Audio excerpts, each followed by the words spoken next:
For both of these teams, and I gotta have to say, Team Liquid, they went through.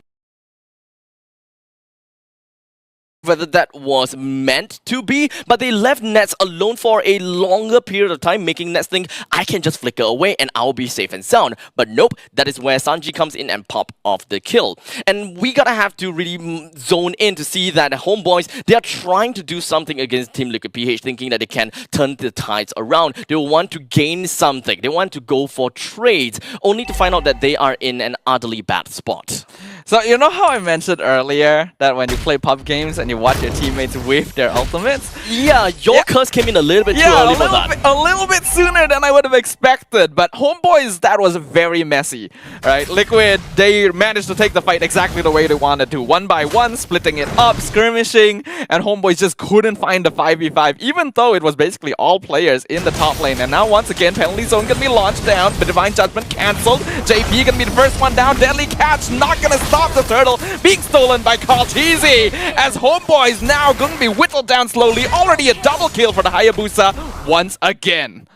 So I gotta have to say that Team Liquid getting themselves the turtle and of course a good amount of kills as well is pretty much expected. But Homebois themselves, they gotta have to really take this a lot more seriously, as due to the fact that jumping back in, gets pulled by the Sacred Hammer, gonna actually take quite a lot of damage, but Quad Shadows are in position. He gets out, no problem at all. Now back to the topic whereby Homebois, they had a great start with the first turtle being taken and JP definitely lower level, Benny Cutie at a lower level. Homebois should have expected the oncoming assault coming from Team Liquid PH, but caught with their pants down is unfortunate, and now Team Liquid has already brought about a total of 3,500 gold lead. Udil trying to do some damage. Implosion going to be used here. Not gonna be enough from Benny Cutie. JP gonna get caught in a 1v3 situation. So a little bit of a plus for Homebois. The Homebois sitting on a breaking point. You can pretty much tell that they are definitely still in the game, but it's not gonna be all that easy at all. The main priority that they're gonna have to work with right now is to keep every single one of these turrets standing. The moment that you give Team Liquid the middle lane tier 1, you pretty much lose control of your side lane jungles, which is something that Hayabusa will make full use of very effectively. He will wipe out every single one of these waves. And down at the bottom, unfortunately, being able to get one. Up, and Udil got pulled as well. Divine Judgment. Already 2 players dead on the side of Homebois, and the fight really just hasn't even began.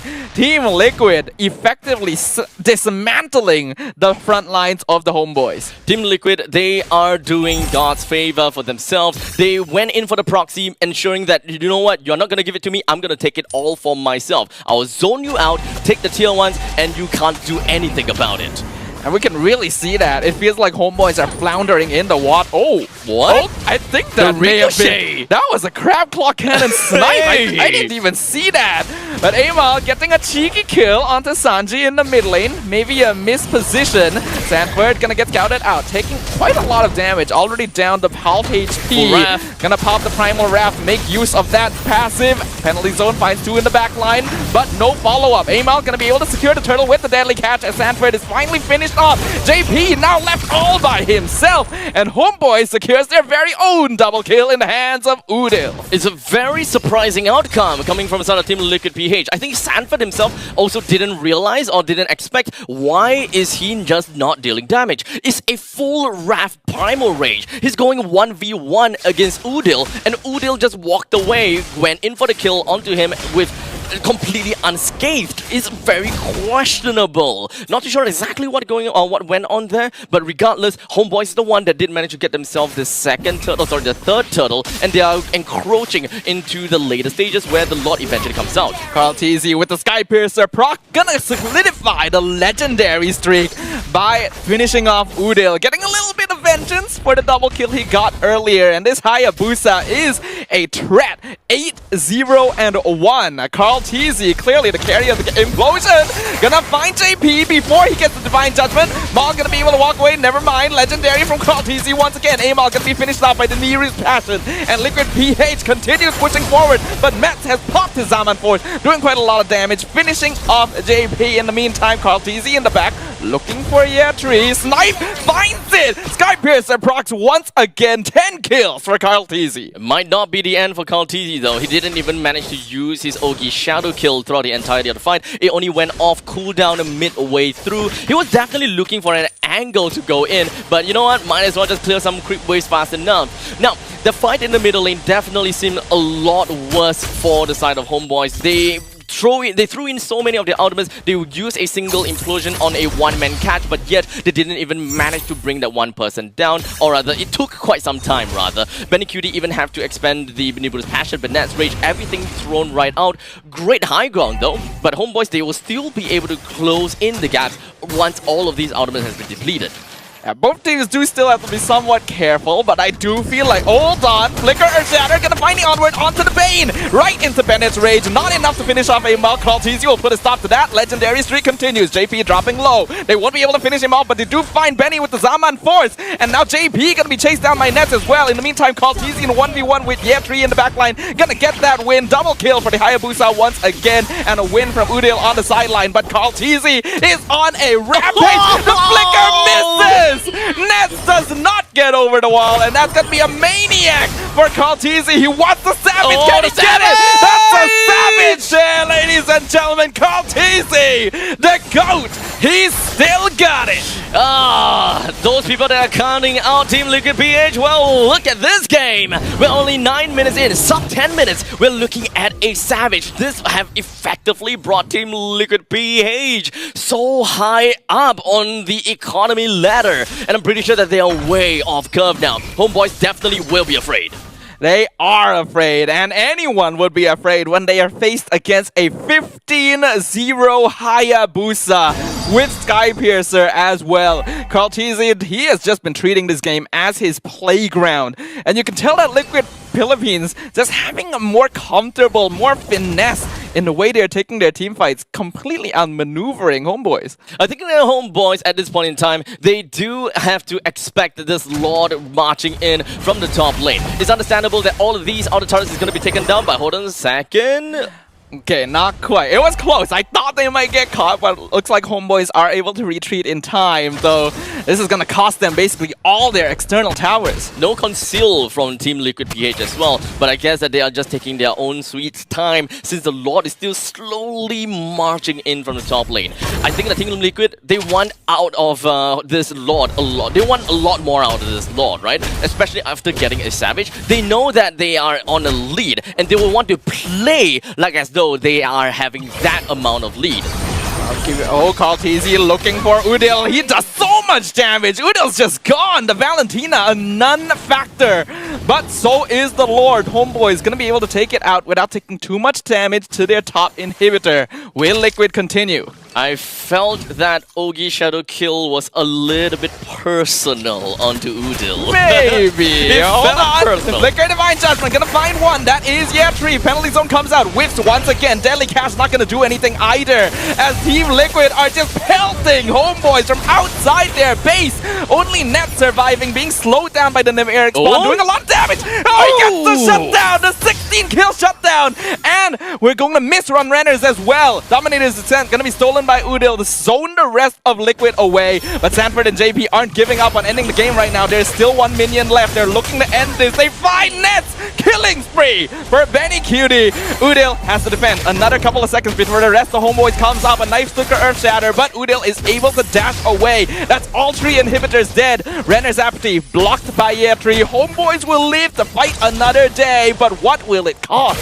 Team Liquid got a lot more than they asked for. I'm pretty sure that they wanted to get one of the inhibitors, but with the unfortunate situations coming from the side of Homebois, with a little bit of mistakes here and there, Team Liquid PH ultimately took advantage of every single one of these mistakes and broke down all of these turrets. I gotta say though, Ness just sacrificing himself in order to keep the core intact. Very much worth it, but unfortunately, how far can they go since we are looking at a 9,000 gold deficit? Yeah, the gold deficit is just way too high.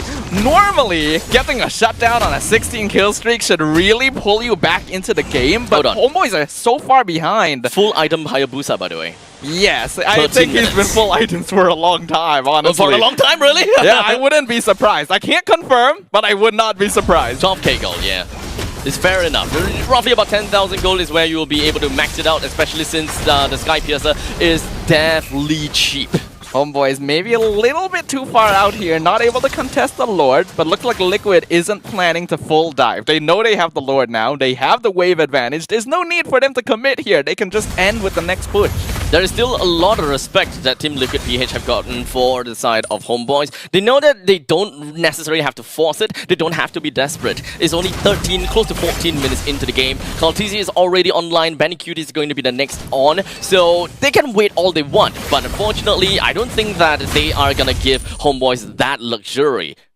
Yeah, definitely not. No towers left, barely any minions to play with. The waves being synced by Liquid Philippines. This could be the end of game 1. Flicker Divine Judgment finds the Bane. Amal's just gone. Mega kill for Benny Cutie. Meanwhile, Kaltizi comes in from the side. Ogi Shadow kill, dropping all of Homeboy so low, so fast. Udil's already gone. Implosion comes in from Maul, but there's no one to follow up on it. They're already dead. And so is the Crystal. Liquid Philippines will clear game 1 with no sweat at all. I gotta have to say, this game definitely seemed pretty darn easy for the side of Team Liquid PH. And as for the side of Homeboys, I think that we don't have to rub salt into their wound at this point, right? They definitely know what is the problem with the micro, and not necessarily macro, it's mostly on the micro side, I gotta say. So, but you know what? I'm just gonna leave it as it is. But I do want to invite Eterna back onto the panel here with us. And Eterna, tell me a little bit more. Do you manage to learn anything, or anything that is worth mentioning? I learned today that Kaltizi has a thing for revenge. And, like back at MSC when he started to pick up the assassins, a lot of people are like, yeah, maybe Kaltizi's the GOAT, but maybe his time has passed. Ooh. Maybe he's unable to pick up the assassins anymore. Who Maybe he said don't that? got the micro skills. I will not mention who said it, but he said it in an interview. So I'm pretty sure a lot of people out there can actually pick up that clip. But with this performance, what in the world? Kaltizi, he is back. And he's the GOAT right here, 16-1-6. The fact that he was even taken off, that was a surprise for me. But I think that was like a, you know what, I might as well just die here. Yeah, it doesn't matter one-off. anyway. Yeah, the bounty, it doesn't matter. Because like even when he got that shutdown, he was still like a 1k gold lead below of the Beatrix of Benny Cutie. So it didn't really matter in the grand scheme of things. And the fact that he was so far behind for nets, right, straight from the beginning, he couldn't even go for Holy Crystal, right? He had to go for Divine Glaive. You already saw that there were a lot of Athena shields being built up from the side of TLPH. That power spike that we expected from a Hera didn't come up until, well, it didn't even come at all. I guess the Homeboys, self-proclaiming to be the PH Slayers, is unfortunately not exactly that well received for now, because to be honest, losing one round doesn't necessarily mean anything just yet. We still have a full best of 3 games to watch entirely. But regardless of all of that, I gotta have to say there is a lot of things that Homeboys gotta have to iron out, and perhaps ban the Terizla and not play the Terizla instead. That is probably gonna be my my suggestion to Homeboys.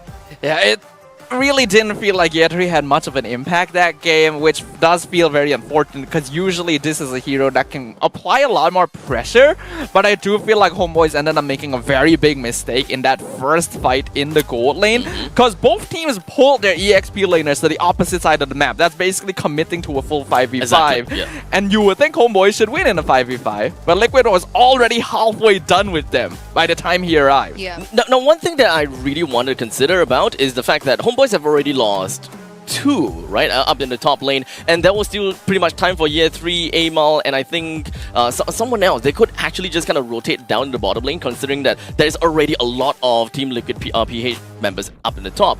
Macro game could have been utilized by Homeboys even more. Why do you guys think that that wasn't the case for Homeboys? Honestly, I feel like they have to go back to their fundamentals, right? They need to go back to understand what their winning condition with their composition was. Because going back to that game, the play that you guys mentioned earlier on in the gold lane, I think it was the first 3 minutes. Yeah. Why?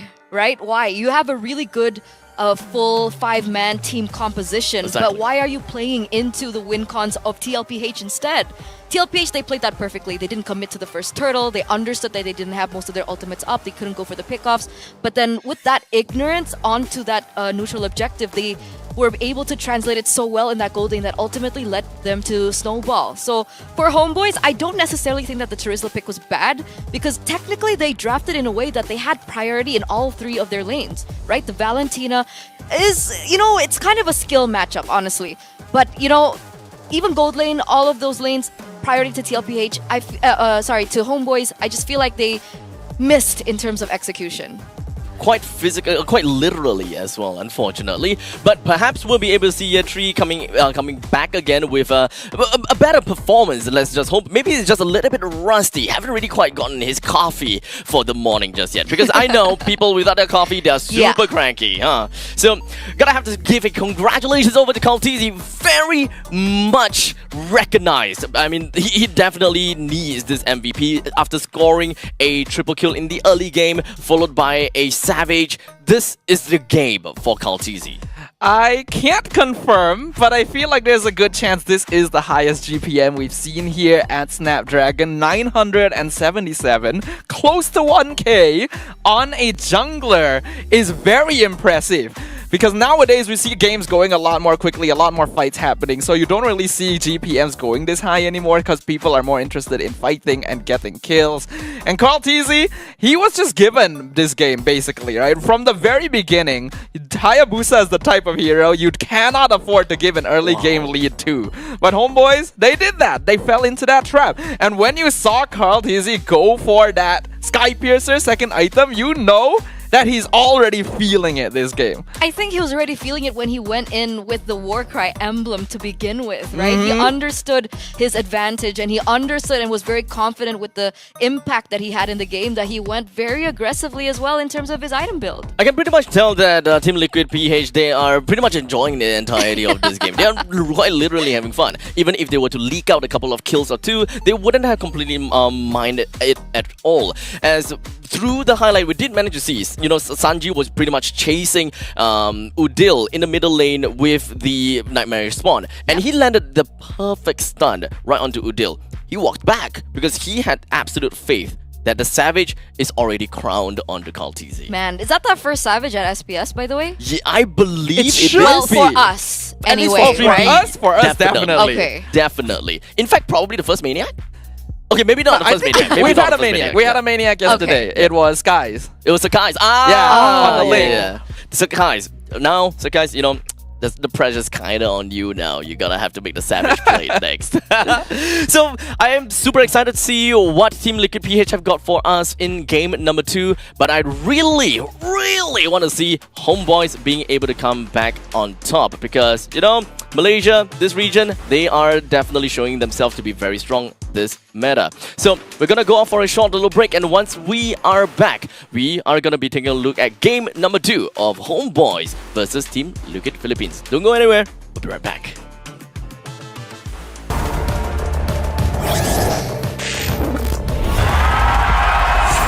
Here we go!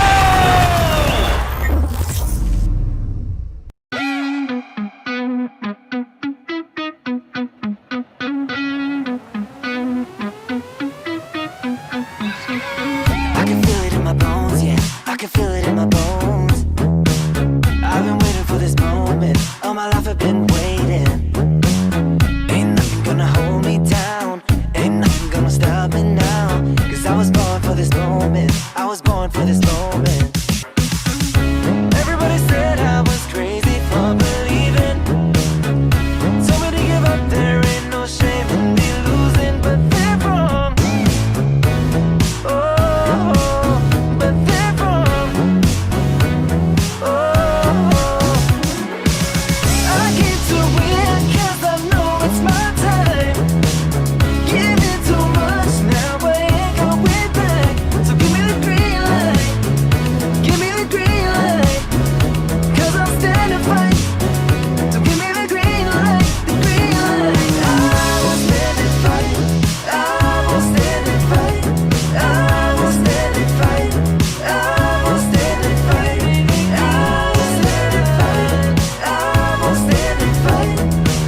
type of girl that turns logic into atoms.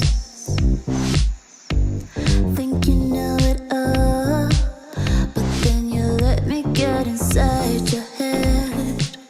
Yeah. Steady jump design, think I know your kind. I'm about to break another code now. Pretty in disguise, bugging up your life. This is my syntax. 3, 2, 1, deploy. XOX code, run it again. XOX code, run it again. Steady jump design. Think I know your kind. Yeah. Steady jump design. Think I know your kind. Yeah. Steady jump design. Think I know your kind. I'm about to break another code now. Pretty in disguise, bugging up your life. This is my syntax. 3, 2, 1, deploy. XOX. Ladies and gentlemen, welcome back to the show. In the previous game, we managed to see the conclusion of Team Liquid Philippines scoring their first win on top of Homebois Malaysia with that savage play. How does it feel?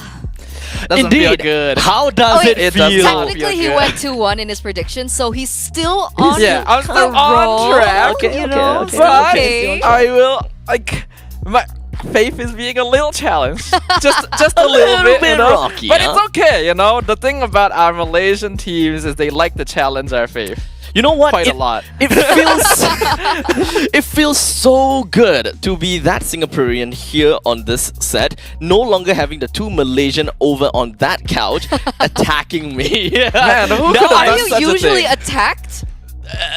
You're like, Kind who of. could have done such a terrible thing to you, man? I wonder.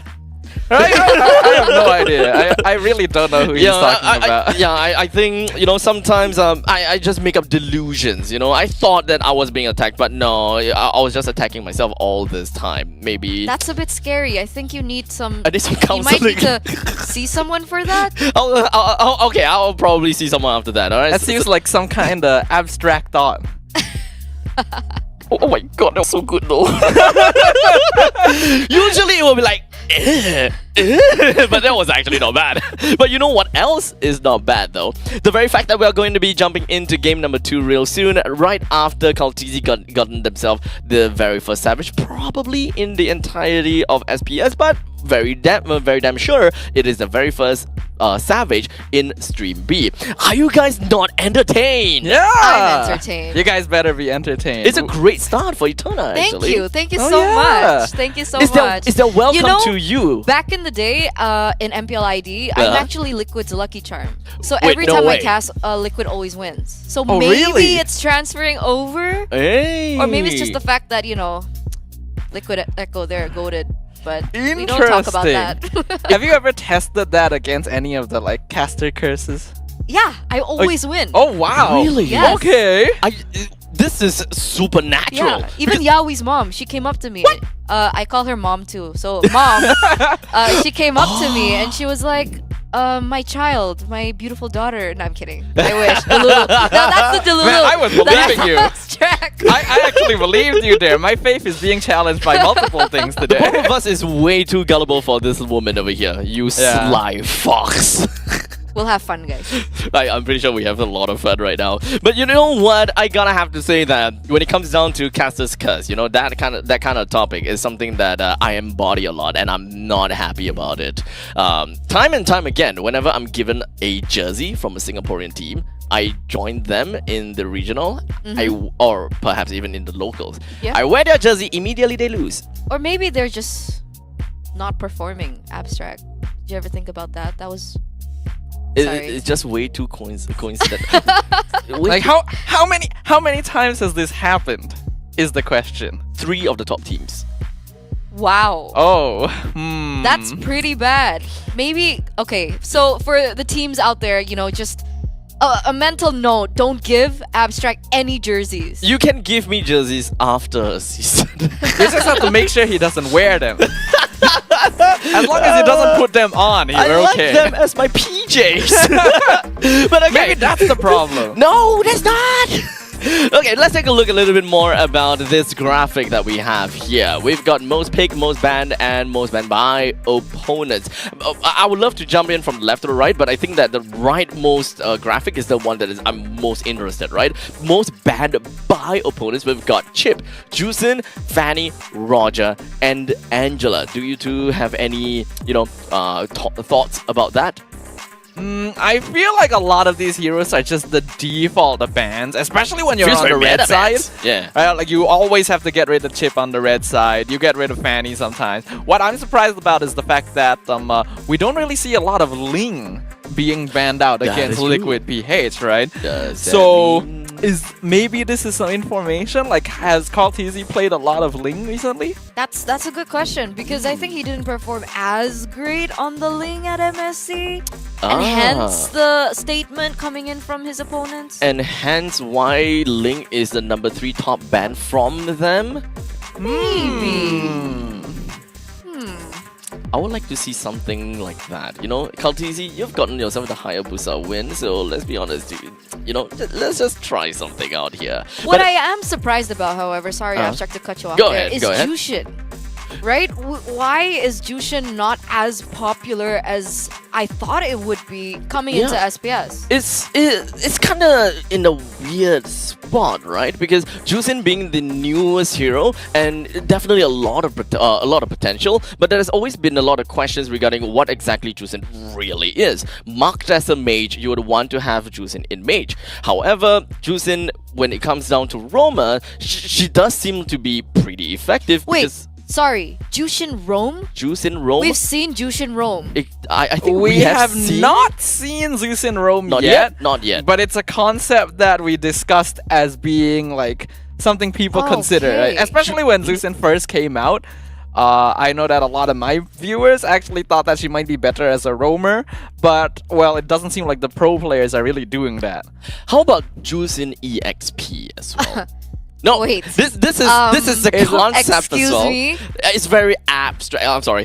Very okay. Now the thing is, right? Whenever we are thinking about a mage, right? What's the first thing we are looking for? Is it burst? Is it utility? What exactly we are It looking at? depends on the composition. Depends Do on you the not composition. think? So technically, yes. So in some of these situations, like for example, Faramis utility, Valentina is kind of like a double dip on the both, but really great when it comes down to being able to steal utility ultimates as well. That is kind of like the same thing for Juicin whenever we are trying to think of the Lantern as a displacement tool. The same way we can see that over at the EXP. Whenever we think about EXP, we know that EXP gotta have to be the sandbag. You gotta have to think about crowd control, someone that can really stick in the fight. And one of the main 3 items that is really good for Juicin right off the bat, number 1, Glowing Wand is one thing. Number 2, technically speaking, Ice Queen's Wand can come in a little bit later, but the Clock of Destiny is the important one. Yes. It gives you so much durability. You supplement that to a Brute Force Breastplate. You get damage, you get the durability as well. That immediately puts Juicin as a mage who can really tank very well, and that pretty much puts her in the EXP role pretty effectively too, although it is just a concept. Yeah, I do see the concept though, because like that's how like we were thinking: is she a roamer? Could she be good in EXP lane? Because a lot of us felt that Juicin in the mid lane was kind of lacking, right? She doesn't Because- really have that wave clear. I agree. Wave clear is pretty bad with Jushin. But the best thing about the Jushin is that she doesn't have to clear the wave quickly. All she needs to do is put that damage, right? Just how do you even go for wave clear if you're dead? Right? That's the concept that we're getting from Jushin in the mid lane. So I understand going to roam. I still think that there's an argument to be made there, but EXP lane is just kind of crazy for me. I can dig that. Low DPS is better than no DPS. Am I right? Okay, Yeah, but if okay. you ask me personally, right, my thoughts about Juicin is that she was released in the wrong meta. Released in the wrong meta. Because Oh. if Juicin came out one patch earlier, I confirm she would be top pick or ban. Why? Because she's so good at dealing with tanks. She's so good at dealing with like slower frontline Like especially heroes. Fredrin, right? Yeah. Fredrin jungle, She's, like, you'll put a perfect Juicin in there. For dealing with like Fredrin, Baxia, heroes like that. But she just got released when Assassins became the thing. Fair. Which fair. dropped a lot of her utility. Absolutely, I can definitely agree with that. But now we're gonna be bringing us back into the draft between Team Liquid PH versus Homebois. We're looking at a Moskov, Arlet, as well as a Zusk. Thank you. No more boring Zusk. While we're looking at a Chip and a Roger being thrown right into the banning pool. It's essentially just about the annoyingness of some of these heroes, except for Arlet, which is not something that I would have expected in one of the first few bans. I think typically you get rid of Arlet when you don't want to allow your opponent a hero that has playmaking ability but also sustain in the direct like 1v1 in lane, right? We unfortunately encountered a situation where Yetri really wasn't contributing very much in game number 1, even though Terizla usually plays a pretty crucial role. So I think they're taking away Arlet because the final slash is just going to be useful regardless. This is a very interesting ban, right? Because one of the this is an assassin meta. Huh? This is an assassin meta. Ling is not banned. Yeah. We talked about the Ling. We get the Ling. Finally, right? I mean, we were talking about it right before we went into this. We were We also talked about talking about the Jushin. We Jushin. get Jushin. Here, this is the thing, right? With the Zask being banned out, Jushin is a really good pick up. Because usually in that mid lane, when they go in for the clear, the Jushin has a big problem against the Zask because of the lack of range. Exactly. So this has played out quite perfectly, honestly, and I'm really excited to see how this pans out. Harith now being picked up. Okay, so I kind of definitely dig that. Now, with the Juicin being picked out, and we have talked about this many times before, whenever you have a Juicin in mid, you don't have very good wave clear. So you gotta have to go for this tag team scenario between the mage and the roamer. So you gotta have to pick out heroes that that possesses or requires the concussive blast. Unfortunately, Edith is definitely one of those those said heroes. But Homebois have already set up with the Harith for themselves, which pretty much tells us that they are really looking out for the Minotaur. Yeah, some of the more obvious hero picks that you would want to pair together with the Zeusin would be, like you mentioned, Edith, Grok, Minotaur. So Edith has already been taken away by Liquid to make sure they don't have access to that. Still a very strong hero as well that can be flexed, and Faramis. they get the Faramis as well. We know how strong Faramis is in teams that like to team fight. So that's the thing, right? Because earlier on, the Valentina was still left open. And I was like, sure, that should be the pick for TLPH, the Valentina. But they picked up the Faramis. And then I was like, oh, okay. Because Homebois picking up the Zushin, obviously they can't go for the Valentina anymore. And I think a lot of teams, even in MPL, PH, MPLs, and MSCs, just all these really high tier tourneys, they still kind of forget to ban out the Valentina when you go for the Faramis. So now TLPH, they're going in a direction where, are they going for more team fight now? I was saying that this is kind of like a situation whereby they don't have to be too afraid of rushing into the face of Homebois, especially since they're dealing with Juicin, they're dealing with Harith. They would want to close the gaps as fast as possible, and they are most likely also expecting this Minotaur from the side of Homebois. So I won't be surprised that even they themselves not ban the Minotaur. But what I'm surprised is Homebois themselves banning the Minotaur. Your team is If Homebois themselves ban the Minotaur, it leads you to think that they may want a Grok instead. But looks like they went for Ruby, which is one of the heroes that Maul is a bit more comfortable playing. So maybe they're just going for a bit more of a pocket strat here. Okay. This is not the conventional draft, the trio draft that we expect to see, right? Juicin, a jungler, Juicin, Harith, and a Minotaur. This three, very stable. But do you not think that the Ruby is flex? Is this not flex for Homebois? It's possible, but I don't personally think so.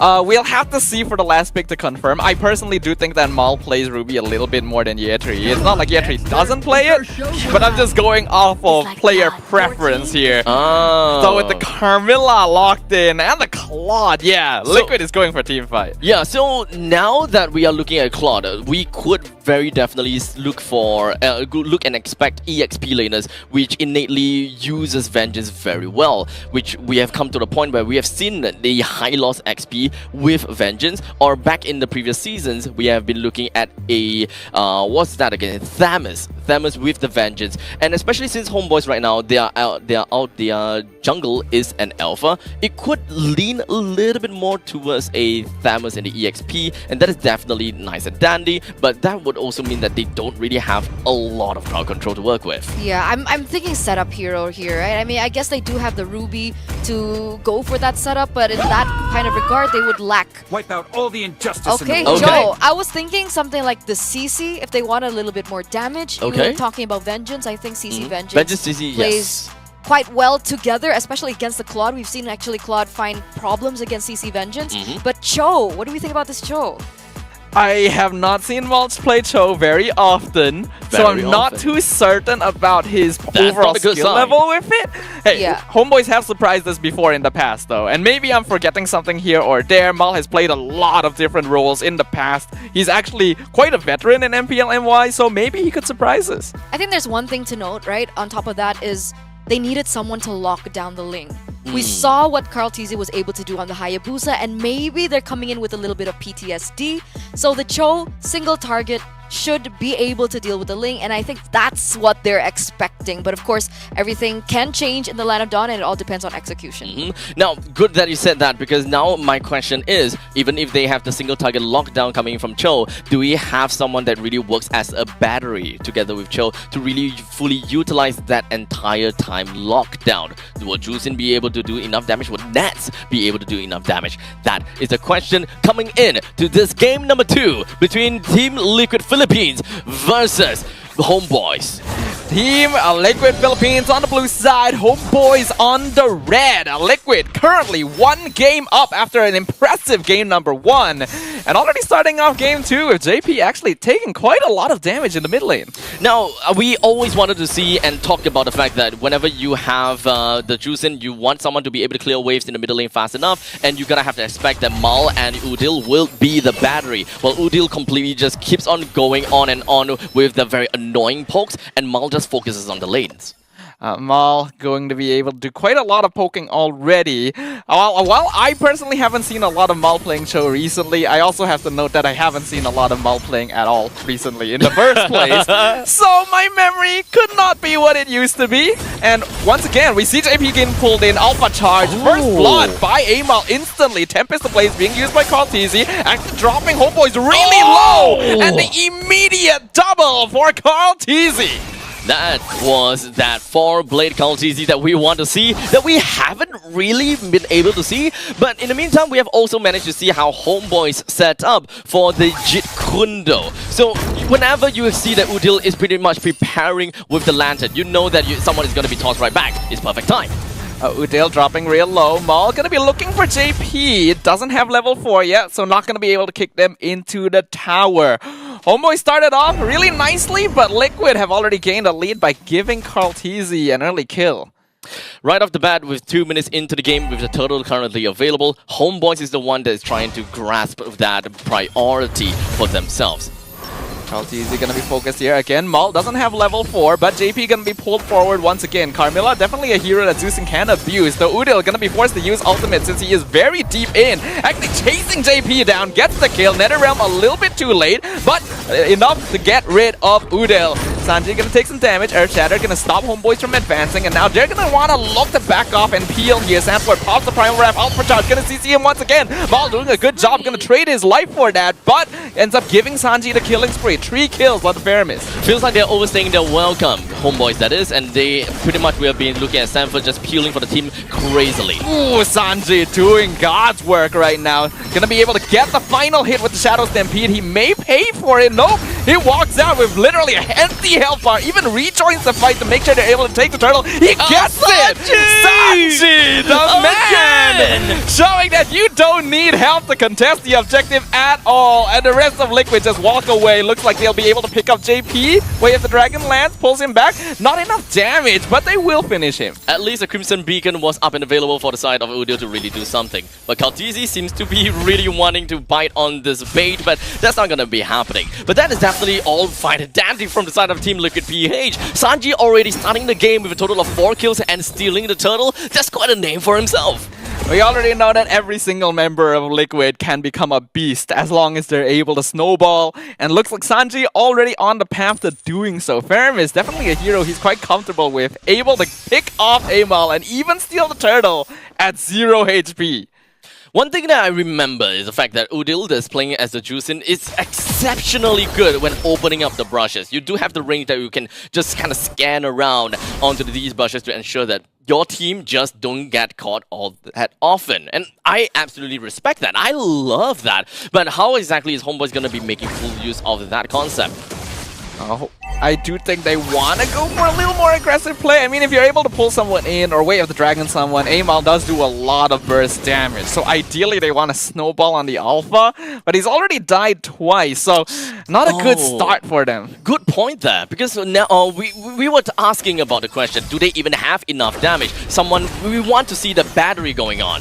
Maul gonna get pulled over the wall once again. Sanford gonna get I'm Offended over the wall as well. Nether Realm gonna be used. So is the Zeus and Kaltizi comes to join Alpha Charge. Amal not able to get over the wall, so he gets knocked up. It is absolute chaos here in the river, but Sanford gonna trade for Amal, and now Kaltizi gets free reign to jump into the back line. Gonna be able to dash away just barely. Yeah, Tree getting the movement speed, not enough to chase him down. He just dashes away, and Liquid come out on top again. This fight is a testament to how much damage Homebois really have. And it's really tough for them to deal with. Even if Nets come in, he did drop the Zaman Force, but he can't even catch up to get any kills.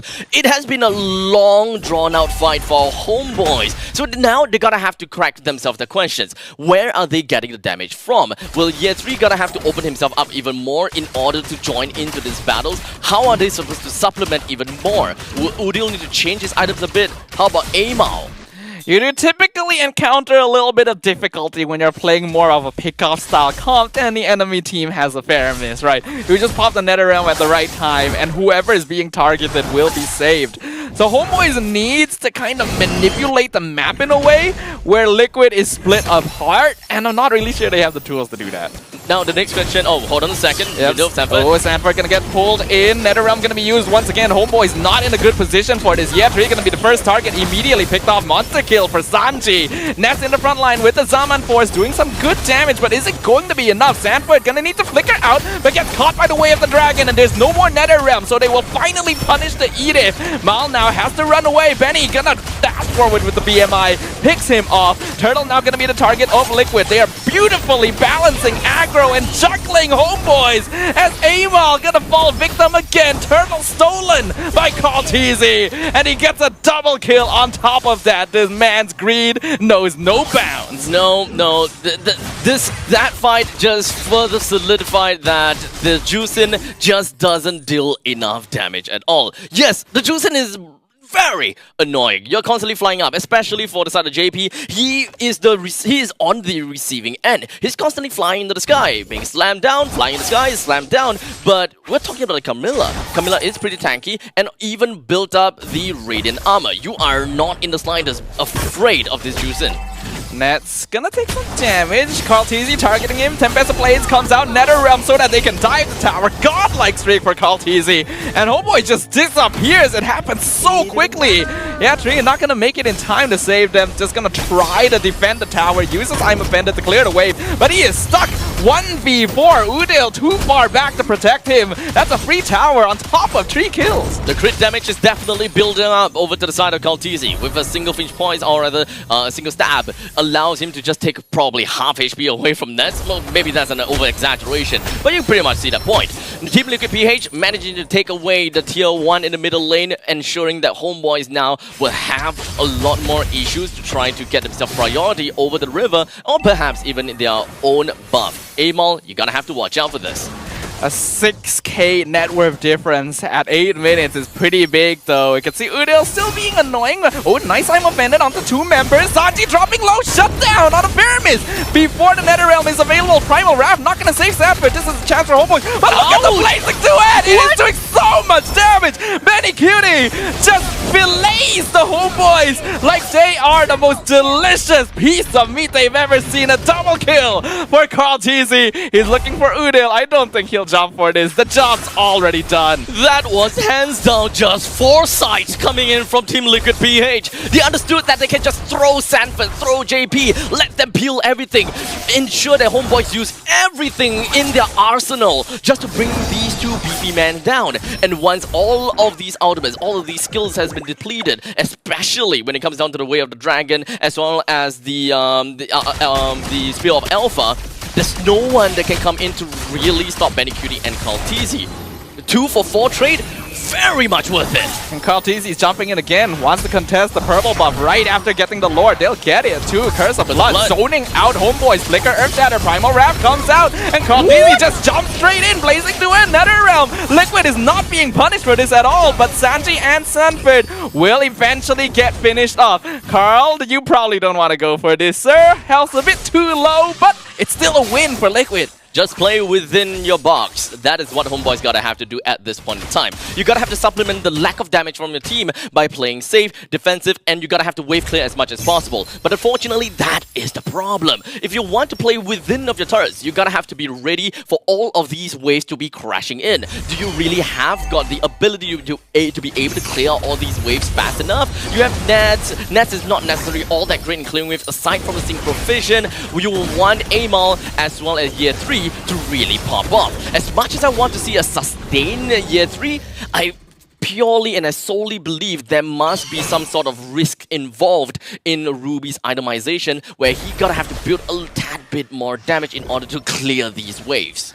The problem is there's just way too... Oh well, here goes Kaltizi again. Even Tempest of Blades forcing multiple resources out from the Homebois under their own tower. The threat that Liquid poses to the red base right now is huge, and we can see just how much of a net worth difference they have in total. Homeboys just have no items, and we can see that. I'm offended, pulls Sanji in, but he doesn't care. He's got NetherRealm, blazing duet, just dismantles the backline. Homeboys disintegrates like they're an ice cube melting in the sunlight, and Liquid are the ones shining down the light. The inhibitor is just gonna fall one by one. Homeboys can do nothing about this. They're trying their best.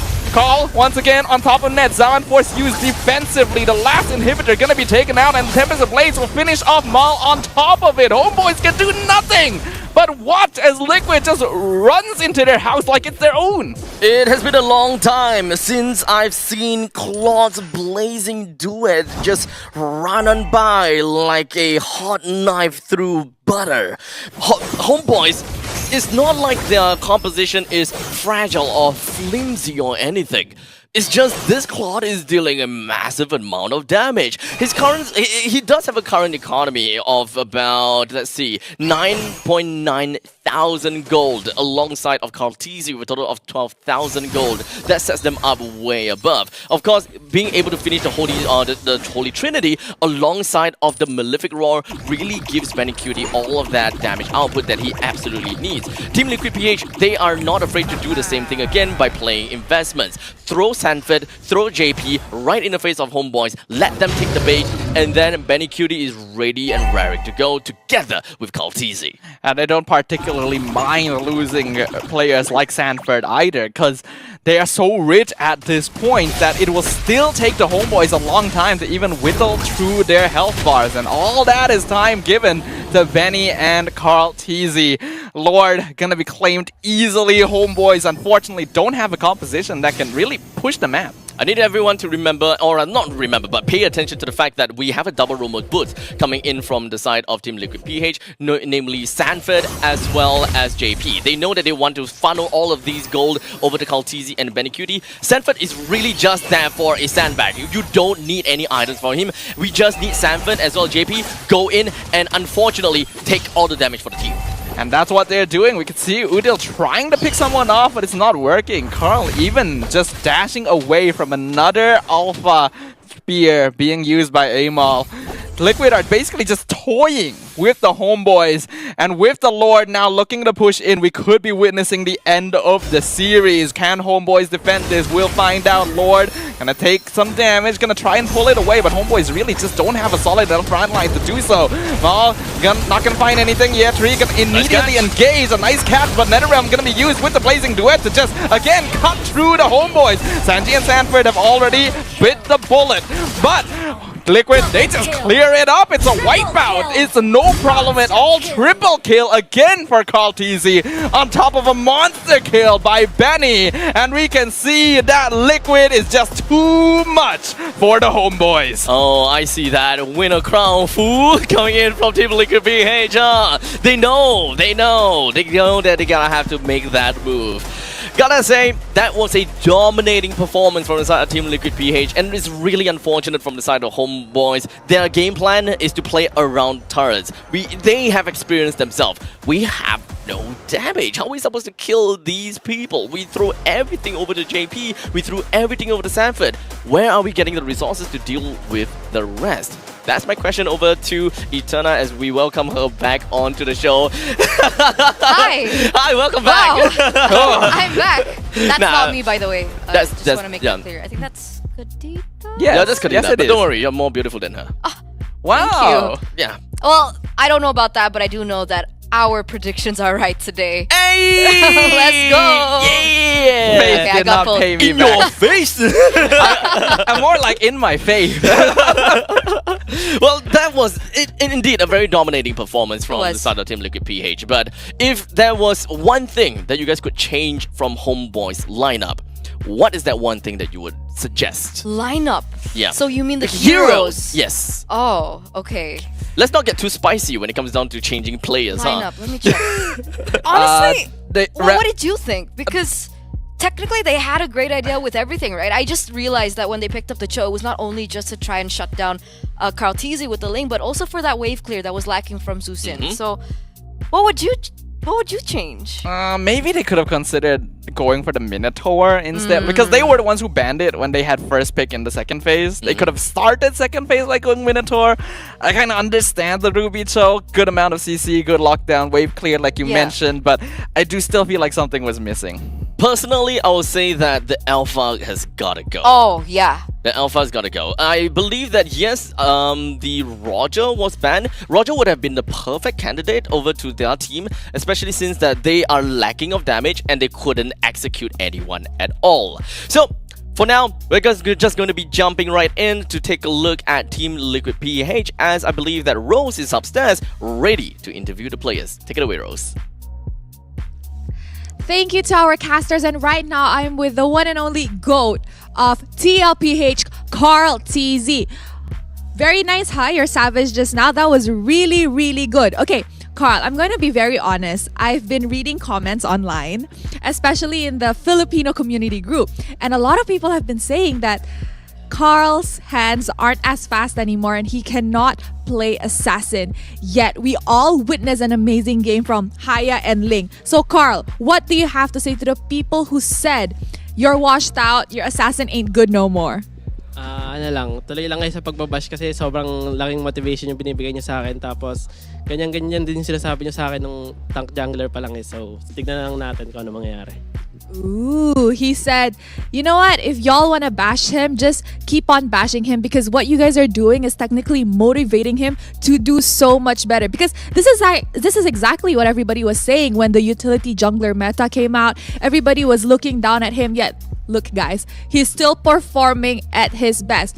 Okay, Carl, later on you guys will be meeting Geek Fam. Yesterday y'all played 2 matches, today 2 more matches. If I'm not mistaken, if you guys win against Geek Fam, the potential to enter playoffs is already very, very high. So let me ask you, who do you want to meet in the playoffs that you think will be a very, very good challenge? Gusto ko po sana sabihin SRG na agad, pero feel ko may nakukulangan pa ako sa performance ko. Siguro ano na lang po muna, BREN po, kasi parang gusto rin po namin pumawi sa MSC. All right, so he said, as much as he wants to say Selangor Red Giants, he feels as if his performance is not up to par yet or as high as how he expects it to be.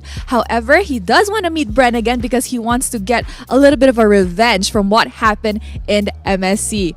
Okay, so talking about MSC muna ha, let's talk about MSC for a little while. You said you want to get your revenge on BTR.BEN. If you get your revenge on BTR.BEN, do you think you'll be ready for Selangor Red Giants? Siguro po konti kasi parang yung SRG po talaga yung pinakamalakas ngayon eh. Alright, he said if he does win against BTR.BEN, that will boost up the team's morale, and hopefully once they meet Selangor Red Giants, they will be more ready as it is currently one of the strongest teams right now. Alright, Carl, since you all only have one match break, I'm gonna let you off now. Casters, what do you guys think about what happened in this best of 3 series? Did Carl TZ's Assassin still amaze you?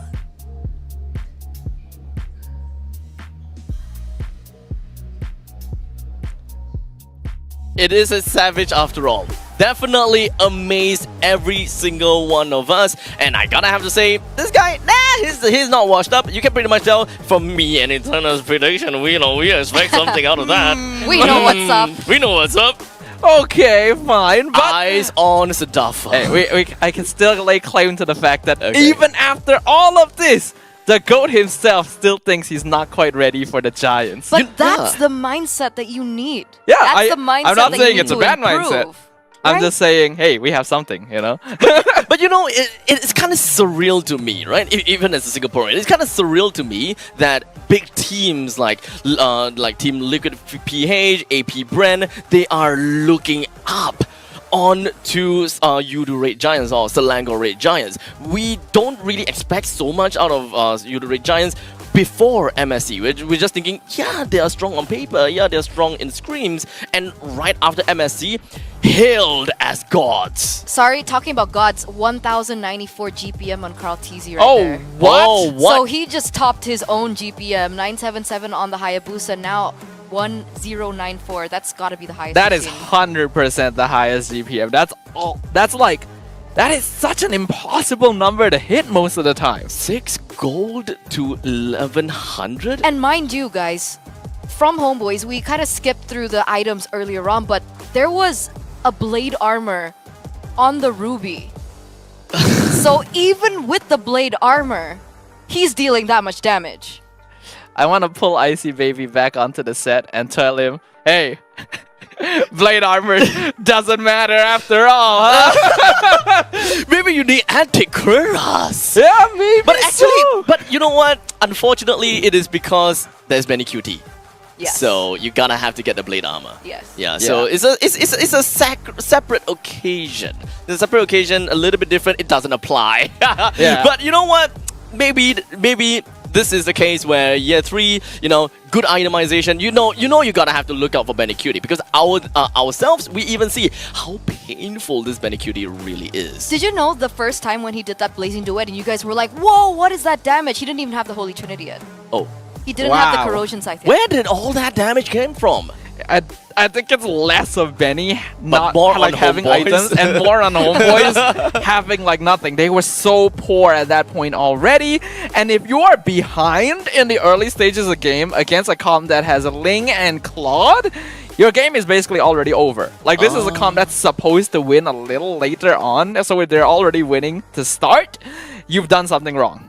Okay, so when it comes down to gold is definitely important. You don't have enough items that can really help you to suppress the damage coming in from Benecutie, but I think it's more so from the EXP. You actually don't get the levels, and as such, you don't get the progression from all that hybrid defense, or rather all the kind of defenses that you are able to get per level, which makes things a lot more difficult for you to really deal with the massive amount of damage coming in from Team Liquid PH all across the board. And Wow. there we go.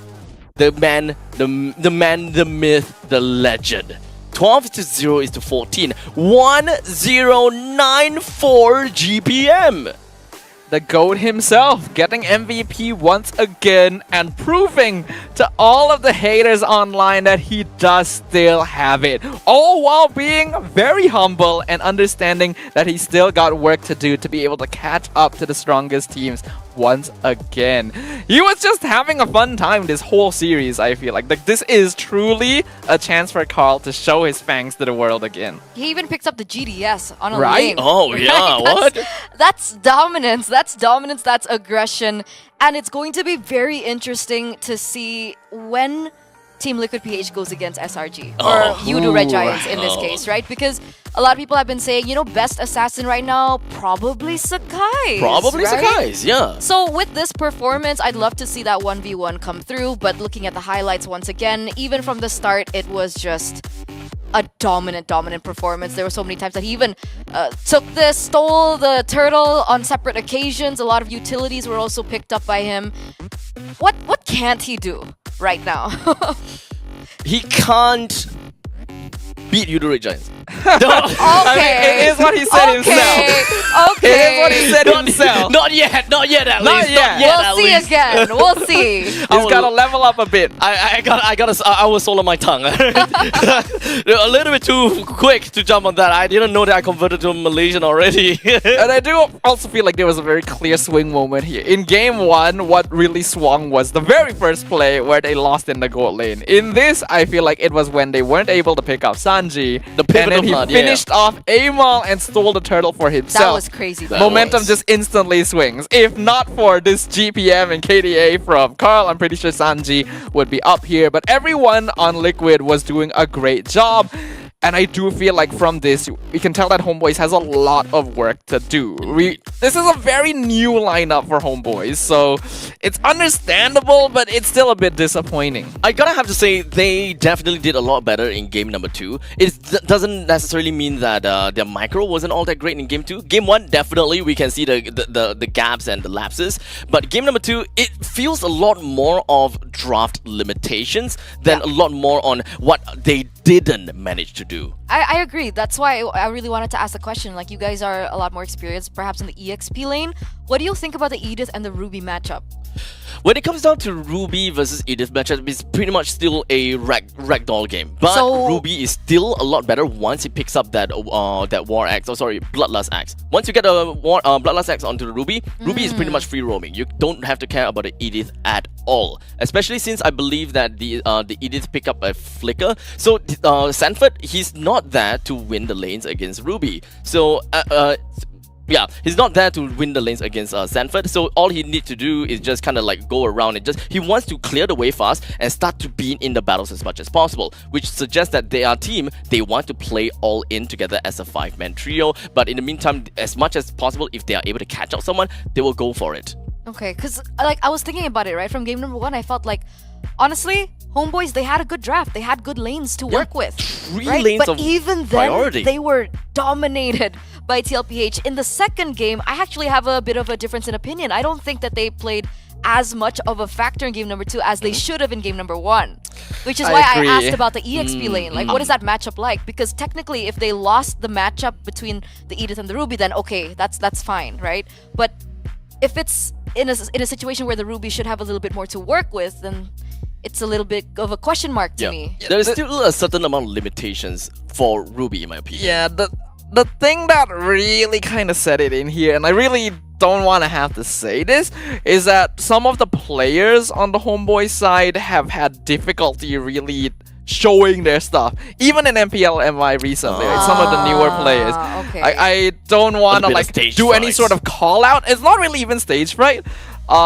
Unfortunately, I do think that Amal and Yetri fall into a category of players who debuted with very high potential, but have been chasing that high ever since. Ah. I mean, it's not to say that Homeboys are quote unquote bad, right? Because they're going against an all-star team. Yes. Exactly. We gotta still have to give credit where credit is due. Exactly. Liquid PH is still a dominant team regardless. And Homeboys, we have mentioned this before the game even started. We didn't think so much about their lineup. Yesterday, they have proved us wrong already. Yeah. So honestly, after Team Liquid PH, it doesn't really change too much about what I feel about Homebois. So I'm still very much looking forward to see what Homebois have got for us tomorrow or maybe after this series. So, ladies and gentlemen, we're gonna go off for a short little break, and once we are back, we are gonna be looking at the next game between Falcons AP.BREN versus Smart Omega.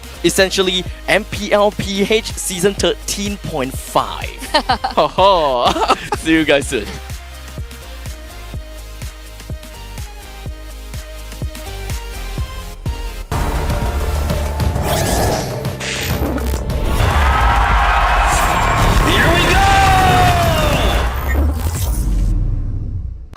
Hey guys, this is Rose, and right now I am over at the player lounge with the one and only Miss Mara Aquino. Hi everybody! Salamat Patang Langgar, Malaysia. Oh, I learned some words. Salamat Patang means? Good afternoon. Okay, I like that. She said Salamat Patang. She said even Langgar from, I'm pretty sure it's Soda Langgar.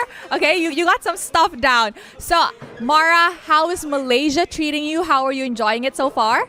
You know what? I'm enjoying it, and the players are also enjoying it. A lot of the players who haven't been in Malaysia love sambal. Your sambal with nasi lemak, right? Nasi lemak. Yes. Now, speaking of nasi lemak, have you had nasi lemak before? I've been here 5 times. So nasi lemak is like this Malaysian dish that's fried chicken, spicy with some peanuts, right? And the sambal is the hot sauce. So that's something that you really have to try in Malaysia. But Rose, in here, we have some Malaysian fruits, and I guess we get to try. Yes, so we have mangosteen. It's quite famous in Malaysia. It's a very tropical fruit, and Atimara is going to teach you how to open it because it's not that easy. Yes. You remove the top, and then you just press it together. Ta-da! Oh, okay, now we're going to test it out. Okay. Now, while she's enjoying her mangosteen, Mara, yesterday, Selangor Red Giants once again won against Falcons AP.BREN in a 2-0 game. What do you have to say about that? Okay. The competition is getting more intense.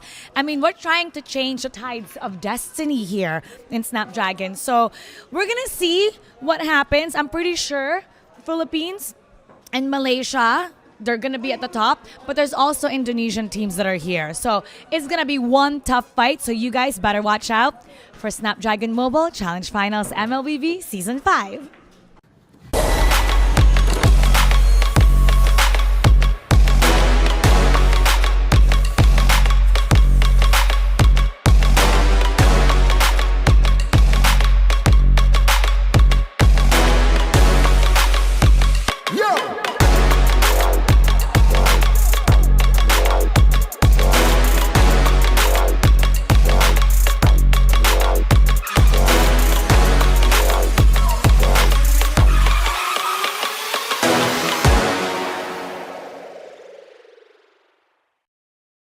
The Snapdragon Pro Series is brought to you by Snapdragon Elite Gaming, Monster Energy, and DHL. I'm the type of girl that turns logic into awesomeness. Think you know it all, but then you let me get inside your head. Yeah. Steady jump design, think I know your kind. I'm about to break another code now. Pretty in disguise, bugging up your life. This is nice and text 3, 2, 1, deploy.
Cutie, dressed up and I'm glistening. I'm the gift, don't wrap me like it's Christmas. Want some yours, you'll know what you've been missing. Feeling like we should get into mischief. Listen, you've been looking like you're down on your luck. Need a girl like me to come through, lift you up. Hold me in your hand, I like when you touch me. Keep me around or you might get lucky.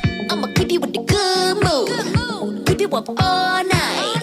Never, never around you.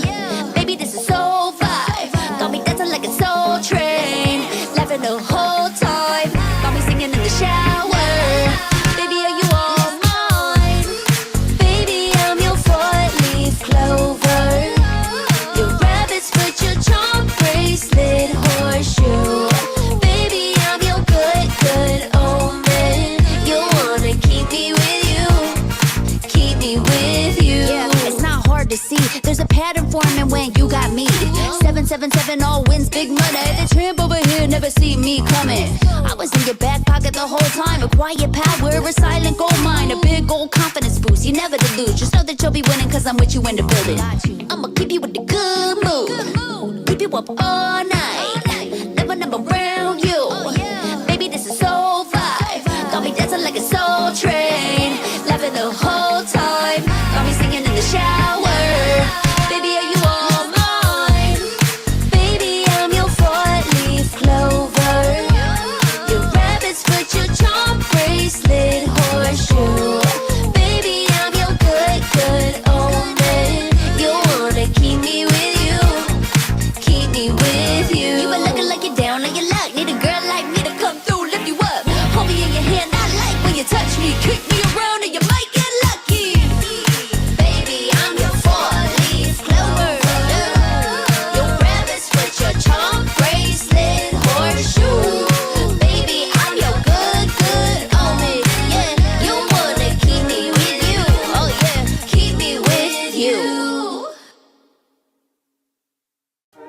You waited all night for me to come back. Why'd you think that it's not alright? Told you that I'm not that type. Didn't mean to get you so excited. Tried to tell you not to fall in love. Why you always hit me uninvited? Was hoping you would get the picture. I've had enough. Now it's time for me to turn around. Thought you knew what this was. Yeah, I am superstar. You were never the one for me. Never should have fell for me. Take back your heart. Why don't you take it back? You never had a chance. I'm gonna take back the one heart. Call it a savage love, just till I had enough of us. I'm good, babe. I'm on my own. This ain't a phase. Just let me go. Told you that I'm not that type. Don't bother wasting breath. Begging for one more chance. Yeah, know you got carried away. Ooh, you made me to say. You've been messing with greatness, faces, stay in your place. I was looking to play, then you got in the way. All the love that we made got me stuck on your brain. Got no time to stay here and say goodbye. Yeah, I am superstar. You were never the one for me. Never should have fell for me. Take back your heart. Why don't you take it back? You never had a chance. I'm gonna take back the one heart. Call it a savage love, just till I had enough of us.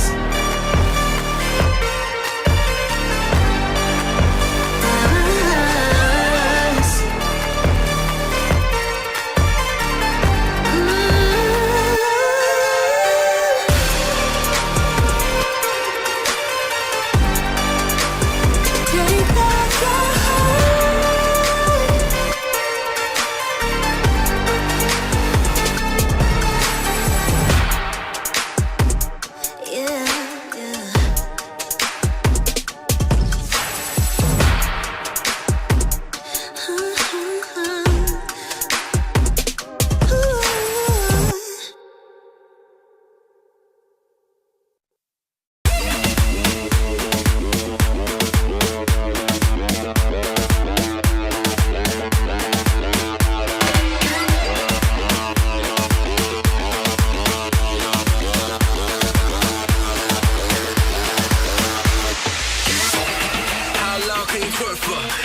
many strip clubs that you work for? You a beast type of hoe you get murked for. I can tell a lot about a girl on the first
Give it more, give it more, give it more right now, right now. Give it more, give it more, give it way more, way more. Yeah, we give it all that we got. Measuring what's in our pockets, then we give it a lot. Cause we've been hustling for years, now we up at the top. And no, it's still not enough, so we ain't gonna stop. Cause that's full throttle, zoom, zoom, hop, skip, jump. Gotta eat it up, but the goal is lunch. I'm the big goose, so I never duck, duck. Just keep my head up and yeah, we go. Hey guys, it's Rose and I am still with Few and Kyle TZ from Falcon AP.BREN, and right now we will be doing a segment of comfy seats. Okay, in your opinion, which team is the most consistent as of now and why? Ooh, why? Because they dominate Malaysia server than the MSC. Is it easy server? No, because they win streak that. Yes. What about Few? Same. Same. Same reasoning too? Yeah, I think they're the most consistent because of their undefeated record. Wow. Okay. Who has the best logo? AP.BREN. Wait, where is that? Where's the Falcon AP.BREN? For me, Team Liquid. Yeah. Because Everyone is saying Liquid. I'm a fan of Team Liquid before they even enter ML. Okay. Kyle? I think Liquid. Liquid too? Yeah, because they have a horse. Liquid needs to start giving the players free jerseys. Okay, which player looks good wearing their team jersey? ONIC. Who? Kyrie. Kyrie. Because he is handsome. Because he's Anything he wears, he's good. Oh, it's the face that brings it. Kyle. Yeah, I think Liquid. Sanford. 2 point for Sanford too. Good. So, good face. Good face. Which team do you think can cook the best? Geek Fab. Why? Why Geek Fab? Because Baloy likes to eat. And he eats a lot because the food is good. Baloy is my friend. For me, the Giants. Why Red Giants? Kyle? Because Yums always eat a lot. You sure Yums eat a lot? Yeah, because I see him eats a lot in buffet in Riyadh. What does he? He always eats steak. In Riyadh? Yes. Really? Yeah. But do you think he can cook though? Cook? Yeah, I think so. You think so? He can cook. So if like, example, there's an international potluck where all the players and all the teams have to cook their own food, we will eat together. You're gonna eat Yum's cooking and you're going to eat Baloy's cooking. Yes. You think you're safe? Yeah, I'm safe because I think Baloy knows Philippine cuisine and Indonesia cuisine well. You won't get food poisoning? No, because Malaysian food is good. Okay. So you trust Yums and you trust Baloy. Trust them. So that is it for Comfy Seats. Thank you so much to Few and Kyle TZ. Thank you. Thank you, Rose, and of course, welcome to the show back in Stream B, where we are going to be featuring these two teams coming up next: Falcons AP.BREN versus Smart Omega. And now for this second series of today, I have Icy Baby as well as Sadova joining me on this our version of Comfy Seats. In fact, I do want to take a short little snippet of her Comfy Seat because the last question was actually pretty interesting. I want to ask that question to you guys now. Out of all the talents, whose cooking would you eat? Amy. Okay. Gideon's girlfriend. Okay. It's cooking. She's not a talent though. She's a talent. If I were to choose a talent, I would Okay. choose anyone else but anyone but Starfast. Oh, yeah, that's correct. I would That is actually not eat correct. his food. Okay. I would say the same. I would choose anyone but me. I was waiting for some good old fight going on here, and then we'll go back to the talent room and like fight. But No, okay. I agree. Oh, but Sadafa. No, I agree. No, I don't care about that. Whose food do you want? Whose food do I want, huh? Your food. Why? I hope that you learned how to make some Malaysian chicken rice. Oh, crap. Back to that again, huh? I gotta call it back, sir. I do not want to call that back. So let's talk about AP.BREN's lineup right now. What do we have over here? So I see.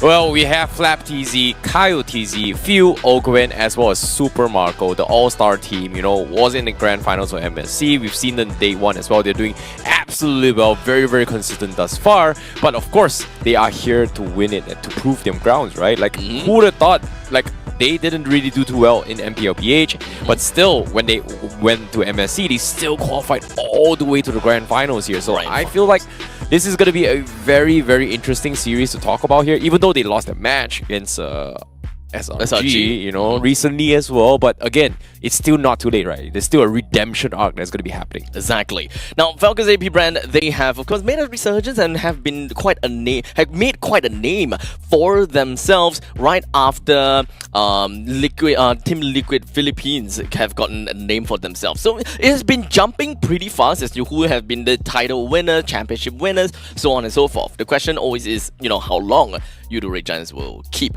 their title. But for now, we do have a quick little video coming up for you guys all the way upstairs. So I believe that we've got something very interesting prepared for you guys. Check it out. Falcons AP.BREN are in such a great mood right now. In fact, we're gonna do a voice hero impersonation. We're gonna be starting off with Flap. Flap, what's your favorite one? The southern seas are my domain. I know that one. Can you guess? Type it down below. The southern seas are my domain. Who is it? Her. That. Oh, that it's It's Kadita. Kadita. It's Kadita. It's Kadita. Okay, did you guys get that right? We can put that in the bloopers. Womp womp. Okay, Kyle, what's yours? Madali lang sa akin, Filipino to. Ay, that's the Tagalog version. Who is that? Suntok para sa suntok. Suntok para sa suntok. Can you do the motions? Suntok para sa suntok. Guess that. Who is it? Pakito. Pakito. Suntok para sa suntok. All right, Fla. All right, for you. Sir, what's your command? Sir, what's your command? That seems to be a popular one for you. Okay, who is it? Fanny. Fanny.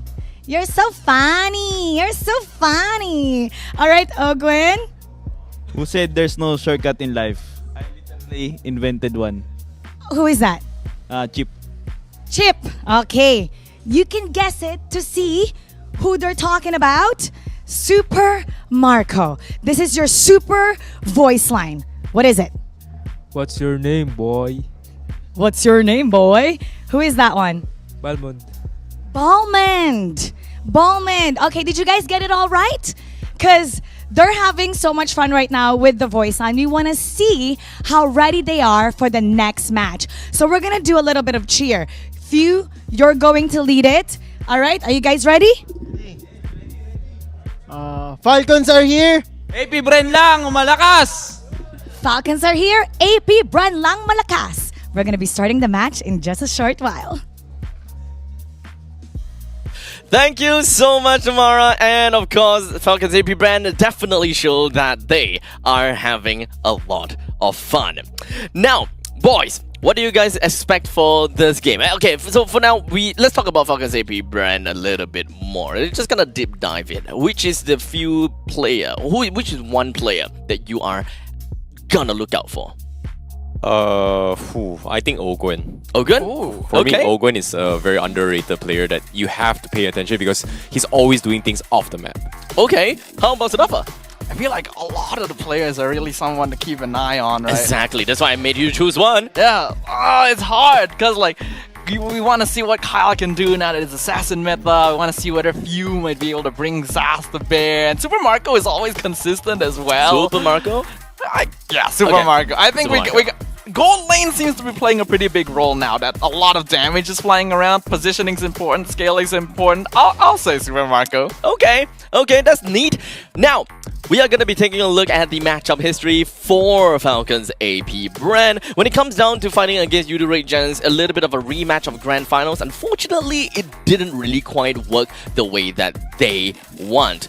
On the other hand, we do have Falcons AP.BREN that manages to take a win on top of See You Soon 2. Yet another rematch that we have seen before, but unfortunately, See You Soon didn't manage to hold on to that win that they have managed to, not say win, but that one win that they have seen before. You know, it's interesting because like it's hard to kind of gauge how the meta is going to be shifting, right? Like we've seen a lot of adaptations, but again, the moment Shusin was allowed, everything kind of switch up the tempo and what their priorities are when it comes to drafting. So I think because of that little rule change, kind of shifted everything. I wouldn't really say so. Like, yeah, Zusin has been introduced. She's definitely going to shake things up a little bit, but we're actually seeing a lot of teams not even really pay a lot of attention to her, right? There are certain teams that will always ban her or pick her, but there's also teams that we saw yesterday who just ignored her completely, right? Exactly. Because we already discussed this earlier, the meta right now is not the best for Zusin compared to before.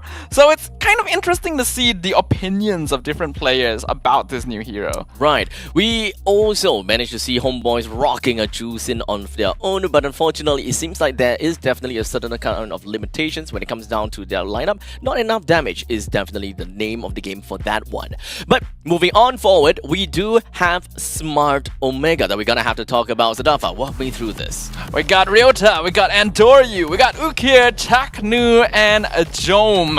A team that closed down yesterday by being able to secure a victory and are looking to push their momentum even further. I've seen that their gameplay, a little bit on the safer side, a bit more disciplined, but there are moments of brilliance, and a lot of it comes from the master of all trades himself, Jome in the gold lane. The moniker that we have for him now. Yeah, Jome is literally the guy that does it all, right? Like he's playing on the gold laner, but he feels like he needs to open up the map, he needs to set up for ganks, he needs to set up for kills, he needs to farm, he needs to kill people, he needs to start a fight, he needs to shots call. I think he's just everything, man. And of course, once again, we do have more content in store for you guys about Smart Omega now. What exactly do we have? Let's tune in and take a look at that. The players from Smart Omega are in good spirits. In fact, we're gonna play a little game, and it's called Hero Impersonation Voice Line. Now, Ryota is gonna go first. What's your favorite voice line from MLBB? I will choose my own path. Yes, you will. And who is that? Arlot. Arlot. So the people that's watching right now, you can comment down below if you can guess it right, who they're doing. Right, Andoryu, your turn. Sir, what's your command? Sir, what's your command? Type it down below if you can guess. Who is it? Fanny. Fanny. Okay. All right. Ikaw naman. With conviction, all right? Voice line. To live is to trick the reaper. Do it again, do it again, do it again. Okay, can you guys guess that? Type it down below. Who is that? Faramis. Faramis. I thought you were having a little bit of a seizure there. Okay, Chaknu, your turn. Welcome to my castle, my friend. Welcome to my castle, my friend. Who is it? Grak. Grok. One of your favorites.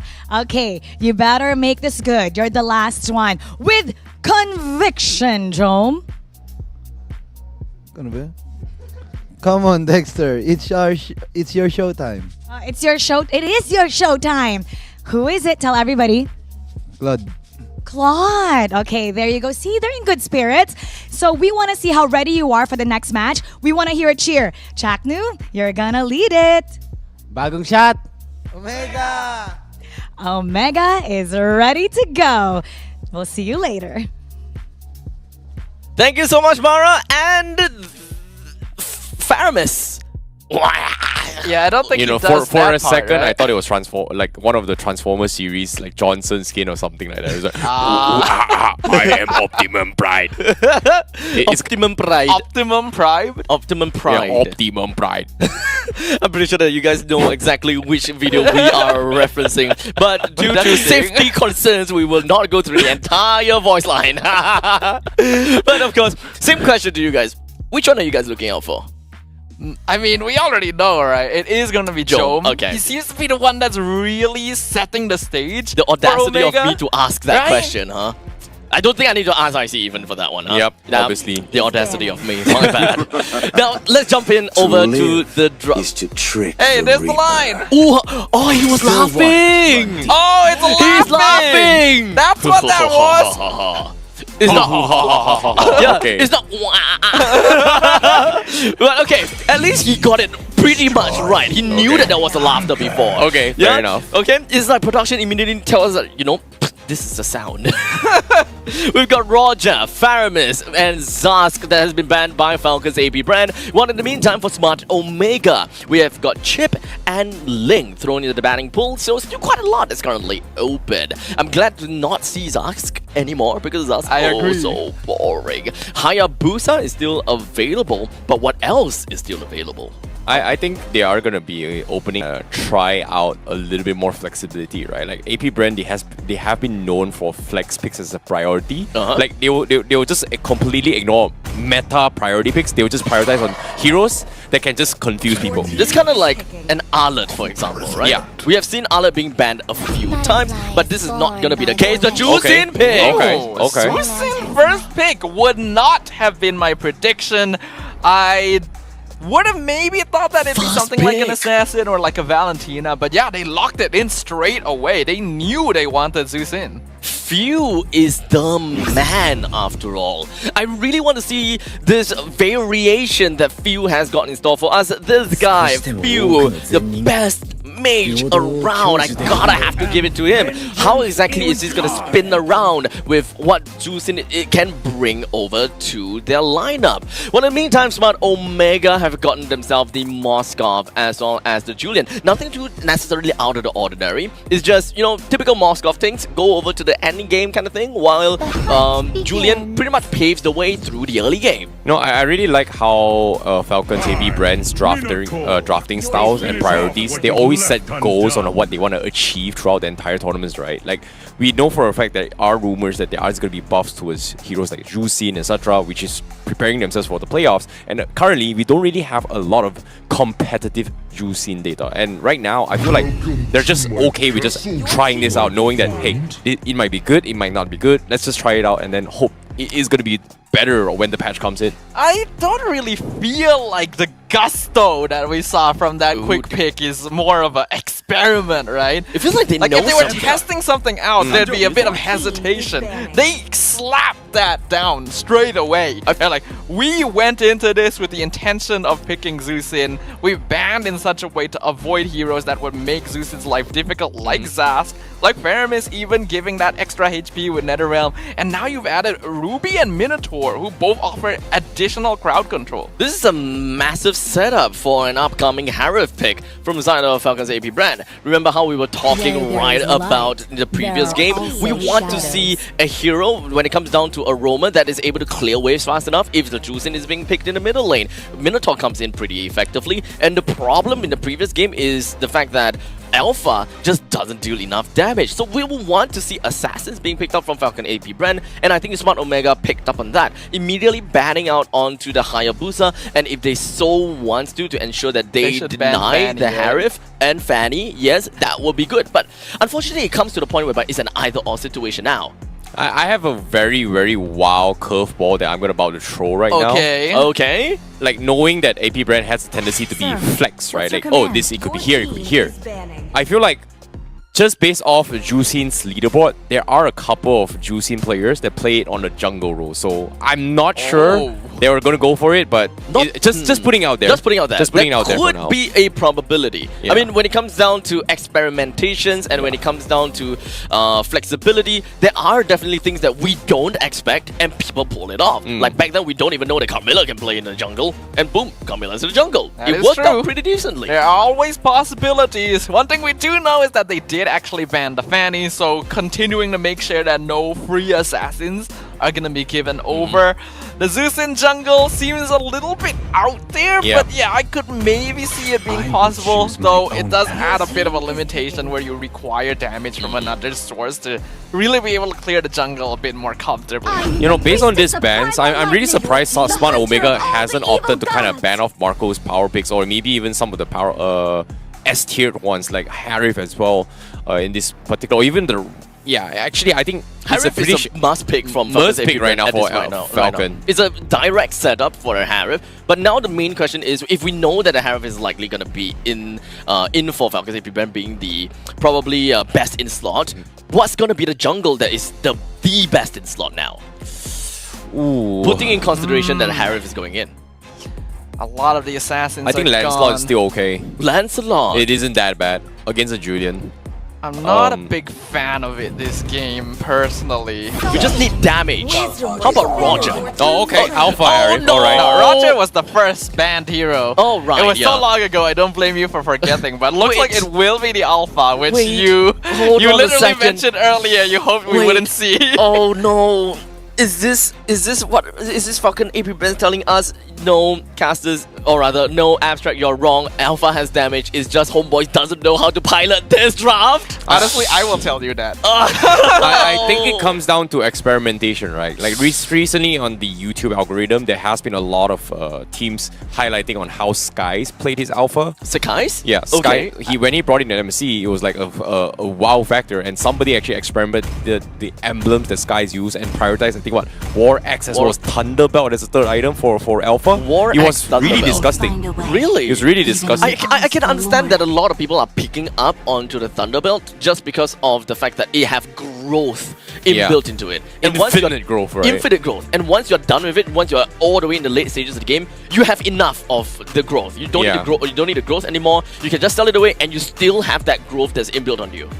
I think beyond experimentation though, now that we're in day 2 of the group stages, teams have kind of actually locked this in already, where if all of the assassins in the meta are not available, the next hero they go to is Alpha. Because we know that tanks are not really that efficient anymore, and Alpha is one of the fighters that can actually damage, I match guess. assassins somewhat in terms of burst damage output. So I think that's what they're really playing around, and we already saw that Homebois did actually combo Alpha with Zeus in together. I think if piloted correctly, it can really delete someone. So AP.BREN should give us a good show. I really hope to see how the AP.BREN will be able to do make use of this draft. And well, I love to be proven wrong, but maybe just don't prove me wrong until too badly, alright? So let us just jump right in and take a look at the match number 2. Game number 1 between Falcon's AP.BREN versus Smart Omega. Well, we are going to be seeing a little bit interesting match here because this is going to be the Julian versus Alpha. And I want to see who is going to be able to dominate in the early stage of the game here, because rumor has it Julian has been the go-to majority over Alpha. Like, Julian just straight up has a stronger early game comparatively. Again, he is the only hero that has access to his full kit at level 3, which means that his time is accelerated compared to others. Jaknu could be in trouble though. Grok, definitely one of those heroes that can be weak to Zeus in. Well, I like how Few is just abusing for the fact that, you know, level 1, level 2, there's not a lot of mages who almost has close to infinite amount of mana to actually kind of contribute in team fights. So in this case, I feel like Few had a very, very good start right now, able to get a couple of harassments in, you know, setting up for level 4, but it does delay up on the rotations coming from Kautizi for now. But even if I say that, he was kind of annoyed. Look at him, he still hits level 4 before Anduryu.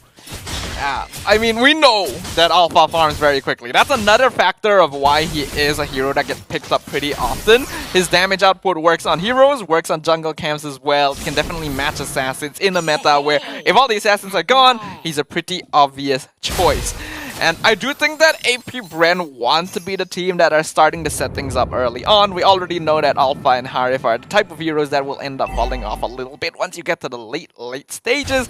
And Jomon the Moskov has already turned games around for Omega before. This is so unlucky of Anduryu. He's actually 1 creep behind Kautizi just because of the fact he wasn't able to steal the 1 creep up top. And because of this, Kautizi is going to be hitting his level 5 very, very soon here. And the moment he hits it, we are going to see a huge power spike where Smart Omega is not going to be able to do too much. But as soon as I say this here, Chaknu He does have his 4 first here. Few already looking to try and zone him up. Pulls him back here. He might be a little bit of trouble here. Chaknu forced to use the wall charge aggressively. And now here to counterplay with him in nose rage. He won't be the first one to fall. First blood in the hands of Falcon's AP.BREN. But Few, look at him. He drags another one. A double kill for Few right from the get-go.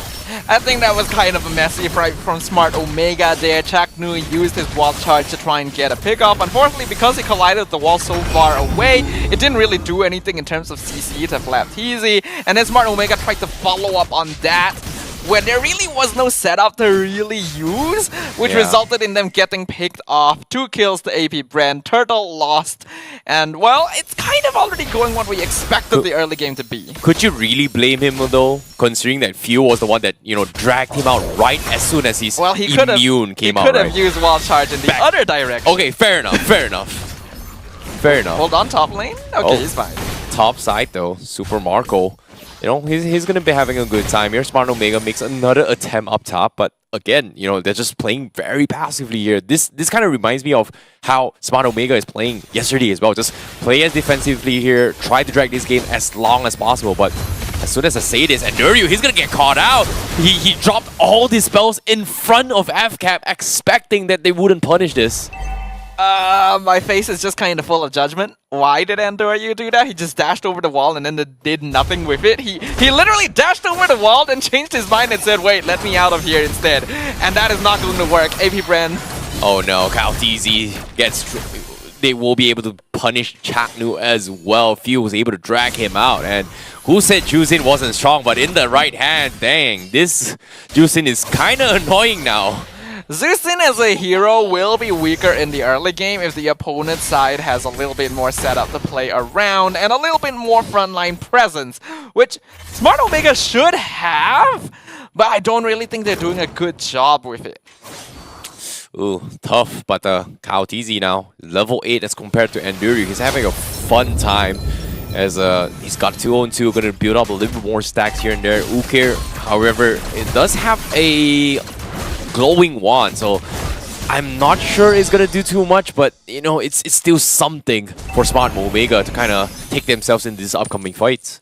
It will be useful to try and burn down a little bit some of these tankier, more sustainable heroes. I'm just worried if it's going to be enough, because Falcons already have a 2k net worth lead.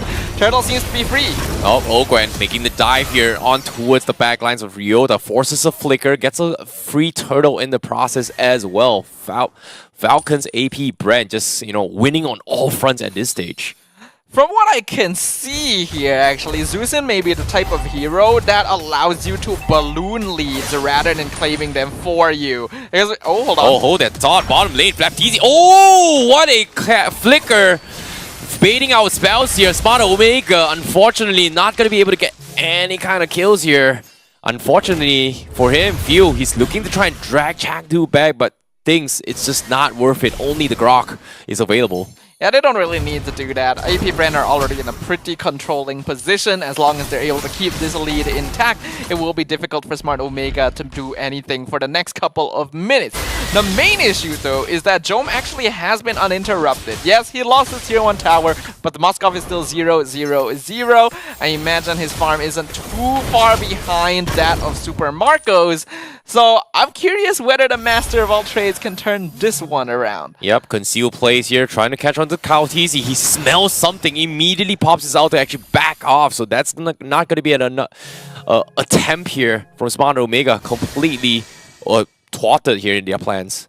Looking at the gold, yeah, actually, Jome only 300 gold behind Super Marco this far, despite a 3k net worth difference. So his farm is still keeping up pretty alright. But Omega need to make sure that they don't fall too much further behind, because we already know how consistent Falcon's AP.BREN is as a team. Once they have that lead, they're going to make sure that they don't lose it. And I imagine that this Moskov is going to start becoming a target of interest very soon. Yeah, Jome has been playing very, very safe as well. He needs to make sure that he doesn't get too far behind there. But middle lane here, they do find Ogwen. That's going to be a very big catch. However, Few is going to be able to drag them back to try and extend the fight. FNATIC is here to try and pull him back here. Few looking for his 1v1s on the sides. Meanwhile, the back lines as well. Super Marco is able to find another one. Just like that, FCAP just dissected the front and the back lines of Smart Omega. As Smart Omega stood no chance in that situation. Kyle TZ gonna be able to get the turtle for free, though Jome also trying to split push. Oh no, Jome, he's in a little bit trouble. Oh, what an escape, but Few is gonna be able to have his lantern on him. He drags him back in. There's no way out there. Great little ninja trick here coming from Jome. Chagnu, however, will be dived in under turret by Super Marco. Gets a tier 1 as well for FCAP. Yeah, an impressive mechanical play there using Moscow Spear to try and escape. But unfortunately, a 1v3 is not going to work very well there. And we can see that Jome, who has been trying so hard until now to keep his farm up to par with Falcon's AP.BREN, has finally met his first demise. And this is not looking good here. If we just look at the items, it's very clear that Falcons are way richer compared to Smart Omega. And I'm not too sure if they're gonna be able to make much of a difference here. They really gotta play for late stages when Jome comes online. There's no way to really make a comeback before that timing. Oh, combo coming from Endiryu. They are going to try and catch Flap TZ, but this Ruby is extremely tanky here. Forces a flicker out as well. Does have to sustain, and Omega, they can't seem to get the kill. However, they need to run now. Falcons, they're coming from the back lines. Look at this. Few, he's going to be able to corner Endiryu. He's looking to try and punish this here. Jome looking to TP away. Guess what? He's going to be able to escape and narrowly as well. Jome, he gets out, but Endiryu, he's going to be the black sheep for Smart Omega. FCAP, they will be able to find one only, but still, what an escape from Jome. That is actually insane. I'm kind of surprised Flap didn't choose to check the left brush. He just checked the right brush and then figured, like, I guess he just disappeared. He just stopped searching. It's kind of strange. What an outplay here, but still, Falcons AP.BREN, they still have the lead. They still have the net worth advantage. They are going to continue to press this here. Super Marco, with the Salmon Force here, does a serious damage onto his Ook here. And unfortunately to say, there's nothing much Omega can do at this stage. Even the purple bow is going to be stolen away, but for now, they use the purple buff. They are going to try and attempt this here. Super Marco uses the Purify. He's going to get chain stunned here. But can he survive? Yes, he will with the help of Kaudizi. The rest of the members of FCAP is here to back him up. Meanwhile, Phil solo fighting on his own in the back lines. He gets a kill on Endiryu. Now he's going to try and extend the fight. Chagnu, can he get out? No, he cannot. And he's going to be the next to fall. Jome does have the turret here, but he needs to make a survival attempt here. Purify comes in. He's going to get chain CC'd, and he is also going to be the next to fall. And just like that, Falcons AP.BREN completely shuts down Smart Omega. 10 minutes into game number 1, and the kill score is 14-1.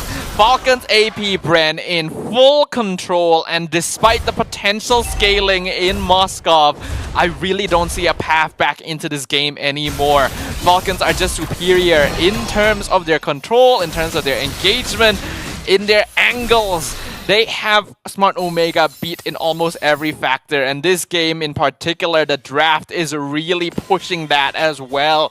This Zusin, normally a hero that has been having trouble so far in Snapdragon, we are seeing it being played to its full potential. Now with the Lord crashing in as well, and there's such a huge lead. Smart Omega, they've got to try everything they can. Chagnu already using the wall charge to try and extend this fight, but middle lane here, Kaudizi is able to drag Ryota out of comfort, and they will be able to burst him down. Smart Omega down a member, but as of now, can they continue to do so? Because FCAP, they look stronger than ever.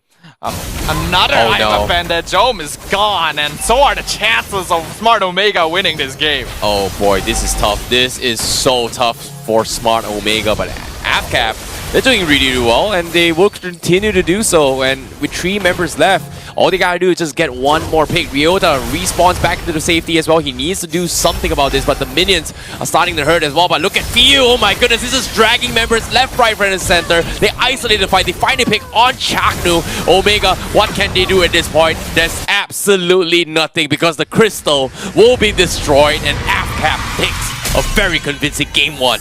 This was a one-sided demolition from Falcons AP.BREN, showing the world why they are still one of the strongest teams in MLBB. Not allowing Smart Omega any chance to play around Jome or scale or make any comeback. This game was theirs right from the beginning. I gotta have to say, this game is very convincing from the side of Falcon AP.BREN with almost a similar lineup from what Homebois have gotten for themselves. As such, I have come up with a theory about how Falcon's AP.BREN is able to work with this composition. Very simply, it's really just Few doing few things. The best mage around that knows how to use a Juicin. Yeah, I think. Would you agree? Yeah, I definitely agree because Phil was doing a very, very important role, like in the sense where he's playing as like a hybrid roamer. Like usually roamers are going to be the ones that actually, kind of check the brushes and some etc. It becomes Few instead. Exactly. But in this case, I feel like Phil understood the assignment what it was given, which was instead of having those secondary tags, and usually secondary tags are XP laners, he played that role for FLAPTZ. For FLAPTZ and did really, really well. That is the strength of Susin, right? As a hero, she trades her ability to wave clear and dish out high damage in the early game for just a presence that's hard to get rid of once you get into the late stages. And when you add on that her ability to CC by pulling someone out of the safety of their backlines, you can see why this hero is actually something that's worth respecting. We just gotta make sure you have the correct setup and the correct player to use her. Most importantly, I would say that not only just the correct player, right? The roamer that is in question must be a very specific set of heroes that clears certain conditions to be able to clear waves. That is by far the most important thing that Juicin will require in the middle lane. Otherwise, you will be giving a free lane over to the opponent's mage. In fact, giving in a free priority over to them. While you have no idea what you can do, you're just merely touching and tickling them, unable to pull anyone because you can't stand your ground long enough. Yeah, I think it comes down to a situation where you need to understand your spacing and distance here. And, I think Juicin is in a situation where it's not super far in terms of range, but it's not that short either. So if you can understand those distance and spacing, you're going to be A-okay. As long as you do not give Juicin 10 stacks, you're good, right? But in this case, Shangnu thought it was like, hey, it doesn't really hurt. Oh, I'm immune, I won't be dragged off as much as I thought, but it doesn't matter. Once those stacks are up, and the moment you don't have those immunity, you're dead. You're going to be dragged out. You're just going to be dragged out. Yeah. It's time and time again, we're just looking at these dragons. Pretty darn annoying, and I think that Smart Omega gotta have to respect that. They know that FCAP is a team that can definitely pilot the Juicin now. I feel like a big problem with Smart Omega is that I'm really not seeing a lot of the impact of a lot of their players, especially of their setters, right? The fact that Chaknu decided to start the game by invading the jungle against an alpha jungle and Juicin mid speaks to a bit of a lack of forethought. Like, this is a duo that can easily pull you out and finish you at level 1. Like, I know that Grok is one of the safest roams that you can use to invade, but that also depends on your matchup, and this is not one of those games. Him dying at the beginning was already bad, and then trying to use the wild charge to set up a fight when he wasn't really in range to actually stun and make an impact, thereby kind of leading his team into a trap, made the early game just go completely sideways. I think to add on to that as well, I don't think the level 1 invade wasn't that biggest issue. It was the first turtle fight was one of the big issue right there because he disrespected Fuse Juicin, and because of that, he trigger-figured, fired the gun, and everyone from Smart Omega kind of committed to the fight. But nevertheless, here, Few did a fantastic job. He is undeniably the MVP for this game. Yep, I gotta have to say, Few knew what he wanted out of this game. Grok, when it comes down to Chaknu, to further elaborate on that, Chaknu, or rather, Grok is super good when it comes down to opening up brushes and of course to give very early game information, something that I am very familiar with because of NIP Flash's JPL. His style of heroes is Cho or Grok, and all he do is tag the opponent's roam. As long as he's able to see the opponent's roamer, he's done. He's good. He don't have to do anything else. I think so. At this point in time, it's really about Chaknu's being able to position himself in a way where he's not too close and really respect the personal space that Juicin provides for this game. Yeah, I think prior to these highlights, we saw a perfect example, right? Like, I think Chaknu made a mistake. He got dragged in by Flap and by Few, and after that, just immediately just fired a shot. He fired the first shot, and everybody just started shooting and hoping that somebody's gonna die. And eventually, it just didn't pay out for Smart Omega because they weren't in position to do so. Time and time again, you can pretty much see Few also outplaying opponents. We saw in the previous fight, alright, we can pretty much see that we really wanted to see Endoryu to be able to kind of turn things around against Few, but Fast Fingers Few immediately popping off with the Crimson Beacon as well, allowed him to get himself right out of dodge. So it's pretty much all about micro game. We don't have to focus so much about the macro of Falcons AP.BREN versus Smart Omega just yet, because you focus on the micro, you win your lanes, and that's pretty much what Falcons AP.BREN has been doing. You win lanes, you know your heroes well enough, and you defeat them through raw power. This is not even the true power of Falcons AP.BREN, to be honest. Yeah, I agree with you say, right? Like, it's all every lane pretty much out microed their opponents. But now here comes my question. Was it a draft issue? Or was it just straight up micro? I think the draft was workable. I do think that it was mistakes in terms of microplay and even some like teamfight decision making. Again, Chaknu's choice to engage at level 1 and then try to force the turtle fight when his team wasn't in the right position to do so already cost something.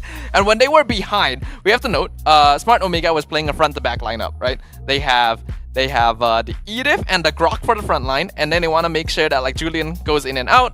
Vexana is doing damage at the back, Moskov is doing damage at the back. Zusin is very good at dealing with these sort of lineups if she's ahead, because you pull the front line away from the back line. And when that happens, you saw that every single fight, Smart Omega just scatters. Once Ryota is gone, once Chaknu is gone, there is nothing protecting Endoryu and Ukir. They just have to run, and they cannot run because Few is chasing them down. And you cannot run from a Zusin that is ahead of you. It's just impossible. You also gonna have to remember, once that glowing wand plus the Ice Queen's wand pops up, you know that you're pretty much dead the moment no way out. The moment the lantern touches you even once. The amount of slows is just way too much for you to work with. The DOT of the lantern actually ticks off pretty fast. I think what's disgusting is just his first kill. Like, if you hit multiple targets, you're stealing everyone's movement speed. Straight up.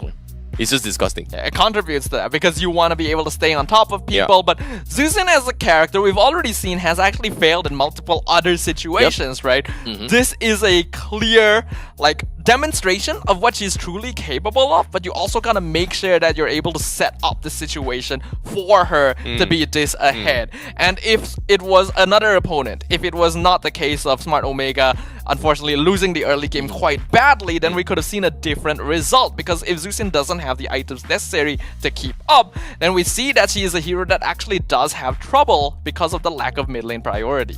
But perhaps we'll be able to tell a little bit more if whether the Juicin will be contested or not in the next game, right? Because Falcons AP.BREN, perfect game number 1.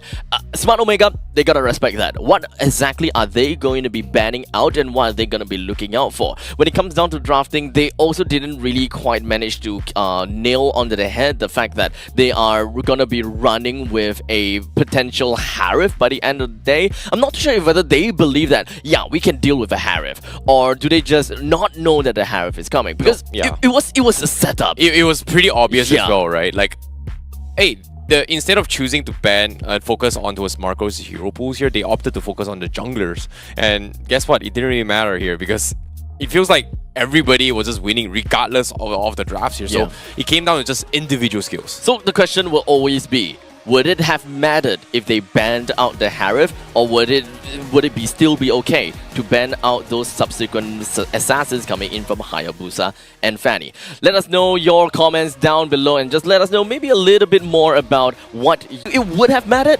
It would not have mattered. I actually do agree they should have banned Hayabusa and Fanny. Okay, guys, stop fighting. Stop fighting. There's no fighting here. I'm Stop agreeing. fighting, because why? We are going to be taking a little bit short break here to kind of resolve this behind the scenes as we jump into this short break.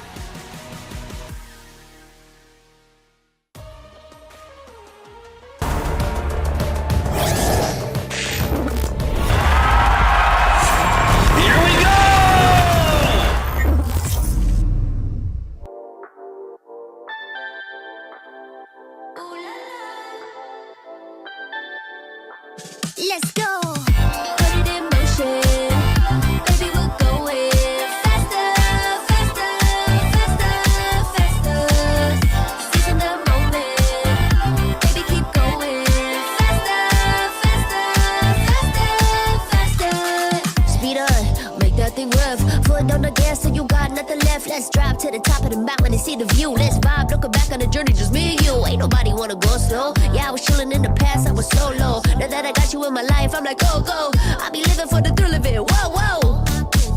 I hear you like to gamble. Let's take the road, let's travel. No, I'm a lot to handle, but I wanna go fast with you. Think we could go the distance, although I know we're different. Together we both fit in, so I wanna go fast with you.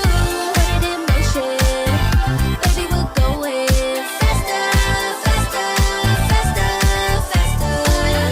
Seizing the moment, baby, keep going faster, faster, faster, faster. It's like they never even seen us, and nothing will ever get in between us. I'ma ride by your side every season, and if anyone try to stop us, we just speed up. Yeah, always keep it at 100. Top down, pretty face, so sun-kissed. Know it's scary, but I swear I really love this. Big shades on, summertime in London. I hear you like to gamble. Let's take the road, let's travel. No, I'm a lot to handle, but I wanna go fast with you. Think we could go the distance, although I know we're different. Together we both fit in, so I wanna go fast with you.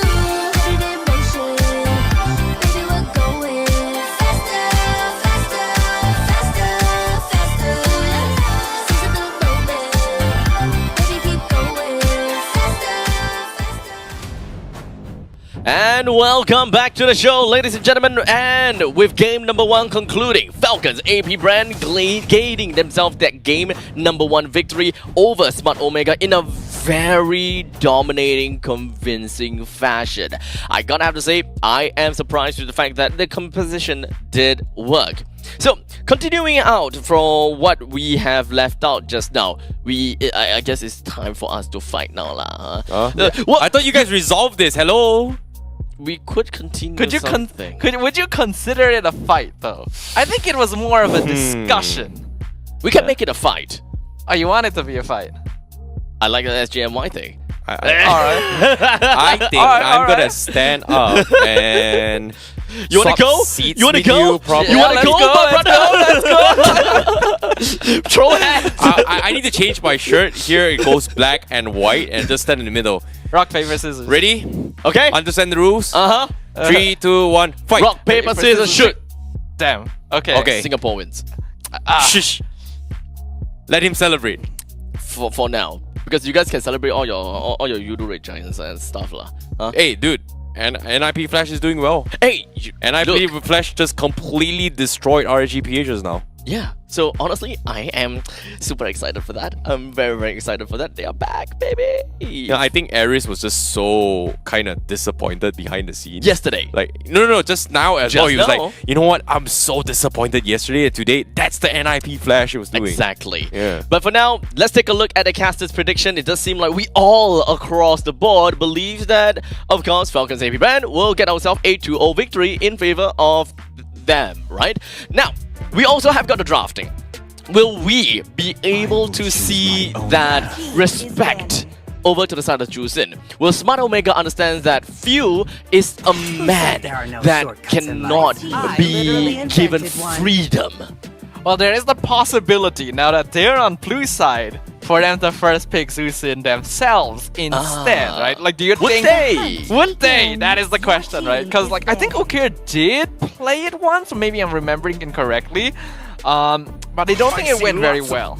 I think they gotta respect the Ruby. Like, to be honest, I feel like Flap TZ was just doing so well in the prior game as well. It's a very good synergy with both the Zusin, and alongside himself, it's just so difficult to kill, right? It's great for setups, great for sustains, great for baiting on fights as well. And I think Smart Omega, they made like a couple of attempts to try and shut Flap TZ with this Ruby. They just couldn't set up those fights. So I guess now they're just taking away kits away that are comfortable so that they can actually find one lane and just go in and set up for those ganks. I like how Falcons AP.BREN themselves acknowledge the fact that Jusin can be a threat, and Jusin is of course a value that can even be made out of within of Smart Omega's draft. I thought that it could be kind of like a bait and switch kind of thing, whereby Falcons AP.BREN, we show you how Jusin is meant to be played.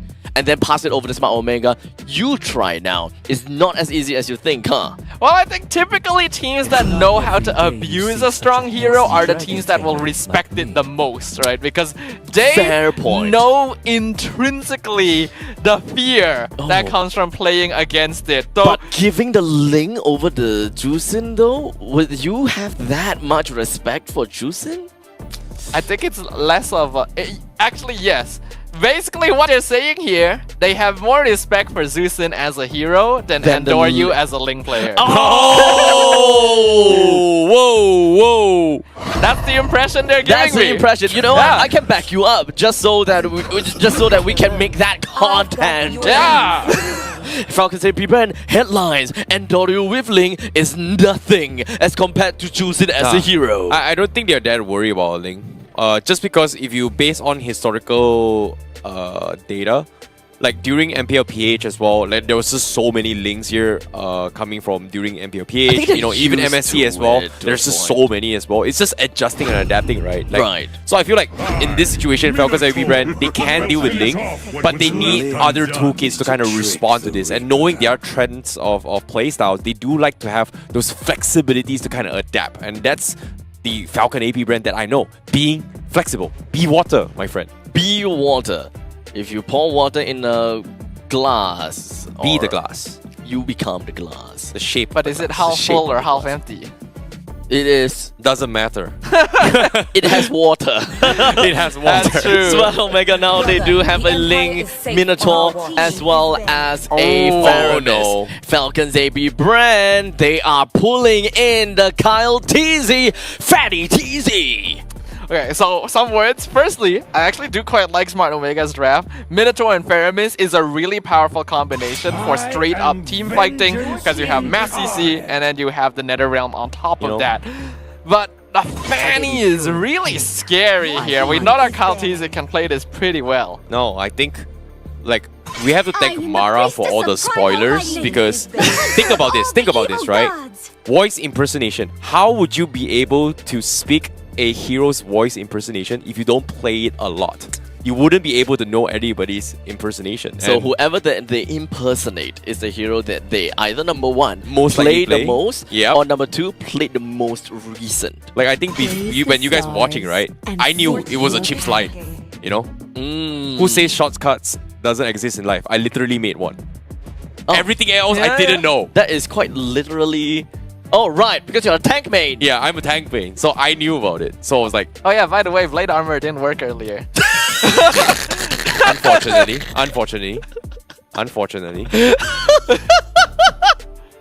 But for now, we do not have any other heroes that really show that there is a need for Falcons AP.BREN to build that for now. Because, I mean, if we are looking at a Claude, for example, that could definitely still be a probability because Claude, when it comes down to the Blazing Duet, it's still very basic attack based. But, I mean, you're not really looking out for the retaliation per se because Demon Hunter Sword, you kind of get the HP back out of that retaliation. It's not too big of a deal. But oh, okay. What do you have for me? Okay, so if you have 2 lifesteal items, Blade Armor, if you can sustain the initial burst, Blade Armor still is stronger. But usually you need Hearth Claws to be able to counter the full combo of the Blade Armor. You need all that much? Yes, it's that much. Because I if you can can see that being sustain the through case. it, if, let's say I have Dominus Eyes, I have Anti-Cuirass and a Blade Armor, it's very difficult for any marksman to actually survive the retaliation. Understandable. I know that Vengeance is pretty scary. Okay, this is a Blade Armor game, ladies and gentlemen. It This sure is a Blade is. Armor game. You got Ling and Claude. This is when you do want to have that Blade Armor. And we have seen this composition work pretty well for multiple teams before. You would think that, hey, Ling, Claude, both game heroes shouldn't work together. They do. Hylos XP? Oh, Hilda!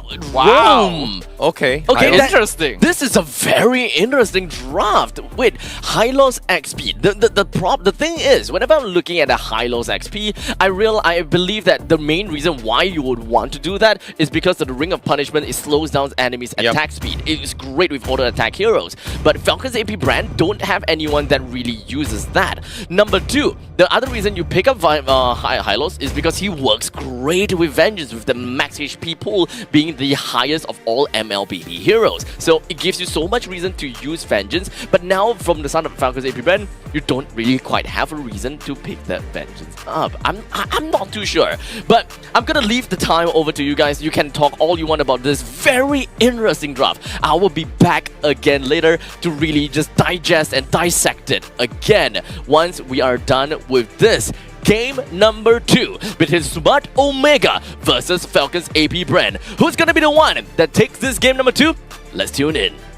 Well, we are going to be jumping straight into the game right here, right now. And Nuryu on the link.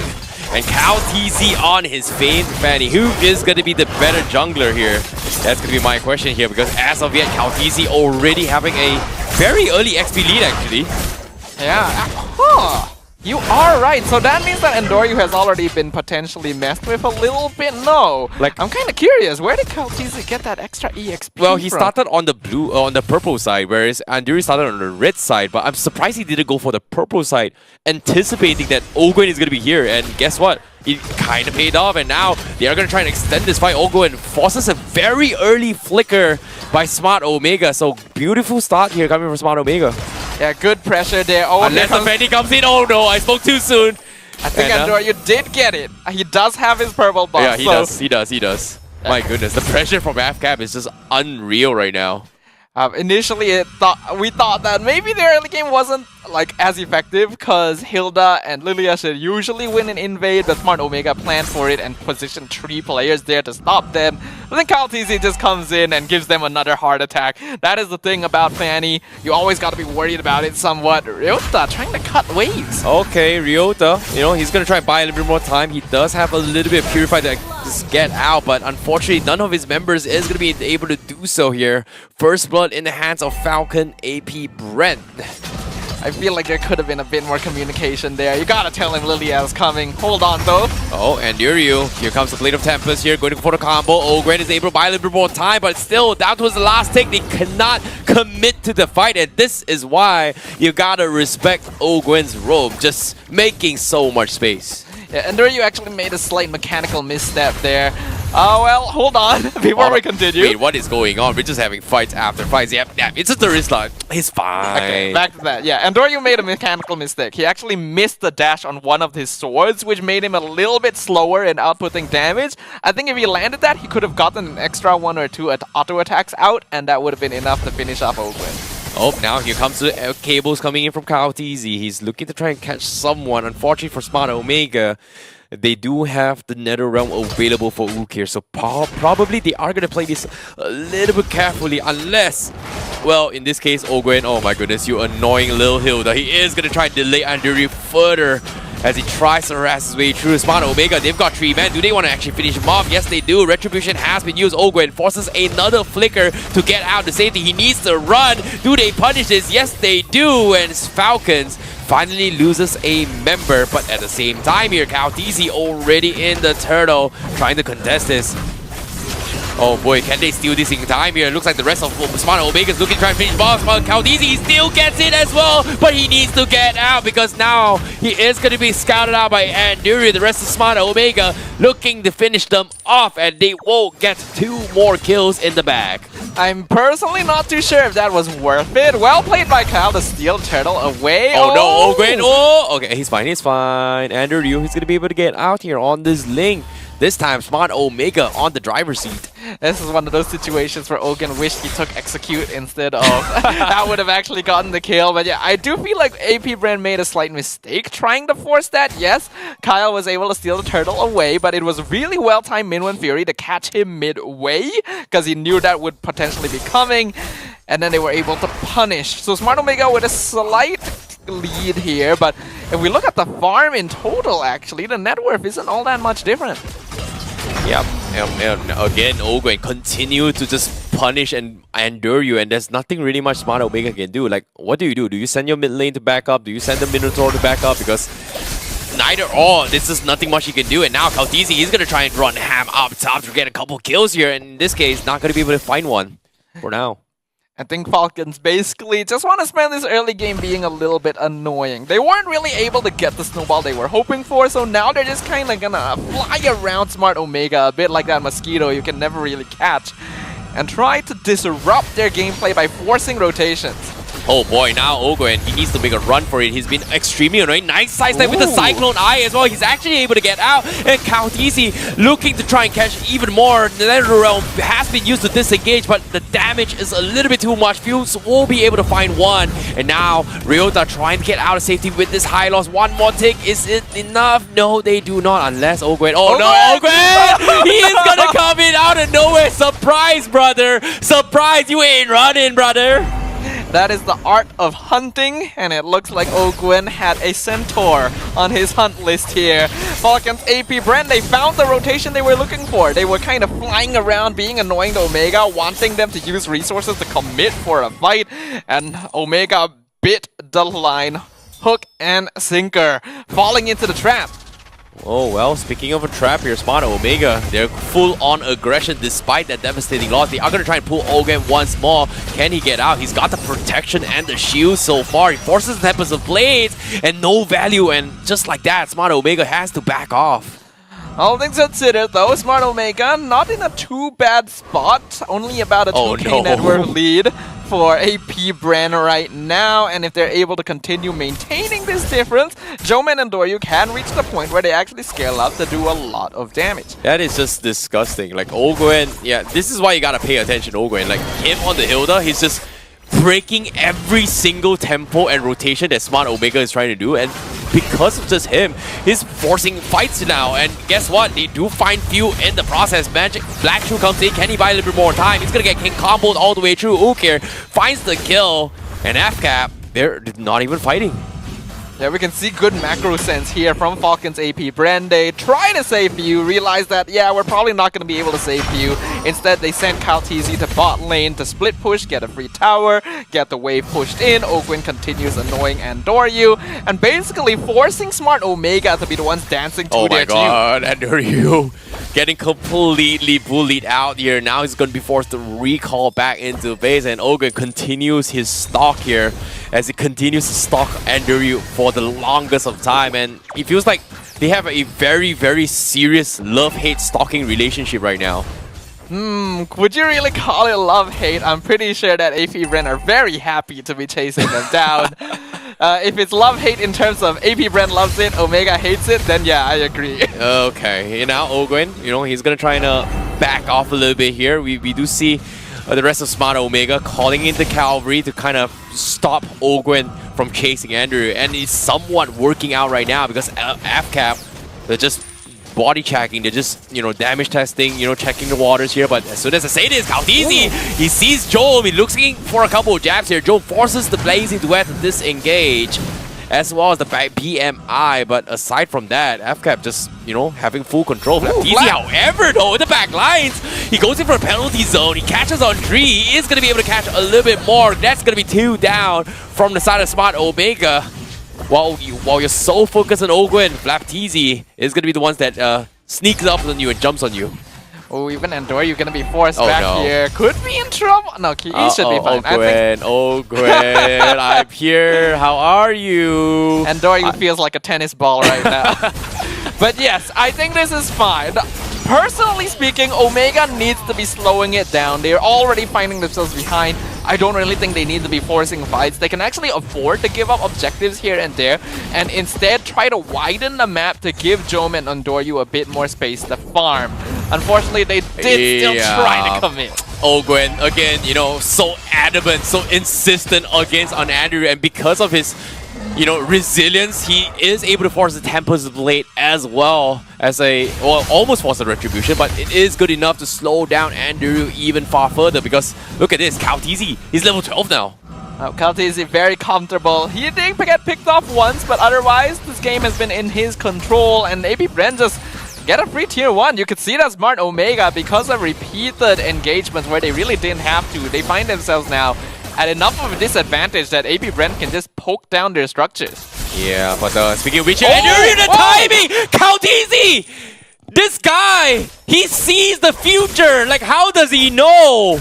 He actually timed that perfectly. Like, that was perfect! He knew exactly when Endor wanted to jump down to take the jungle camp. Goodness, that is some foresight coming in from Kautizi. He knew exactly what Enduro was about to do, and now Kautizi drew the middle tower, and from behind, Ukir just get completely assassinated, and he got in and got out. Smart Omega just did not see that coming at all. I see here why Fanny is getting banned so frequently. Such a dangerous hero, but they're still continuing. Yep, and Diryu now looking to go for the Tempest Blade, but instead of continuing, he actually backed off to help his teammates now. And Flaptizi is still surviving with the Body Smith armor, and he's not even dead. He was able to set up a fight, and with the Nether Realm, Smart Omega backs out, and FCAP says, we are out of here as well. Omega are so far behind. You can tell that they just have no money, no items at all because of how long they were doing damage, and Flap just didn't feel it. Falcon's AP.BREN are clearly in a place of comfort. This is a draft that usually has some trouble keeping up once you get to the mid to late game, but if you're well ahead, then that is not a concern at all. That is so much Lord advantage too. Here he comes, Kautizi baiting a couple of reactions here. Smart Omega getting a little bit angsty to go trigger figure. Feel forces a very early black shoe, but now Enduro, the force to fight. Temple Blaze comes in, connects onto 2. He's gonna try and finish off Field. No black shoe means he is gonna go down. And now here comes the BMI from Jome as well. He's doing decent amount of damage. Falcons, they still survive the damage output. They flip the scripts and double kill now for Flaptizi, just like that in one fell swoop. Smart Omega tried to take advantage of Few not having his ultimate. They did pick him off, but it cost them 4 deaths in exchange, which really isn't worth it. Yep, speaking of worth it right now, to force another Nether Realm coming in, even the tier 3 will fall. Smart Omega just has no answer at this point. We have to note as well, the reason Few used his black shoes there, he was tanking the tower so the minion wouldn't die, so that they could finish it off. He wasn't quite able to hit it, but that's the reason he used it, and that's the reason Omega decided to jump on him. So, unfortunately, the goal lead is still way too much for Omega to try and make a big difference at this stage. Unfortunately, with the heroes that they have, they're not very good at finding pickoffs or punishing AP.BREN's positioning. They have to counter-engage. So they really need to slow down and look at this from a more strategic perspective. Well, speaking of strategic here, seems like Omega still hoping that Jome is going to be able to be the master of everything right now, because as of yet, he is just under-farmed. And they need more farm up on Joe before they can make a bounce back. Meanwhile, Falcon's already making quick work on this Lord. Yeah, smart choice of Omega not to try and contest this. Kyle TZ will be able to get that. Unfortunately, with only 1.5 inhibitors at best standing, it's going to be very difficult for Smart Omega to defend this. They really got to plan their cooldowns correctly, or they're going to find themselves in a heap of trouble. Because again, look at the items. Look at how much difference there is in terms of what Falcons has. Even a Queen's Wings for Kyle TZ. You only get that on Fanny when you're this confident. And there's good reason to be. They've got Queen's Swing up on Flaptizi as well. He's going to be very, very tanky and difficult to kill off. And now with the Lord crashing in, they are going to have to drop everything here. Smart Omega slowly mowing it down. The Lord will come down, but Flaptizi, well, looks like they are going to play it safe. Objective is going to be key here. Kautizi making quick work on all the minions. And Smart Omega, they're able to defend as well. Falcon, they just don't want to commit. It's not worth it. Good discipline from AP.BREN. I do personally feel like there was a possibility they could have muscled it in, but they do respect Omega's ability to counter-engage as a big 5-man death ball. Because if they all get caught in the Minuan Fury and the Netherrealm comes out, they actually do have a chance of being picked off at this stage, and they cannot afford to give that lead away. So instead, they use the Lord as a way to secure every structure and then reposition to return once they've hit their true item spikes, which are maxed out. Because all of their players are only about 1 or 2 items away from hitting that. And once that happens, they know that they can just whittle down Omega without much fight. Oh boy. FCAP, they've got all the space around Wogue right now. And it feels like there's nothing really much Smart Omega can do. But I'm really surprised that FCAP did not just, jump the gun right here, like, considering the amount of lead they have. Unless Ogwen says he just wants to be a little bit more personal, because right now he's taking a little bit too much damage. Andrew is trying to fight back, but he gets two-shotted by Super Marco as soon as he gets out of the iframe. NetherRealm has been used, but not used for Andrew, because right now FCAP is collapsing onto this. Unstoppable for Super Marco. Mega kill for FNATIC. They will pick them all one by one, and only Ukir is left, but the crystal is done. FCAP 2-0. AP.BREN thought they might have to wait for the next Lord to finish things off, but they found their window of opportunity and caught Smart Omega with their pants down. Another easy victory, another clean sweep for day 2 of the group stages as Falcons AP.BREN demonstrate their superiority. They definitely broke through like an Olympic diver and brought Smart Omega down in one fell swoop.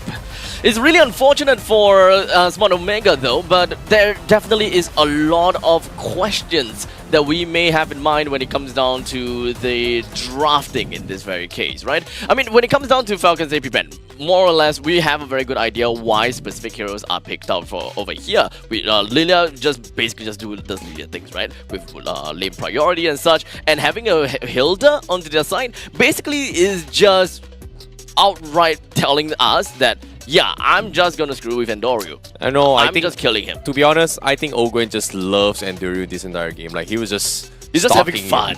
Like, maybe it's just outright having like fun. I don't know, is it personal vendetta or is it a stalker thing, but damn, he never let Endorio out at all. You ask Ogwen, he's gonna tell you it's not personal, it's just business. He's probably just saying, you know, I pick it because I want to play. I want to play Hilda. That's all.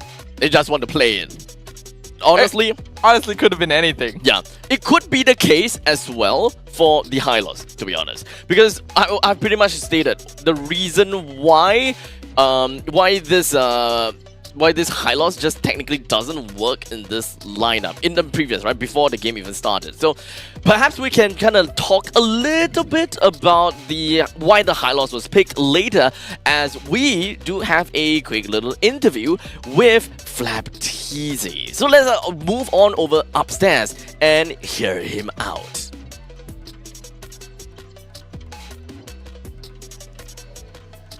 We're here with the winning team from Falcons AP.BREN. FNATIC, congratulations!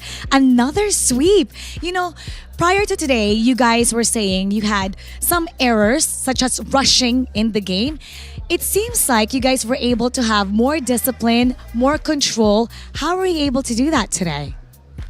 Ano po, pinanood po namin yung mga games namin kahapon, kung saan kami nagkamali, ganun, para mag-improve palalo kasi itong tournament na to, yung stepping stone din namin para parang practice grounds, training grounds na rin namin tong tournament na to para sa ibang parating na tournaments namin kasi wala kami masyadong preparation. Kaya ginagawa po namin yung best namin, tsaka nire-review po namin ng maayos yung mga mali namin para maayos namin sa susunod na mga laban.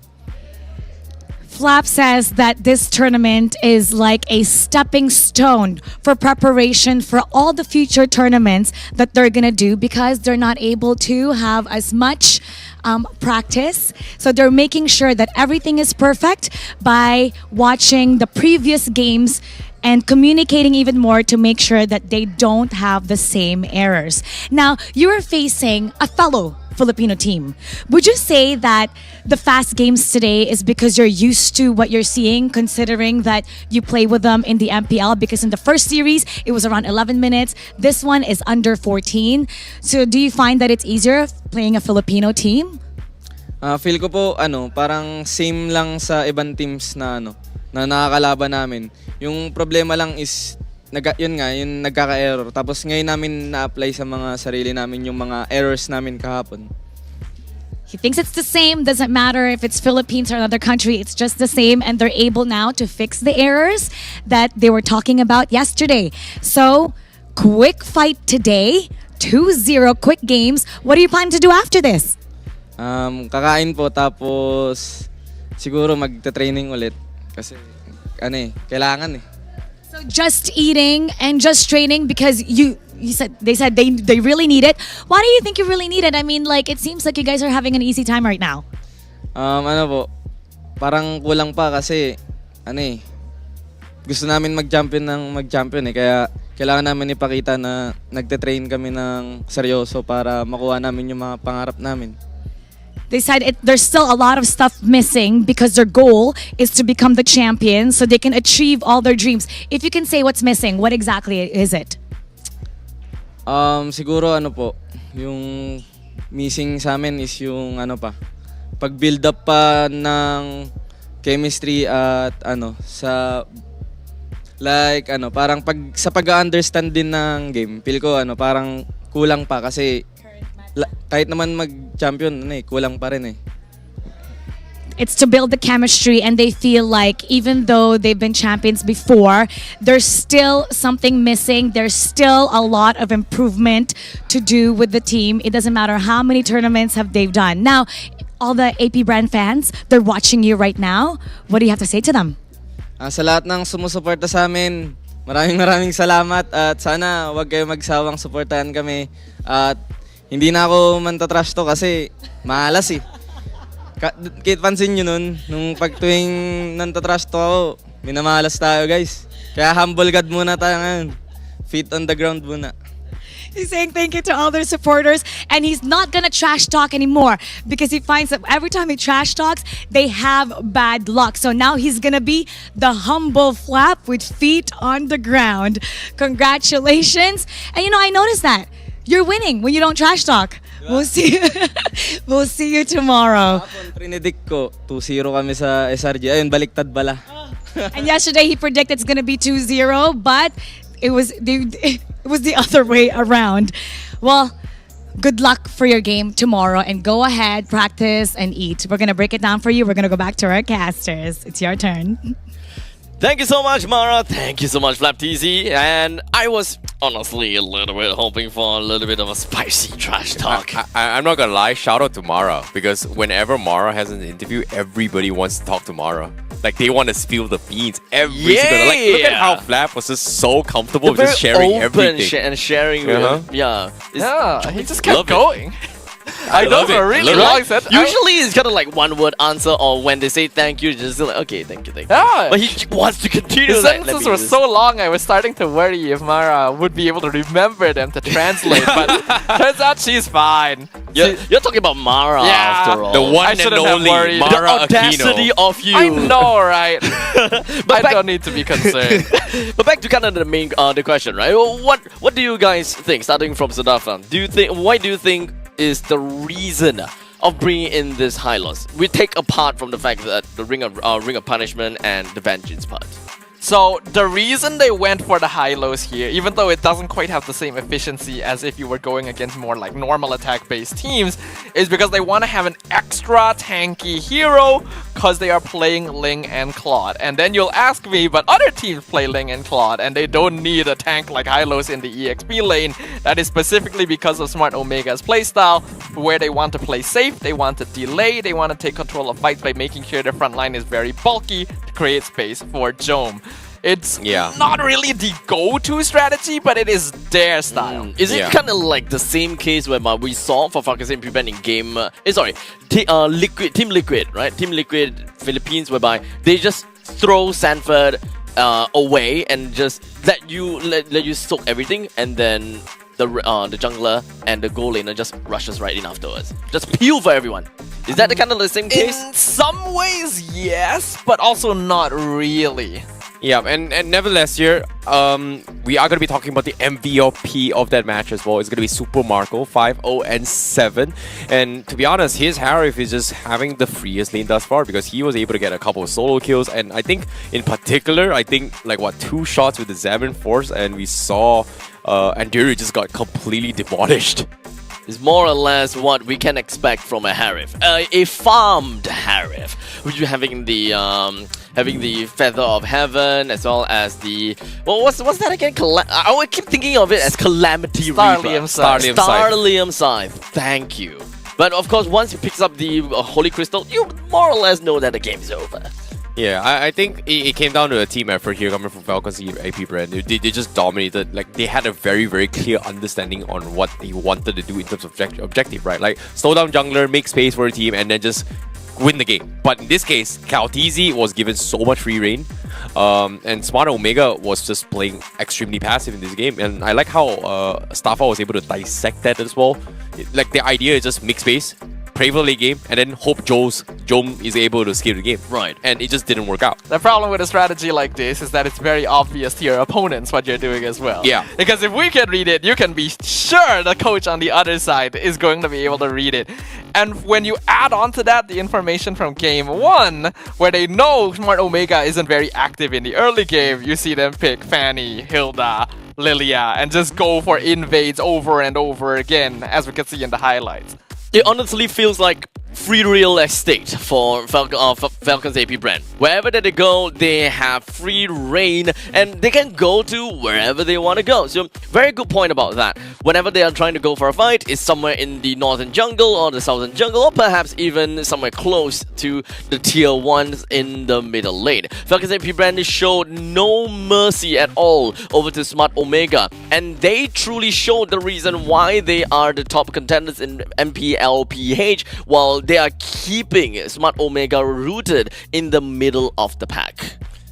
It's a cutthroat place, MLBB. We know that they've been one of the strongest, or basically the strongest region for a very, very long time. So it's clear that the teams that have been able to stand on top of this region are always going to be threats that are reckoned with. Smart Omega, I did like that they shifted their gameplay and drafted game number 2, picking up heroes like Ling and Claude, which have already been proven to work well together, and supplementing them with Minotaur and Pheromones. Like, straight up, I actually did really like their draft there. And while the Hylos may not have made the most sense, I personally was okay with it. I just feel like they're still lacking in terms of their execution compared to a team like AP.BREN. Yeah, I really like the Hylos in the current patch, but how is it played in XP, or is it going to be played Rome? Is it going to be a completely different matter as well? It's just very simple to use, right? It's very strong, brain dead. You know, if you play your cards, you do your job right, everything's going to be A-okay. So that's something that I think I will see a little bit more, hope to see a little bit more, but of course now it's always Jusin, Zas.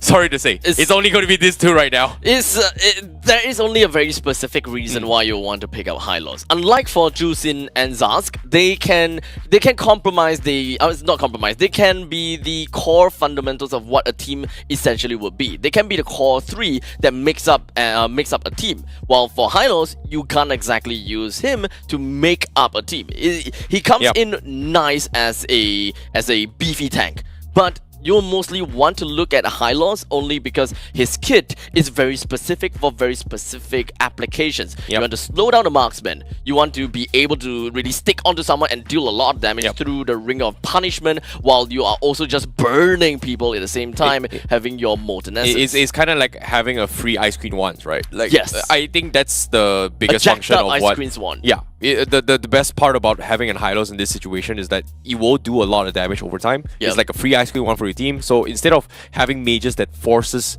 themselves to use ice cream one, you can get a little bit more flexible by going for like glowing one as a priority, blood wings is a priority, holy crystal is a priority, and just ignore the ice cream ones completely, and then just allowing a Hylos to be there and do the exact job for you. Yeah, I agree. I do actually kind of like the Hylos in a way because it does complement their strategy. If there's one thing that I don't like about the Hylos pick, it's not about the choice of the hero itself, it's the mindset behind it. It's the choice that they decided to go with Hylos as kind of a safe option to make sure that their Ling and Claude would be able to farm because they can hide behind him. Play not to lose. Yes. Yeah. Exactly. Understand. Now, of course, with that all said and done, we have pretty much concluded the second series of the day relatively early, if you ask me. I'm looking at my hand with no watch, but don't worry, I got you. Yeah, you got me. I'm just gonna look at that. Perfect. Now, with that all said, FCAP versus Smart Omega, that is a closed chapter. While we have got the next game upcoming for you guys, and this is a spicy one. We've got the Geek Fam ID versus Team Liquid Philippines. Essentially, you can pretty much expect Boloyski bringing darkness over to Philippines. How's that gonna work out? Ladies and gentlemen, don't go away or don't run away. We'll be right back with you guys with the final series of the day.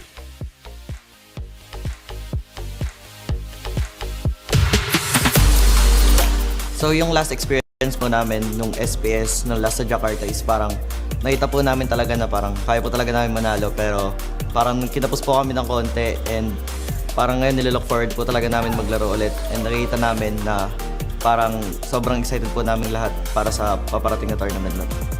Yung last SPS po kasi namin parang naglaro po doon si Zaida pati si Outplayed, and yun parang yung first international tournament nila. So knowing na first international nila is parang hindi talaga maiwasan na maging medyo kabahan sila, or parang hindi nila alam masyado gagawin minsan pag mga crucial. And ngayon parang andito na yung talagang main roster namin, like si Benny Cutie and si Carl Tidis. So yung impact na parang mabibigay nila sa amin is parang wala na kaming parang isipin na kailangan buuin na chemistry, parang andito na agad and maglalaro na lang talaga. Siguro yung makikita ko sa sarili ko na parang nagbago is siguro mas naging matured ako, or parang mas naging open ako sa lahat ng parang kahit pag sinasabihan ako ng mga coaches, parang tinitake ko talaga sila as parang motivation, kasi knowing na coach, sila yung mga coaches namin, so parang gusto lang talaga nila kami mag-grow, and siguro yun yung pinaka nakita ko sa sarili ko na parang maturity lang talaga, and parang yung able to adapt in every meta. Yung mga lesson po siguro na parang madadala ko this year is parang yung mga reminders lang din po sa kampi ko na parang huwag madaliin yung laro and take it easy, parang slowly but surely na parang tatapusin yung game. And ayun, kahit parang palugi kami, parang kailangan na pa rin namin mag-isip ng paraan para manalo. Hanggat di lumalabas yung parang defeat or victory sa screen, di tatapos yung pagpindot dapat. Yung pinaka-memorable po siguro para sa akin is yung mga fans sa pumupunta, kahit parang knowing na Filipino team kami and sobrang daming sumusuporta sa amin. So parang yun yung feeling na di mo talaga parang may express na maayos, dahil sobrang saya nga talaga, and speechless ako pag ganun talaga yung mga ginagawa. Yung gusto ko po siguro may experience mula last year is parang yung suporta naman ng mga Malaysian fans, kasi last year sobrang suportado talaga kami ng mga Indo teams. Sana suportahan din kami ng mga Malaysian fans. Thank you pala guys sa mga sumuporta sa amin since nung last SPS. Sana supportahan nyo kami ngayong paparating na SPS, and tatry natin bumawi and di panalo to para sa inyo. Hey guys, this is Rose, and right now I am with Beloyski and Vincent from Geek Fam ID. Okay, so today we will be playing a tier list game, and you guys will have to put it on the board. Team 1, see you soon. Oh, but because no more MP the King. Oh, no more MP the King. So you think MP the King is like the hard carry? Yeah. Homebois. Oh, deal. Oh. Just now have GBN Sword Light. Okay, so what about Odile? Yeah, Odile is strong, but changing 3 players from the lineup is quite hard to adapt quickly. Rebellion Esports. Othello. We gotta give it to we gotta give it to Vincent. Come on, your ex-team. Oh, by the way, before you rank, I'm gonna tell you what they said. They said Paxia 1, Vincent 0. Let's prove it. See. Oh, okay, see, he's still being nice. Oh wait, what do you want to say to Rebellion? Good luck, semoga juara. Oh. Kita yang mau juara. Ya, dia juga harus di grup sebelah. NIP Flash, the only team from Singapore. Hades, you need to be careful. Why Team Liquid PH and S? Because I think they will be mad because losing in MSC. They want to revenge in here. They want blood. Yeah, they want that. Oh, Fnatic on it. Same market. Yeah. Ooh. For me, they kinda underperform on MSC. They should have chance to win the title, but they didn't qualify for the playoffs, right? Maybe this one is the tournament that they want to revenge. Udah capek ketemu mereka, semoga bisa menang. Falcons, AP.BREN. Sama pasti. SRG. Oh iya, belum ada SRG. Oh iya, belum ada. Oh. We need to put an... Now this is very different. Because you gotta give the credit to SRG because they just won the championship. Even though for me they are S tier also. What do you have to say to them before your matchup? Because you know they're really good. Club TC. The team you guys have been waiting for, Udura Giants. Yes. Yeah, we gotta give credit for SG. Okay, what do you want to say to the MSC champion? Mereka udah juara 1 juta USD kasih aja nih. Hey. Okay, I like this. So you guys happy with your tier list? No. Satisfied? No? I'm scared Bren will be mad. That's it from me. Thank you so much to Beloyski and Vincent. I shall see you guys around. Thank you. Thank you. Clap TC.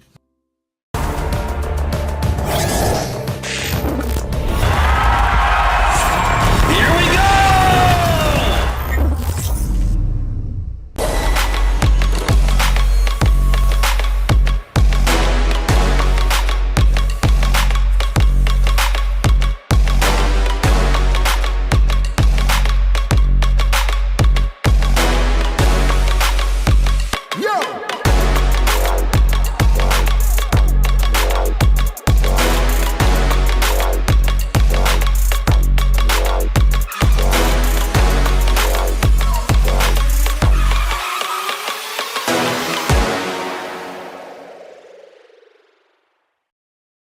The Snapdragon Pro Series is brought to you by Snapdragon Elite Gaming, Monster Energy, and DHL. You got me thinking things I didn't mean to. You got me wanting things I never wanted. Is this the way you always get what you want? Alright, alright. You got me right inside of my head. You got me so, so close on the tip of your tongue. This is the way you always get what you want. Alright, alright.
can feel it in my bones. I've been waiting for this moment. All my life I've been waiting. Ain't nothing gonna hold me down. Ain't nothing gonna stop me now. Cause I was born for this moment. I was born for this moment. Everybody said I was crazy for believing. Told me to give up, there ain't no shame in me losing. But they're wrong. Oh, but they're wrong. Oh, I keep to win cause I know it's my time. Giving too much, now I ain't going back. So give me the green light. Give me the green light. Cause I'll stand and fight. So give me the green light. The green light. I will stand and fight. I will stand and fight. I will stand and fight. I will stand and fight. I will stand and fight. I will stand and fight. I will stand and fight. I will stand and fight. Everybody said I was crazy for believing. Told me to give up, there ain't no shame in me losing. But they're wrong. Oh, but they're wrong. Oh, but they're wrong.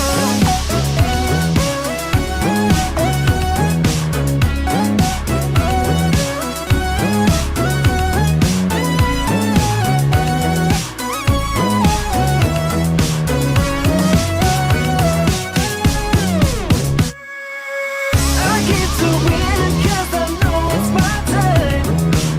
Giving too much, now I ain't going back. So give me the green light. Give me the green light. Cause I'll stand and fight. So give me the green light. The green light. I will stand and fight. I will stand and fight. I will stand and fight. I will stand and fight. I will stand and fight. I will stand and fight. I will stand and fight. I will stand and fight.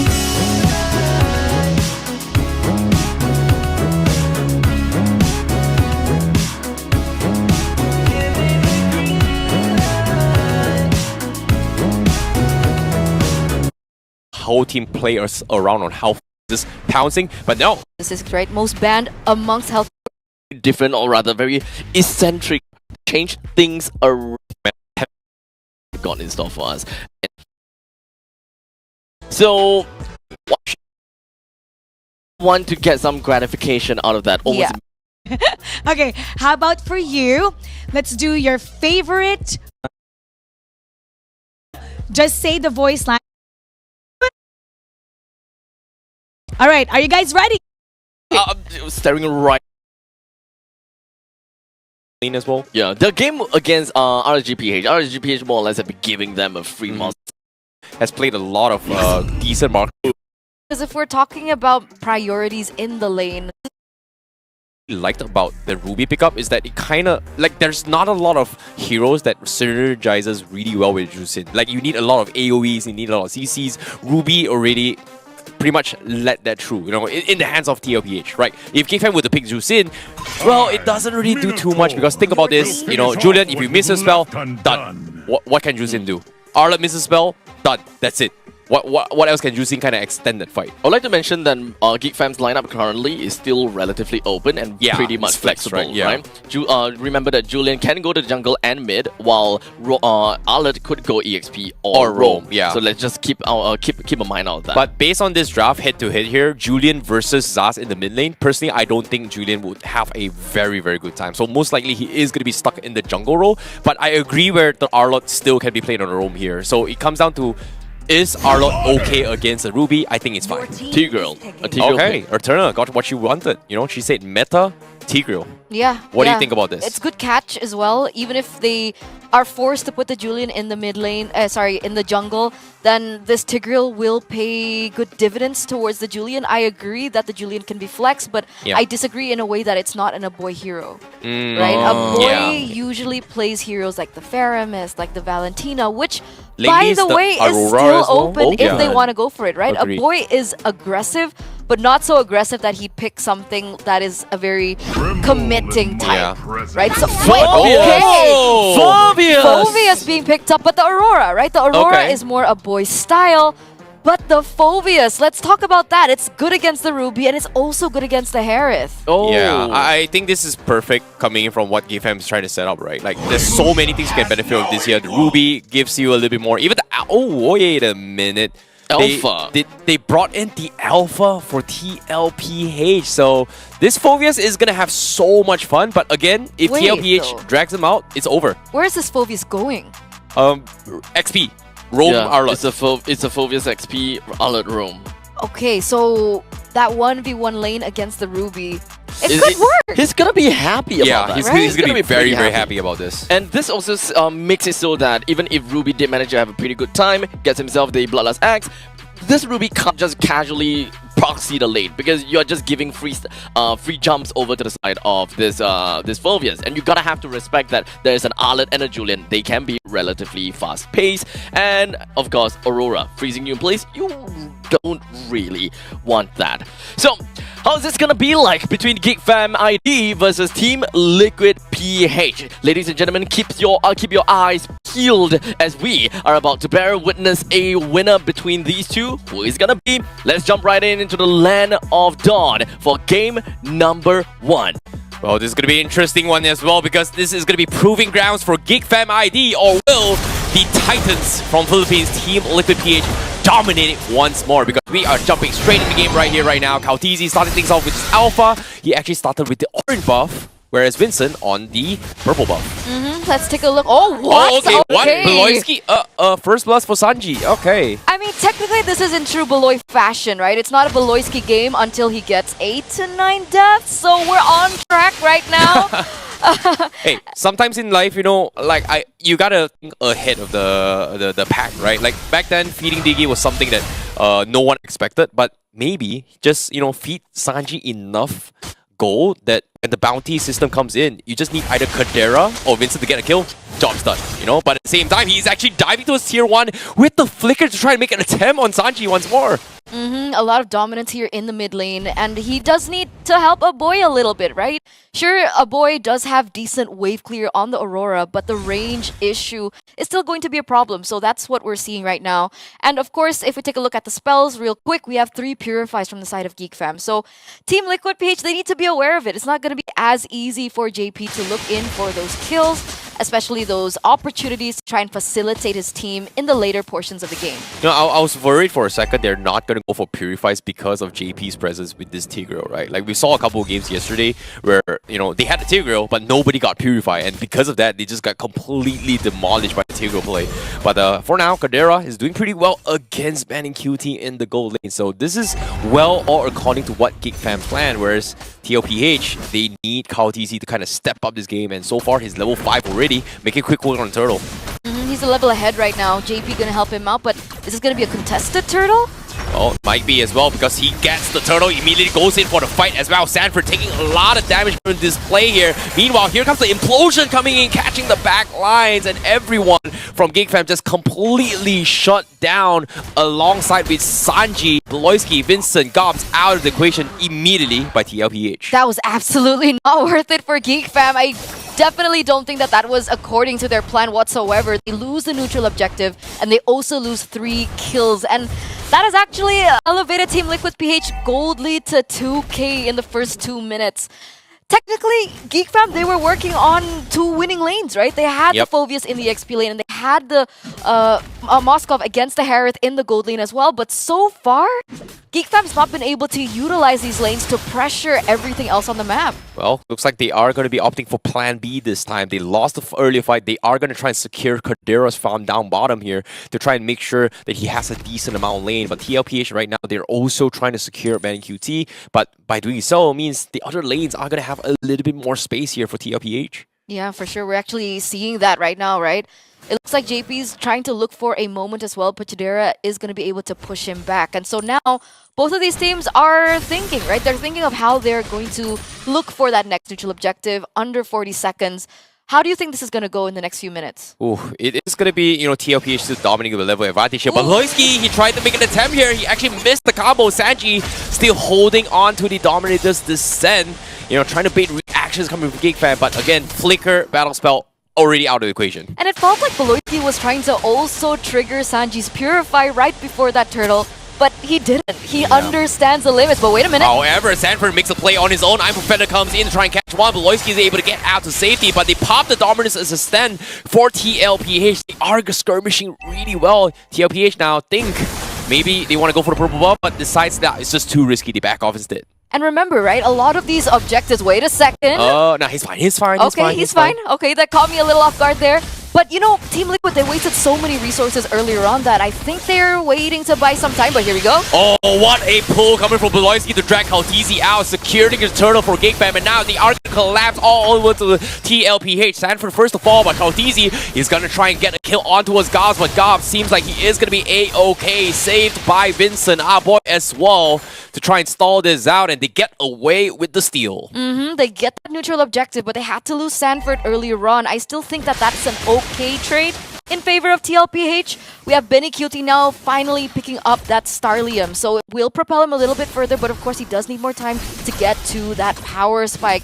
Meanwhile, we do see that Sanji is #1 in the leaderboard. So here's, okay, it flipped. But okay, the point that I was going to make is, sure, it's boring, but look at the impact that it has in the game. And now he's actually been able to, you know, just zone out Gobs here in that winning lane to take a little bit of a loss in that trade. Yeah, and I like how, you know, they have finally shifted up their focus on how they want to play this tempo, right? Like TLPH, even though they are leading right now, they are starting to realize that GigFam does have the tools to kind of punish their over-aggression. So it all comes down to Kaltizi. But look at this, explosion coming in from JP, but at the same time, the Frigid Frost comes in to stop them in track. TLPH, they need to get the heck out of there. Kadira finds a kill, they lose Beloisky, but the rest of TLPH, they both fall and crumble. Dominant's Descent comes in, but can he trade even more? Sanji was able to find one, and he's gonna sit still in the turret, immovable turret, to help Benny Cutie secure his lane. A 2-for-2 exchange. I was gonna say that was greedy, but then Benny Cutie just turned that entire thing around, right? I mean, getting a kill onto him is not that bad of a trade. 1-0-1 so far, but wait a second, Sanford. No, Sanford with the I'm a Friend that catches one as well. They proc the passive on our boy. He needs to get out, and he's gonna get bursted down by Sanford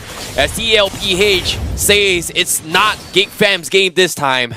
It's going to be difficult now for GeekFam. They are 2k gold behind at the moment. And even if they want to go for a neutral objective contest, Carl TZ is 2 levels ahead of Vincent on the Julian. So it's going to be tricky. They need to figure out a way to try and punish TLPH in a certain scenario. Sanji gets caught low, still going to be able to get out, but this is right before the neutral objective. JP goes in once again. Oh no, JP is going to be able to find Gobs as well. They got the Purified Feature Force to try and stop him in his track as well. But TLPH, they're looking to play this very, very safely here. Sanji is able to help trade off one player, and that's going to be Gobs that goes down the equation. Beloisky, well, almost getting caught by Sanford with a flicker. I'm offended, but the job has been done. They secure the turtle, find a kill, and TLPH continues with their lead. However, I think they want to go for more. Kadira. Oh wait, he actually used a spear out mid and actually got away. Kadira, yeah. What an escape.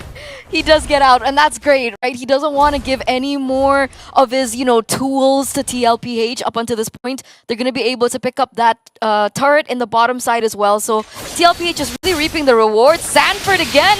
Oh my goodness, another catch coming in from Sanford once more. Kaltizi will be the ones to secure the kill, and GigFam now, they have to run because Kaltizi right in the back lines. Tier 1 is what they want for TLPH, and GigFam is nowhere ready to defend against this. Absolutely, but it does look like Chidera is going to have a trade there in the bottom side of the map. Going to pick up a turret, hopefully, for GeekFam. Does he get it? Oh my god, he doesn't even get it. All right, so... Oh no, the turret here. No. Wait. Oh, it's not enough. It still stands. It still stands. TLPH still holds on to all their tier 1s. Yeah, that's absolutely unfortunate because GeekFam, they need to look for those trades, right? They need to look for a way to find an advantage without going full force on TLPH because they are behind 5k gold, ladies and gentlemen. Chidera is only on 2 items. So they're not anywhere near ready to dish out the damage that they're supposed to. Even a boy on the Aurora forced with the Blood Wings for his first item, unable to go for a little bit more damage or even a little bit more utility in his itemization. But we do see a trade perhaps going on south side. Wait a minute, JP. Conceal plays from JP, gonna be dragging one out, immediately shut down as well. Beloyski with the counterplay with final stage, and the Freaky Frost connects on tree, but they need to run here. TLPH, Koi Kadera coming salvage the fight as well. They're slowly mowing them all down, but it is not enough because Banu QT was setting it up for a Salmon Force counterplay, and just like that, they lose 3 members. And Geek Fam, they thought they had the advantage, but TLPH was just baiting them into this fight. And that was beautiful timed, right? Beautiful timed before the Lord is up and ready to go. And TLPH, they got their eye on the prize. They're working the macro, they're working the distance, and they are getting the benefit from it. And it should be an uncontested Lord. I think one of the main things that I really wanted to point out earlier on is Geek Fam with Beloyski. It's a double-edged sword. 4-1, you can say that, sure. He has the big brains. He comes up with the macro plays. Every time Geek Fam are behind or in a scenario that is unfavorable, usually Beloyski is the one to make the play happen for his team and look for a comeback. But TLPH know this, so if you notice, they have been wasting resources. I wouldn't actually call it wasting at this point, right? They're utilizing their resources to get Beloyski off the grid, and when they do, it looks like Geek Fam are scattered. They don't know what to do, they don't go for the contest, and they don't commit. Yeah, and that's the thing about TLPH, right? Like, JP is making all these aggressive moves, which technically may have cost them the fights, but because of how the rest of the members coming from TLPH, they understand that they have this level advantage. Like, especially Kautizi, especially Sanford as well. They understand that they have a faster power spike, a stronger power spike compared to Geek Fam, and they'll be like, you know what, we can get away with murder just like that. Even though it's a very risky move, but they're not afraid to just jump the gun, take the risk. Absolutely. Benny QT now has Holy Crystal. Terrence. My god. Right? That is huge. He is on Starlim Scythe and he has the Feather of Heaven as well as a Holy Crystal. So he is at his power spike. We'll see how this pans out as it looks like TLPH are going for that push. Well, it's not enough to break tier 3s down bottom, but at the same time, they do get it. I'm a friend to catch up Beloyski once more. Quite a catch from Sanford. And TLPH, they will get another one as well. Dominance Descent has been used to zone off the rest of the members of Geek Fam. They take all the outer turrets away from Geek Fam, but can they continue for more? Because there is going to be another assault up top, but it seems like they are going to be baiting off the first disperse coming down towards the tier 3 protections. Yeah, they're doing work right now, but it looks like conceal play is going to be utilized here. They're looking for that opening, but look at Sanford! Oh my god, again, I'm a friend that comes in. They drop in the Phobias out here to try to get a little bit more value. He's jumping and doing a lot of damage, but no follow-up from Geek Fam. TLPH, they get a free kill once more. He's 2 behind at this point, right? I mean, if we get a chance to look at the items that we can see, actually, sorry guys, by the way, we are actually going to see a lot of defensive items already being built from the side of TLPH, right? At this point, Geek Fam, they're too far behind, but wait a second. Oh my goodness, Sanford once more with the I'm a Phantom Pale Haze. They catch Beloyski, Frigid Force connects on 3. That's a lot of damage, but he needed Kadera to do work, but he's almost going to be dropping as well. He's down towards 1 HP. JP with the implosion stops him from finishing his teammates, and TLPH, they will continue the assault. They take the gold later, they take the Robert, they take it all, they even take the tier 3s with them. And now TLPH, they have to respect this and back out. That was so close and that was so unfortunate, right? Because technically Chidera has his Holy Trinity, right? He has the Golden Staff, he has the DHS, and he also has the Corrosion Scythe. So you could see that the damage was definitely ramping up for Chidera, but unfortunately he can't carry all 4 members on his back in that particular team fight. But he was able to buy some time for his team to look for a reset. And now 12 minutes in, wow, can you imagine it's only been 12 minutes? I thought it was much longer. But right? It's just so much actions after action.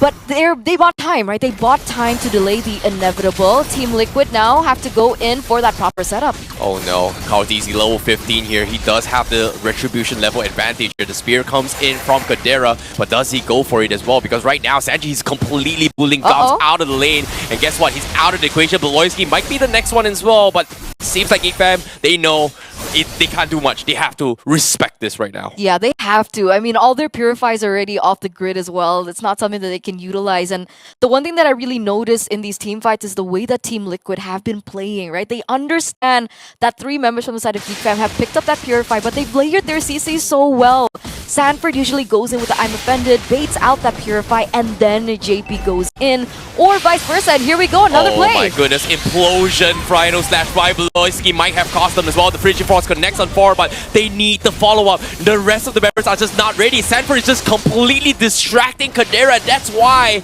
they could not finish the fight at all. And Team LPH, they get away with another kill, but here comes Sanji. He was able to find Kadera under the tier 3s with this dominant descent. It's so frustrating, and you can see our boy, there's only so much he can do. Crystal's exposed. He will also fall to the passive, and just like that, TLPH gets a very, very clean sweep in game 1.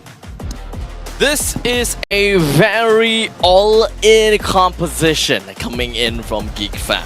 And unfortunately, the all-in comp, not really something that is able to be executed time and time again. I believe that they did manage to try it a few times, but once they are starting to lose, they are a little bit more passive in their plays already, and not really quite willing to go in together with all the ultimates combined. Demonic Force and Final Slash, all of these are largely absent. So they couldn't find their setups all that great, and in fact, the setup outside of the base wasn't exactly the best either. I think that they really wanted to do something before the Lord eventually marches in, but that was their final all-in, unfortunately. You know, it's insane to see how TLPH played that so well, because if you think about, you know, let's not think about drafts or win or head-to-head, right? Let's think about how they set up their fights really well in terms of layering, right? Like, oh, Sanford goes first, and then Sanji responds, and then JP just watches for the right moment to strike. Oh, if JP starts the fight, Sanford will watch, Sanji will watch, and then they commit to this fight. And every single time that happens, GeekFam just couldn't react in time because they're just dropping everything, and TLPH is just always having a tempo breaker to stop them for making a counter play. Now, Eterna, my question to you. The Furvius pick, we'll talk about that, right? Yeah. Because Furvius is very evidently brought in to counter against Ruby, as well as largely gonna be onto the Harif. Now, Furvius can do either two things.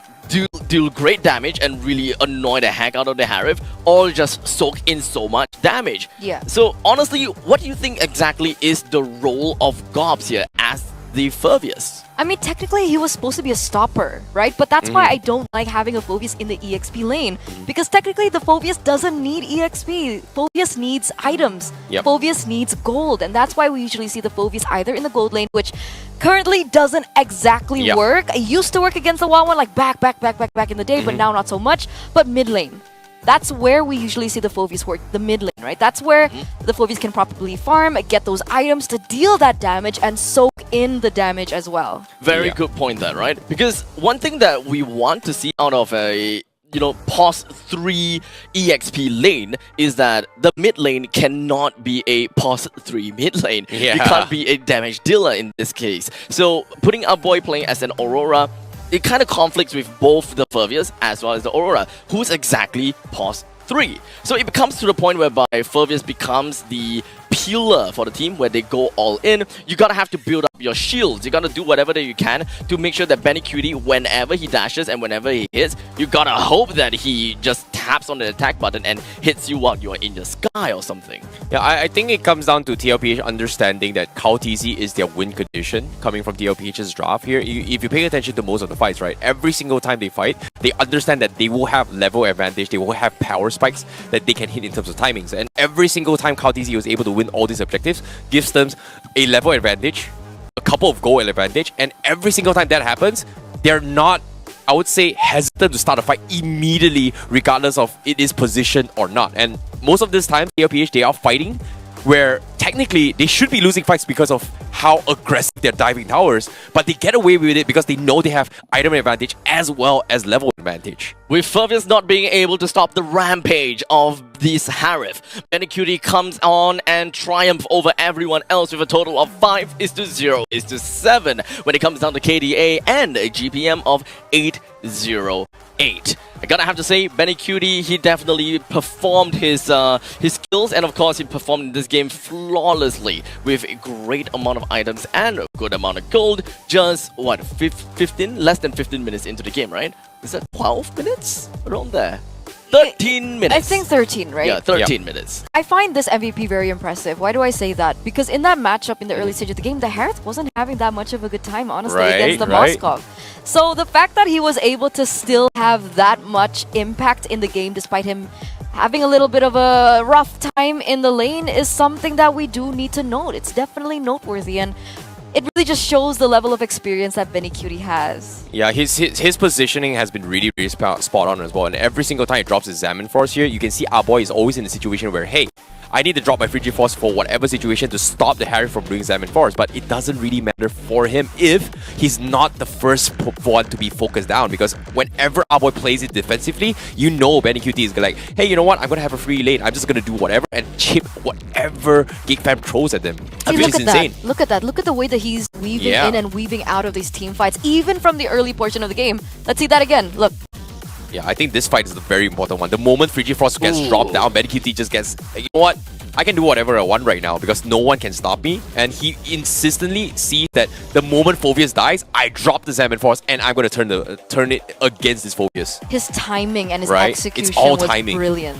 Honestly, the team fights weren't all that bad from the side of GigFam. They know what they want to do and how they want to line up for one another, how they want to follow up and such. As such, I think that Team Liquid, they know that they are definitely on a timer. The moment that they allow the Phoveus to build up more items, considering the fact that he ended the game with, I believe with a Clock of Destiny, as well as a Dom Ice. I think the moment that this Phoveus picks up an Oracle, that would be so much more difficult for Benny Cutie to even handle. And let's not forget about Moskov too. End game hero. The moment you give the Moskov so much space and time to farm, I think that Team Liquid would have so much difficulty in ending the game. As such, 13 minutes and 45 seconds. That is pretty much the sweet golden, spot. The sweet spot, the golden time to end the game before anyone else really comes online to really threaten the placing of Team Liquid. I think it comes down to a situation like if this was any other team,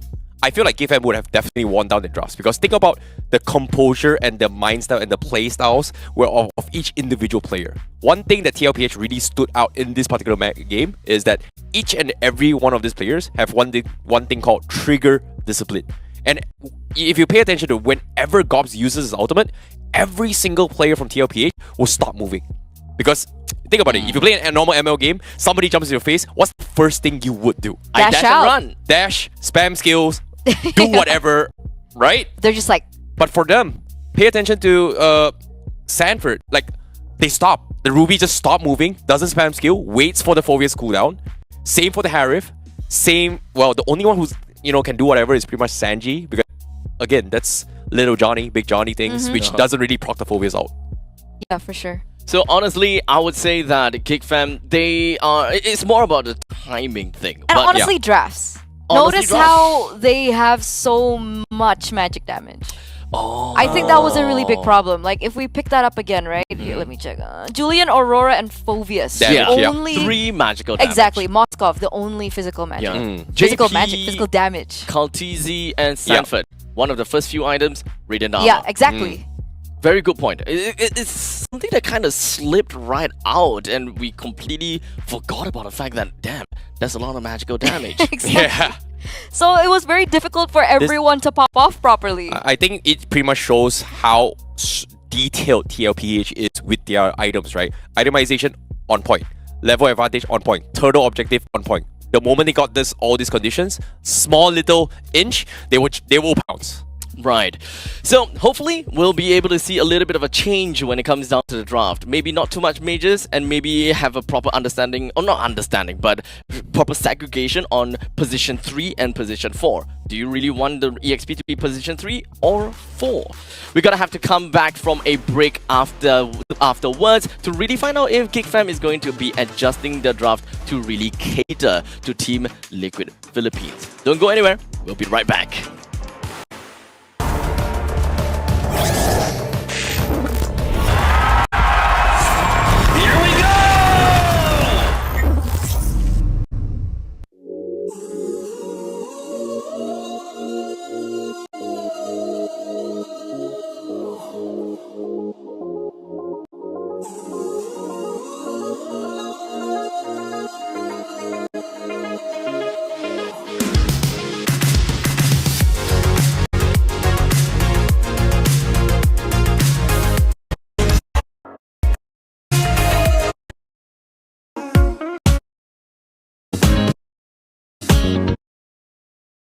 away in from this series. Rocking in this set whole day, in fact tomorrow as well, so make sure you guys keep on tuning onto the stream, and if you enjoy the content, please do let us know. Now, this upcoming game, we did talk about the draft. We really want to see GeekFam being able to change things up a little bit, or perhaps, draft things up in a more, how can I say, in a proper sense per se. I think that they are technically experimenting in this game. What do you guys think? I feel like they need to go back to their identity, right? Like, don't be too focused on what the enemy is drafting, but more so work with your strengths, work with what you've got. Because technically, we were talking as well, right, backstage, about the fact that I think they drafted a little too reactively, that they didn't really see the bigger picture of their draft, and so they couldn't execute it properly. I think it came down to a situation where GeekFam, they drafted all these heroes. Oh, this thing can do this against this thing can do against this. But when it comes to execution and understanding how to counter, or in this case, how they got countered, was pretty much, Team Liquid PH has more experience doing these things compared to GeekFam. Yeah, they lost the eye, I think. Like, they didn't really figure out their own team chemistry with the heroes that they drafted with, that it didn't really work well, and it was difficult to execute. I believe so.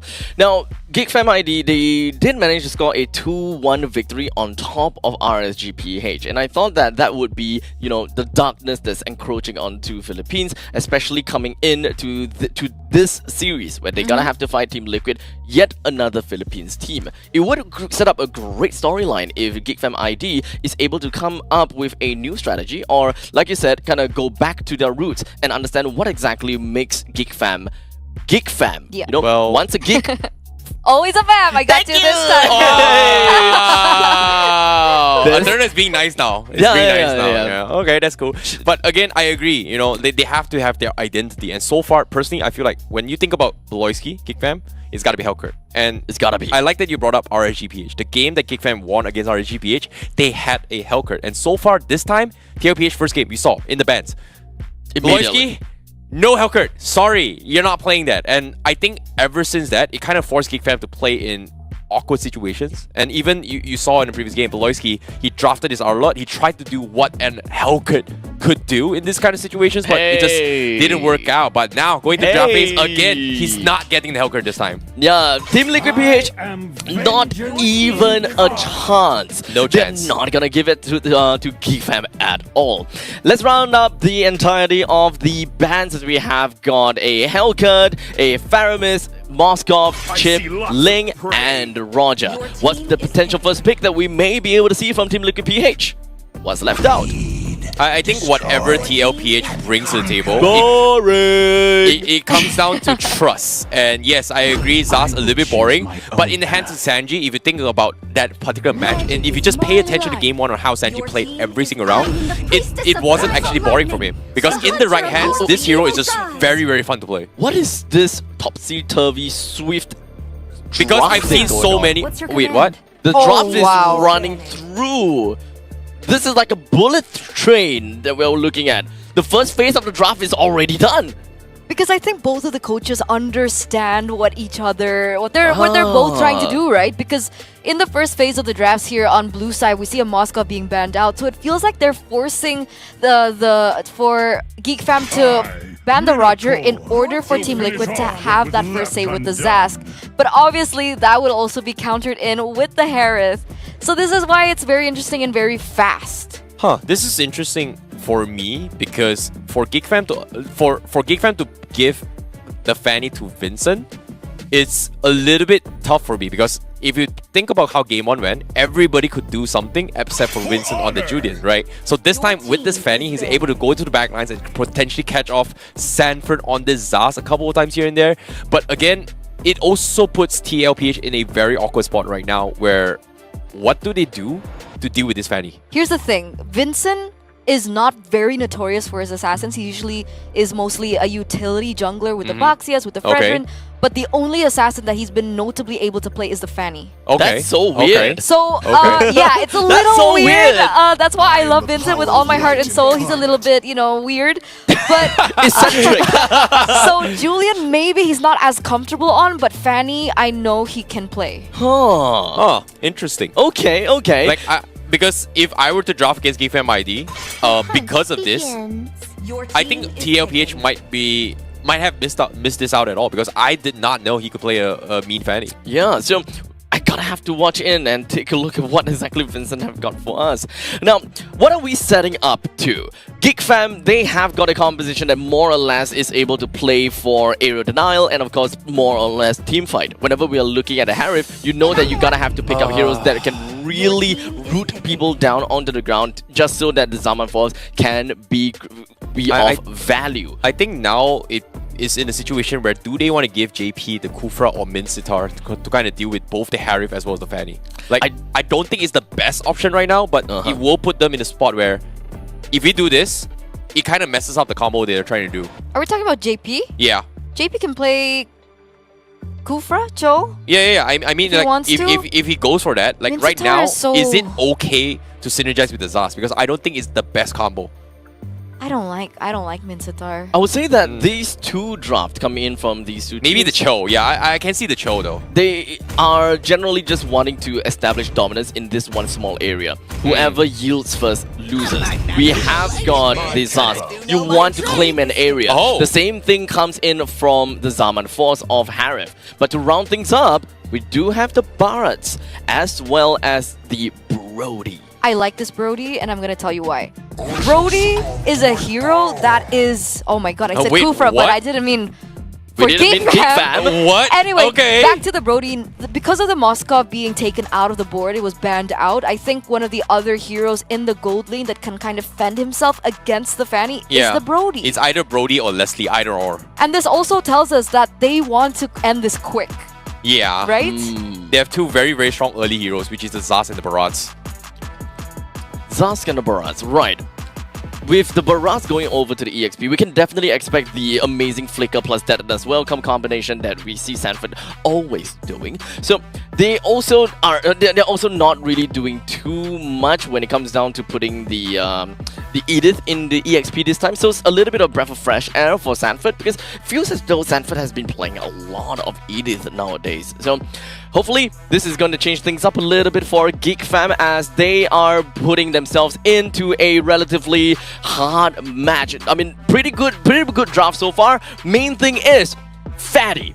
Would that work against Team Liquid PH? The duel of the assassins. Will darkness really be dawning upon Team Liquid PH thanks to Geek Fam ID? We'll find out in this game number 2. Well, we are going to jump straight in right now. Kautizi starting in on the orange buff and also Vincent starting things off on the purple buff for him on this Fanny. But immediately, as we say that, we are going to be jumping in towards a pass here because right now, I'm curious to see how TLPH handles against this because not too often we get to see the Fanny up on Vincent by Geek Fam ID. And right now, based on their drafts here, do you think they have what it takes to actually stop Vincent? Because I don't see a way for any kind of early invades here, Turner. That's a good question. That's a good question, and I guess we'll have a little bit of a feeling as to the choices of emblems they both took, right? For the side of TLPH, we see that both the Brody and the Haya actually went Warcry. Yeah, I saw Sanford. He's like, okay, this is 1-1, guys. This is 1-1 on the last team we saw a Filipino team being overconfident. That was the beginning of the end. They admitted it's 1-1. Oh, they were. Oh, yeah, they were pointing 1-1. So they want to win. They said, I don't know, like they are 1-0 right now. That I don't know, is it 1-1 or is it one more game? I don't know, we'll see. Because like earlier when FlapTZ did that interview, he was like, you know, every time I trash talk, I always lose, so I'm gonna be humble now. So maybe that's what Team Liquid are doing too. So far, all the Philippine teams, all the Filipino teams have been very humble so far for day 1 and day 2. I guess they got a little bit humbled at MSC, maybe. Maybe. I appreciate it, though. You know, I appreciate it, but at the same time, well, I think they should be humble. Trash talking? Huh? Oh no. Oh, what? Well, I definitely do miss trash You talking. seem like a guy who would love trash talking. Yeah, I know, right? Yeah, Abstract. Would you agree, Abstract? You know what's the funniest thing? Have you ever been number 1?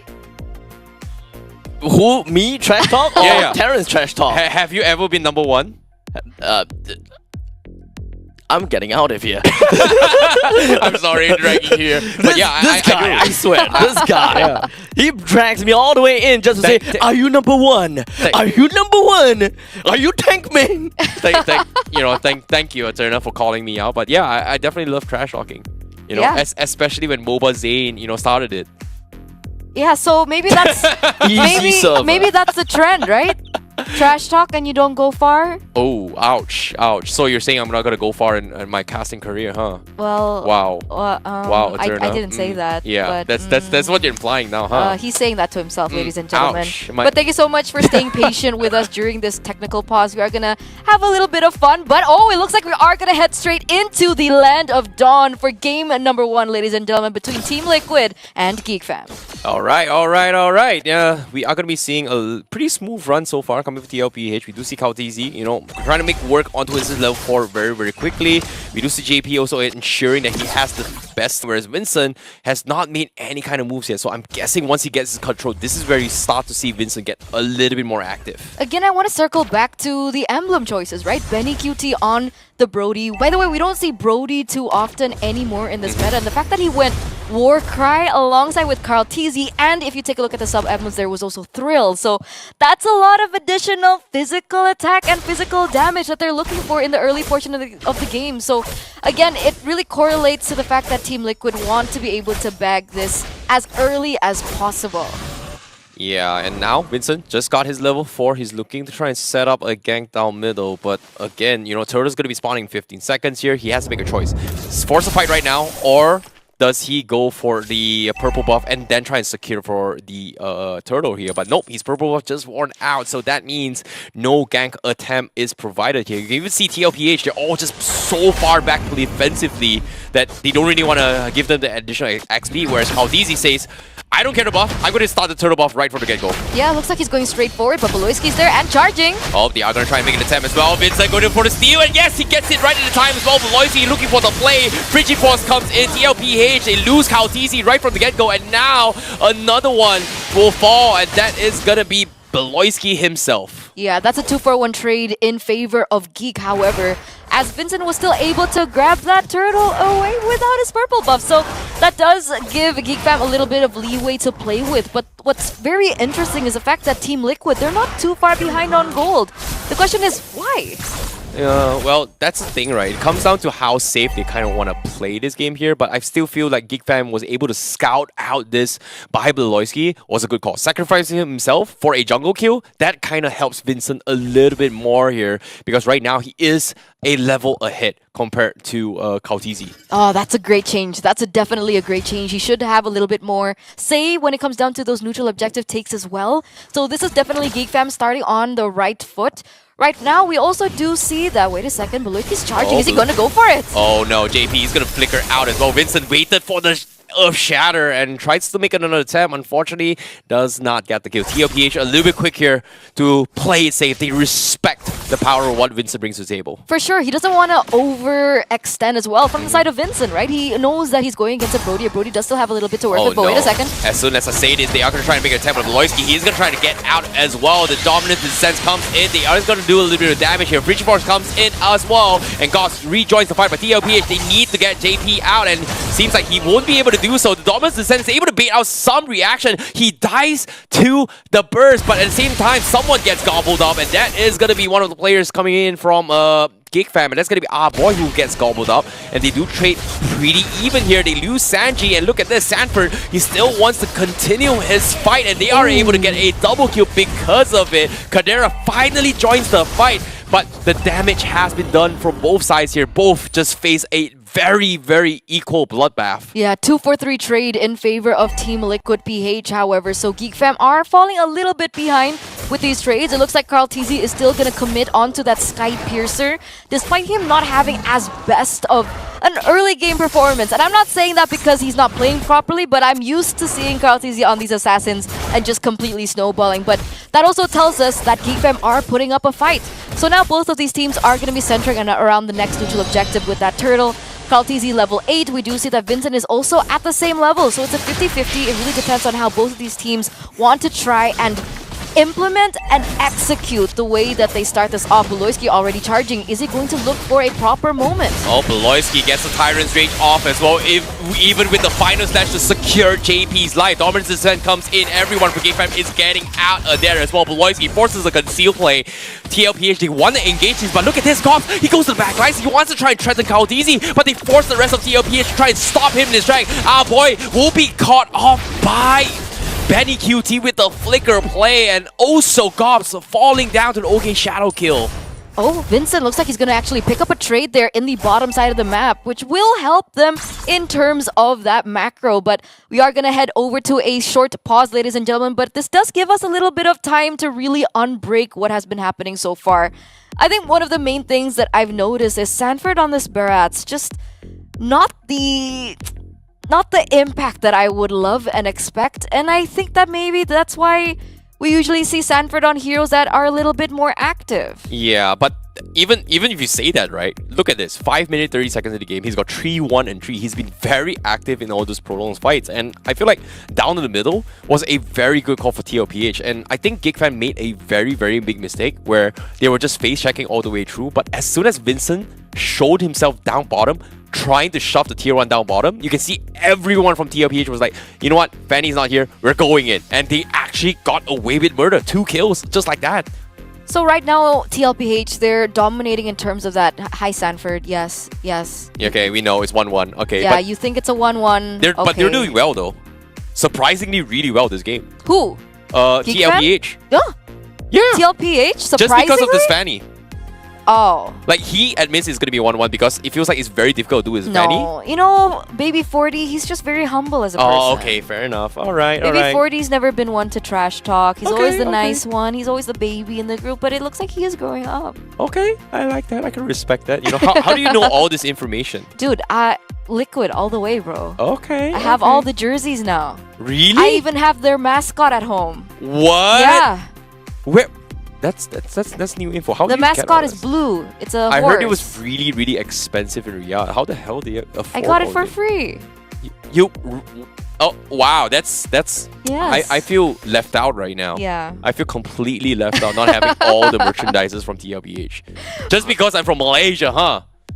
It's really not about that. Oh, ouch. I Okay. really don't think it's about that. Okay, fair enough. Fair enough. Fair enough. Maybe you need to favor a team more, because I'm very biased when it comes down to certain teams. So and they know that, so it's their token of appreciation. Fair enough. Fair enough. Okay, I what's like your it. team? You can choose now. Well, I can choose now. Yeah. Well, they're not playing on the stream. It's all the way on the other streams. It's YRG, baby. Oh. Yeah, World Champion #1, baby. After 2,300 days, Do we you have finally their got merch? champion. Well, unfortunately, no. Maybe you're not. Maybe you're not vocalizing it enough. It's okay. But at least I've got Homeboys though. YRG, just to let you know, Terrence here, Icy Baby, he's a big fan. Please get him some merch. Abstract's here! Hey! Wanna put your mic on, buddy? No. Well, you just did. Look, I am just absolutely comfy right now. I'm just chilling, man. I'm just chilling. But this game is great to watch. That's why this is the best way to enjoy any typical MLBB tournament, especially here for the Snapdragon Pro Series. Okay. This is how I like to enjoy it. Yeah, you know, you're pretty laid back, pretty chill. That's why, you know, Stream B is the best stream. We've got the best Exactly. setup. We You know all what? look I can good. even kind of just whack this up and just be extra comfortable. Do you guys have any pillows? No, I do. I'm jealous not being the desk host now. I am a little bit jealous too, Yeah. actually. But you've been to be desk hosting fair. your entire year this year. Like you just told me you just told me like, oh my god, I miss casting, and now you're like, oh what? Look, I want a pillow. It's more important. Hey, aren't you a gentleman? Yes, I am. Toss But it by over. the way, Abstract, as you were chilling over you go. there, oh, thank you so much. As you were chilling over there, what do you think about the game so far? Was this something expected? Honestly, when it comes down to Team Liquid PH, I have a lot of expectations on them, right? Since they are understandably one of the strongest teams that we're gonna have to expect in the MLBB region. So them being able to do whatever that they are doing right now is not too bad. Although I do want to see more of a quote-unquote stomp. I don't like stomps, but this is what I expected from them. But they're not doing anything wrong. It's more of the fact that the Geek Fam is the one that has been kind of holding Team Liquid kind of on a leash So they are still in the game. They are very much in the game. So I'm just looking out for Vincent. He's already got a Blade of the Haptices. He's got, I think, 2 kills, no death, right? So he's pretty much on the way. We are just waiting for the right time for him to eventually pop off. And especially over to the backside of Team Liquid PH, he's got just one person that he's got to look out for, Benny Cutie. So just one guy. He don't have to derail, he don't have to think about so much things whereby, oh, I gotta kill this guy, I gotta kill that guy. It's not his job to kill Karl'Tezi because he's just gonna die on his way over or on the way out because Ogi Shadow Kill tracks him all the way. You wouldn't want that. You can't kill Sanji because he's in the Dominator's descent. You only need to deal with Betty Cutie. That's how you know it's not a storm when Abstract has so much things to say. You think about this, right? Like, you know what's a storm? Falcon, AP.BREN versus Smart Omega. That's a storm. Yeah. This game so far, game 1, game 2, it hasn't been a storm. It feels like both teams are trying, but TLPH seems to have a upper edge. Yeah. For sure, in terms of experience. Drafts, I would say, is still okay. It's not a super big difference. Favoring towards GeekFam nor TLPH, but in terms of experience, definitely they have the upper edge. You know, for this draft, I actually do think that GeekFam has a little bit more of an advantage only because they're not on a timer, I would say, right? I think Brody is great from the early to that mid portion of the game, but when we start entering that late game, that's when things get a little bit tricky. I would like to pull your attention over to this top 5 kill leaderboard. Absolutely insane, absolutely unreal. 59 kills from Karl'Tezi. Okay, sure. 46 kills on Benny Cutie. Wow. 34 kills on Sanji. We have 3 person of the same team in the top 5 kill leaderboard. You add them all together, how much do you get? 60 plus 45, that's 105. 105 plus 130. Keep going. 139 damage. 139 kills off of these top 3 players. TLPH have been very aggressive. Okay, fair enough. They've been very aggressive, and you can even see, again, right, I pointed out, even in this game, just by this game, Brody Warcry, mind you. Yeah. And then we have the Hayabusa Warcry. That's crazy. This is a lot of damage if you are isolated, Brody right? Warcry. Exactly. Yeah. That's not common. We don't usually see a Brody on Warcry. Is this really all just a damage boost setup just for torn apart memory? Because your attack to be able to make full use of the Warcry on your normal attacks, right? Yeah. So the only time that you will be able to really take control or rather take advantage of the Warcry after you hit 3 times, your buff activates, you activate torn apart memory, boom, extra damage of a torn apart memory. Yeah, I like how you framed it that way. It just shows you how TLPH has this idea where they don't really want to overextend fights, right? They want to wrap it up as quickly as they can and as safely as they can. So being able to efficiently deal damage is going to be the key winning factor on what TLPH is. But now, up on screen, what do we have? We have 113 assists on JP. Okay, cool. 98 on the Sanji. Wow. 89 on Sanford. Once again, 3 members. My big of question the same team? is this specific for Stream B or is this overall? I think it's overall from yesterday Oh, and it's today's game. It's overall. actually overall. It's overall. What? Okay, this is overall from all the challenge finals thus far and all the Okay. matches. Basically, They're on something. the highest Whatever that stats. they're eating, I want one. That's crazy. That's crazy. That's It's a lot definitely of not assists. JP's fault. JP is just playing so well.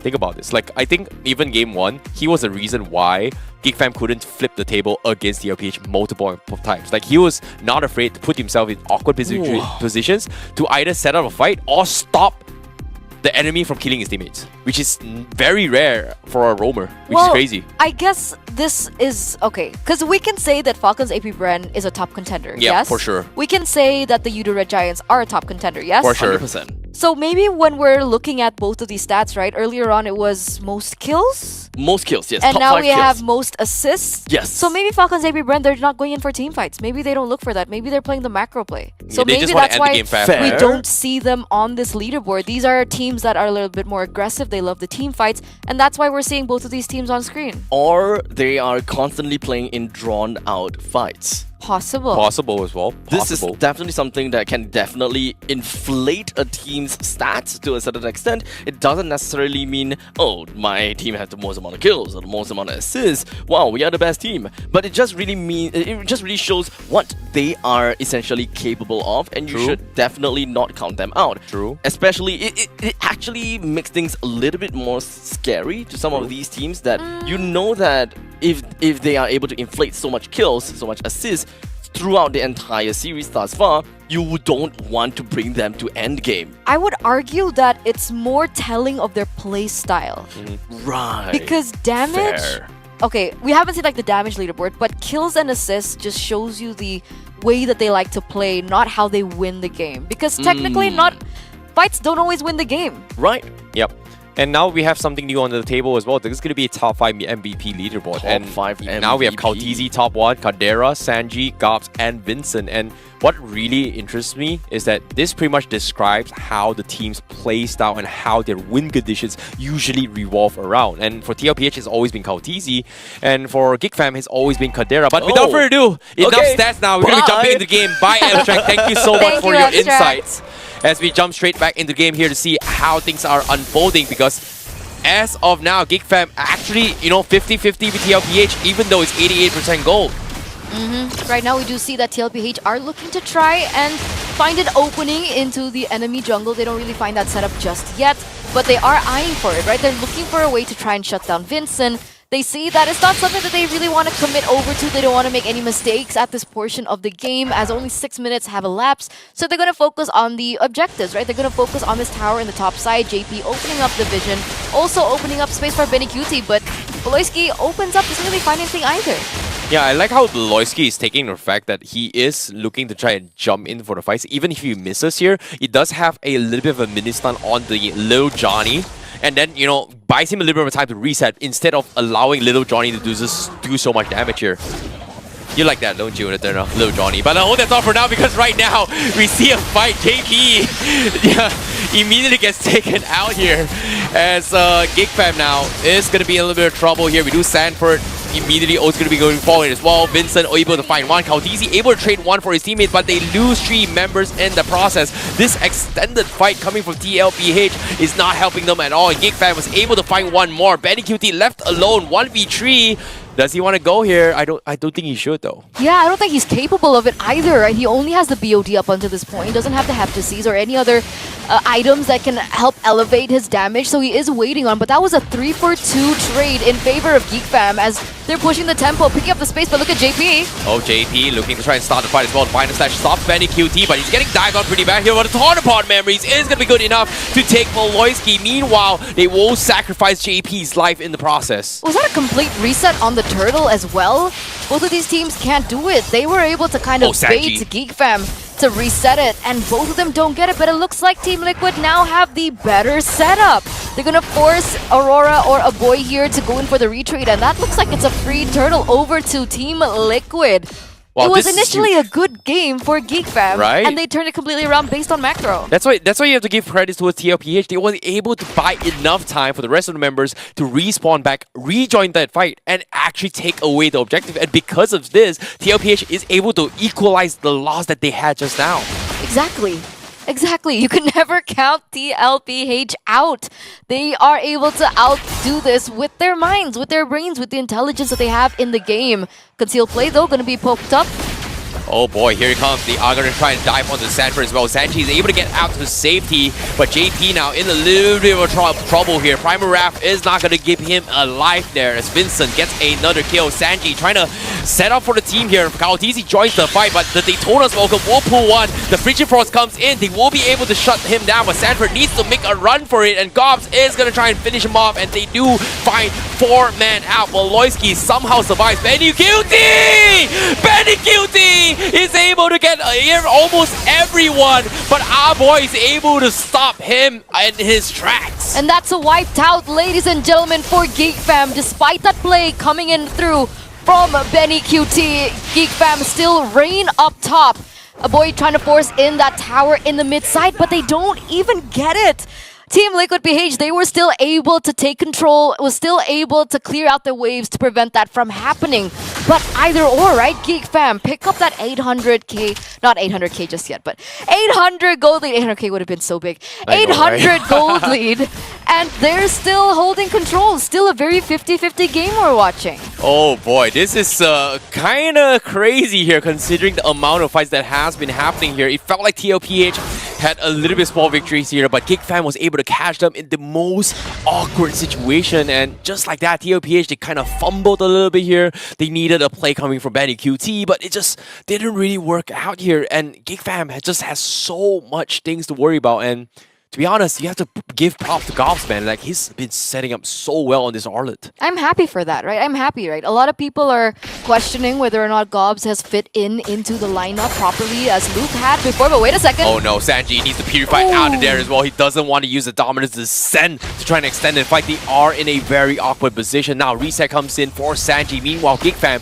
what do they do with this reset? Because Vincent looking to try and set up a fight. They find JP once more. Frigid Force comes in, but Vincent will be the finisher. Killing spree for Vincent. Beloyski has been popping off on this Kufra, by the way, right? Sure, he had to force that resource use with the ult and so on and so forth, but the fact that they were able to bait out a lot of things. Oh, wait a second. Gobs again. Oh no, they missed the spell here. Sanji was able to pump the descent here. Going to the back line. JP is going to fall, but our boy is actually the first one to fall thanks to Kao TC, and TLPH is going to try and continue with this fight. Look at Sanji. Free shots after free shots, but Beloyski from behind. He catches Sanji from behind the Dominance Descent, sacrificing his life to take a mage. What a catch in the midst of chaos, Beloyski. What a catch! Yeah, and that really forces both of these teams to kind of look for a reset, but TLPH, they don't want to give up anything, right? They don't want to waste time. They're focusing on these objectives, and they're going to be able to take this first Lord, as Vincent's still going to be able to pick up his purple buff. What did I tell you about Vincent on the Fanny, right? 515 so far, has been able to bait a lot of resources out, doesn't necessarily have to deal the execution, because that's when Chidera usually comes in, and right now, Chidera, if we take a look at his items, he's on his way to that Holy Crystal, supposedly, right? Already with the Starlim Scythe, he has the Feather of Heaven as well. Meanwhile, technically, Brody should already be dishing out the damage. I think maybe that power spike came too late. It's crazy, right? To see watch this game. Jabs after jabs, blows after blows. Look at this. GigFam, they're going to start a fight once more. They almost caught Sanji. He's going to be using Dominance Descent to keep himself alive. But again, Beloyski is trying to keep them all at bay while the rest of GigFam clears off the Lord. But no, they're going to ignore the Lord and trying to commit to the fight. And they lose one instead. Kautisi actually finds Beloyski, and they were able to lose the tier 2. Lord cleared. Successfully defend, only losing one member, but it's not over yet. TLPH, they still have the health, they still have Sanford, they still have Benny QT, still rather strong. This tier 3, can they defend? Yes, they can, and it will still stand for GigFam. That was nearly a big problem for GigFam, honestly, right? Because Benny QT, other than the BOD that he already also has the Malefic Roar, so he's dishing out that damage even on the turrets as well, and that was nearly a big problem. I mean, luckily GigFam, they were still able to come back from this, and yes, okay, now Chidera has Holy Crystal. So these team fights are going to get a lot more interesting. That damage from Chidera is definitely ramping up. And the fact that Vincent has been so great weaving in and weaving out of these team fights, baiting in these resources, dealing that initial damage for Chidera to ultimately take, it might be different this time. Oh, JP now, with the Earth Shadow, is going to buy a little bit more time. They are going to try and commit to this fight. They lose Chidera right from the get-go. That's huge for them as well. Dominance Descent is able to find one more. Sanford finds Beloyski, and GigFam, they made a mistake. They crumbled too hard. They thought they were able to turn the tides, but it is TLPH that catches them with their pants down now, with Vincent trying to buy a little bit more time, trying to clear the minions, but they just could not do so. This tier 3 is guaranteed to fall, and TLPH is marching in. Vincent, what can you do right now? They need so much more. 2 members in the face of 5 TLPH members. But it looks like TLPH this time around, they don't want to overcommit. They don't want to overtake and overstay their welcome. They're going to stay disciplined and they're going to retreat. This does give GigFam a little bit more time to come back and reset from everything that has happened. And it looks like Vincent is going to be able to get a trade down bottom. He's pushing in that bottom side, hoping to get that turret. But TLPH, they should see this. Or it could be utilized as a bait, as they're both going to be setting up for that Lord. Well, it seems to me Kautizi, he is in prime position to actually kind of stop Vincent. But now my question is, who's going to win this? Because now Vincent is going to try and make an attempt. Kautizi sidesteps his way through, but he's down towards 1 HP. The turret is doing a lot of damage here. Okay, Shenuka, we can see it. And Kautizi outplays Vincent. Fanny versus Hayabusa. Who wins? It's the Hayabusa, baby. It's Carl Teasy. It's the GOAT. It is his veterancy as well as his experience against Vincent. And that was a beautiful display of skill and mechanic.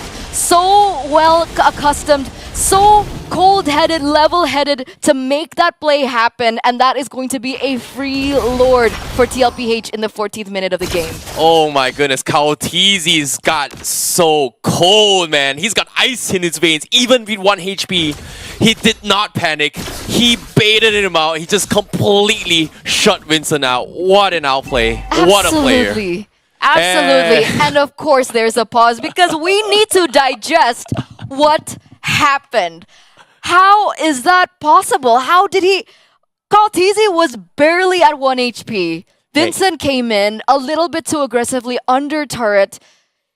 And he lost that 1v1. You know what? That's why you need Sky Piercer. You know, think about this. Think about this. Every single game thus far, yesterday and today, no one has opted to go for Sky Piercer except for this game. Now, we've got 2 Sky Piercers, one on Kautizi, one on Benny QT. I had this discussion with Gideon off the site. He said that, no, it's a little bit inconsistent just because it's so hard to build up to the stacks. And now, we have to. And imagine this. If Vincent had a Sky Piercer there, I'm pretty sure Kautizi would have died. But notice his build, right? Notice Vincent's build. Is he building full damage? He is doing full damage. He does have an anti-Kira. So he's not building full damage. So that's not...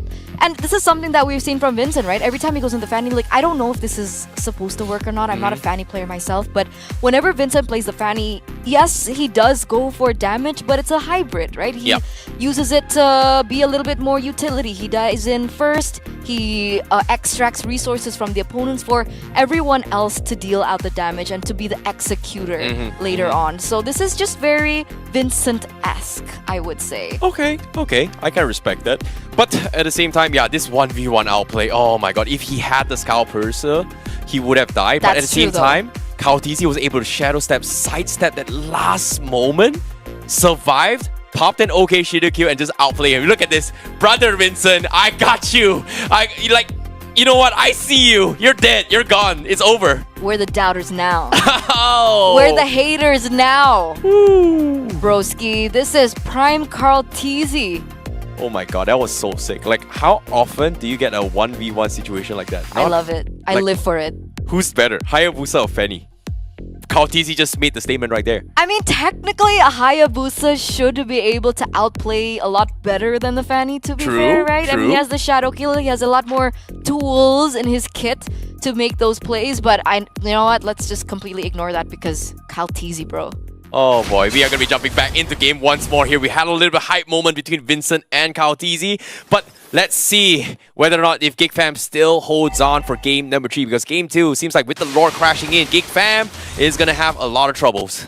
Wait a second. Vincent, what is he doing there in the backside? He does put some damage over onto the Zas, but we'll see what happens as, look at this, it looks like they're going to be able to clear. Oh no, Sanji's a little bit far off as well. He doesn't have the health. They don't really want to take the risk here. They are going to give the Lord away to Geek Fam to kind of defend against this. So Geek Fam, they are able to hold on even longer now. Yeah, they're not committing. Just off of Vincent's play. Wow. Right? Vincent went into the backline, dealt damage on it to Sanji. He didn't want to take the risk. He went in for a recall. And it seems like the call that they made at that point with one member down as compared to Geek Fam at full 5 was, you know what, let's just go back, reset, let's deal some damage, a little bit of damage onto the turrets, but let's not overcommit for this one. Oh boy. Now, TLPH is slowly hitting their late power spike, right? We talk about Barat as well as Zas. Pretty weak in the later stage game here, and Geek Fam, they do have the tools to deal with this here. And look at this, Little Johnny just barely melted in a couple of skills right there by Geek Fam. And now here with Daytona's welcome, you know, save Sanford holding it in. He is going to cancel it away, and Geek Fam just playing the macro game a little bit smarter right now. Yeah, let's talk about the way that things have been panning out over the past few seconds, right? In these long-drawn exchanges between Geek and Team Liquid, with the fact that Geek Fam has a lot more, I would say, range with the Aurora, a lot more poke with Aurora as well, it looks like Team Liquid aren't in a position to be able to do this. Right? A lot of the members from Team Liquid PH will get really low and then they have to go for a full reset. So they can't properly set up for these team fights as we usually see when Team Liquid go for a very quick decision. Yeah, and that's the thing about understanding their power spikes and their timings, right? Like TLPH is finally reached a power spike where they're supposed to be very, very weak, much weaker in the later stage of the game, and they're trying to capitalize on mistakes that Geekfam will make. And so far, not gonna lie, Geekfam has made some mistakes, and I think TLPH is banging on the fact that Geekfam will make those kind of mistakes once more. Yeah, they're looking for it at this point, right? Because now, as we enter the 18th minute of the game, these death timers are going to increase quite a bit. And so these Lord dances are going to be very important. And here, Geekfam, they have the Fanny. They have a Fanny to work with. They have the Fanny that can go to the far side of these Lord dances to set up properly. And, you know, as we give the teams a little bit more time to think about this, because it gets as important as that, we're also gonna take a technical pause, right? We're gonna have a little bit more room, more time to have a little podcast here on Stream B. Let's get comfy, get your snacks. I think we can actually talk on how intense this fight is and how important it is from coming from both sides, right? Like currently TLPH, they're top of the scoreboard. They're number one in their respective group in terms of overall points in Group A, but do they want to remain number one, or are they here to experiment? Because so far, Geekfam, they definitely need more points in order to kind of survive the group stages, to kind of make it into its playoffs, which is going to be happening on August 2nd August. You know, technically Geekfam is second place. Well, true. In the group. As So of yet. they could be fighting for that number one spot. True. Sup, Extract? We're gonna need you back here to kind of give us the info. I'm comfy! But we need to do our what's the AI the Aya podcast. Aya podcast. AIA, right? AIA. AIA is like an insurance company in Singapore. Exactly. Oh, okay. It is an insurance company. Okay. But it's okay. I'm fine with Aya. Aya? Yeah, Aya? because whenever people tune in on stream and see the three of us and they're like, Aya, there's just three of them. That's a good one. That's a good one. That's a good That one. was good. Okay, especially since I think this is the perfect time for me to kind of unwrap what has happened in the second Lord's push, because I've got this question, you know, kind of looming around. It turned up. I'm kind of wondering, was that really a good choice from Team Liquid for them to kind of fall back and not go for a three-way push together with the Lord just because of Vincent's play? Because not executing this push eventually guarantees Geekfam into the late game where it could essentially be a 50-50 for either one of these teams. I think they needed Sanji for the zoning. Yeah, they I definitely think they needed Sanji for zoning, so they didn't really want to overcommit onto it. I think that's the idea that I'm going for as to why they went for that play. Whether it was worth it or not, I can't really say. But maybe Icy Baby has an idea about that. I think it comes down to the toolkits that they have right now from TLPH, right? Pay attention to their drafts. Like, Barats, can you go all in and get back 50? No. Pretty much, it is a pretty one-dimensional one. Once you go in, that's it. You're done. You don't do anything, it's over. Kautizi, same thing. Sanji, you go in, you zone, you buy space for JP, you buy space for Sanford, you buy space for Benny QT to walk out forward. Whereas from the side of Geekfam, you've got Arlet, very, very mobile. You've got Fanny, very, very mobile. Aurora, kind of mobile. But ideally, the biggest threat here is going to be the Harif. Why are you laughing, Abstract? I know, right? One is so disrespectful. Icy Baby is talking. It's okay. You're laughing. You know what's the funniest thing? You know what's the funniest thing? Eterna did the exact same thing to me 2 years ago here. No, it's just, yes. It was an accident. No, it's just that, you know, Icy Baby is like all serious, like breaking things down like this and that, this and that. And then Eterna just like She's so done with me. No, every single time. I'm saying hi to my viewers. Our viewers. Hi. Hello guys.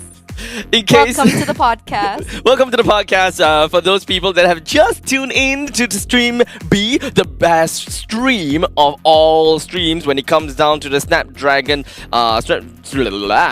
Snapdragon Pro series here. I'm pretty sure that every single one of you must be wondering, why is there like 3 streams. Let me fill you guys up on this real quickly, right? We have quite a lot of teams. In fact, 12 teams spread across a total of 2 groups. So 6 teams of each group. They will be fighting against with one another with 6 teams fighting one another. So it's 2 teams in group A, 2 teams in stream A, 2 teams in stream B, 2 teams in stream C. As such, we will have concurrent games running along. So this is eventually going to help us work with what we've got. But, you know, I'm gonna dip out and say bye because now is the time for them to act. Thank you so much, Abstract, as we get straight back into the game. 17 minutes, almost 18 have elapsed, and both teams are going to do the infamous Lord Push.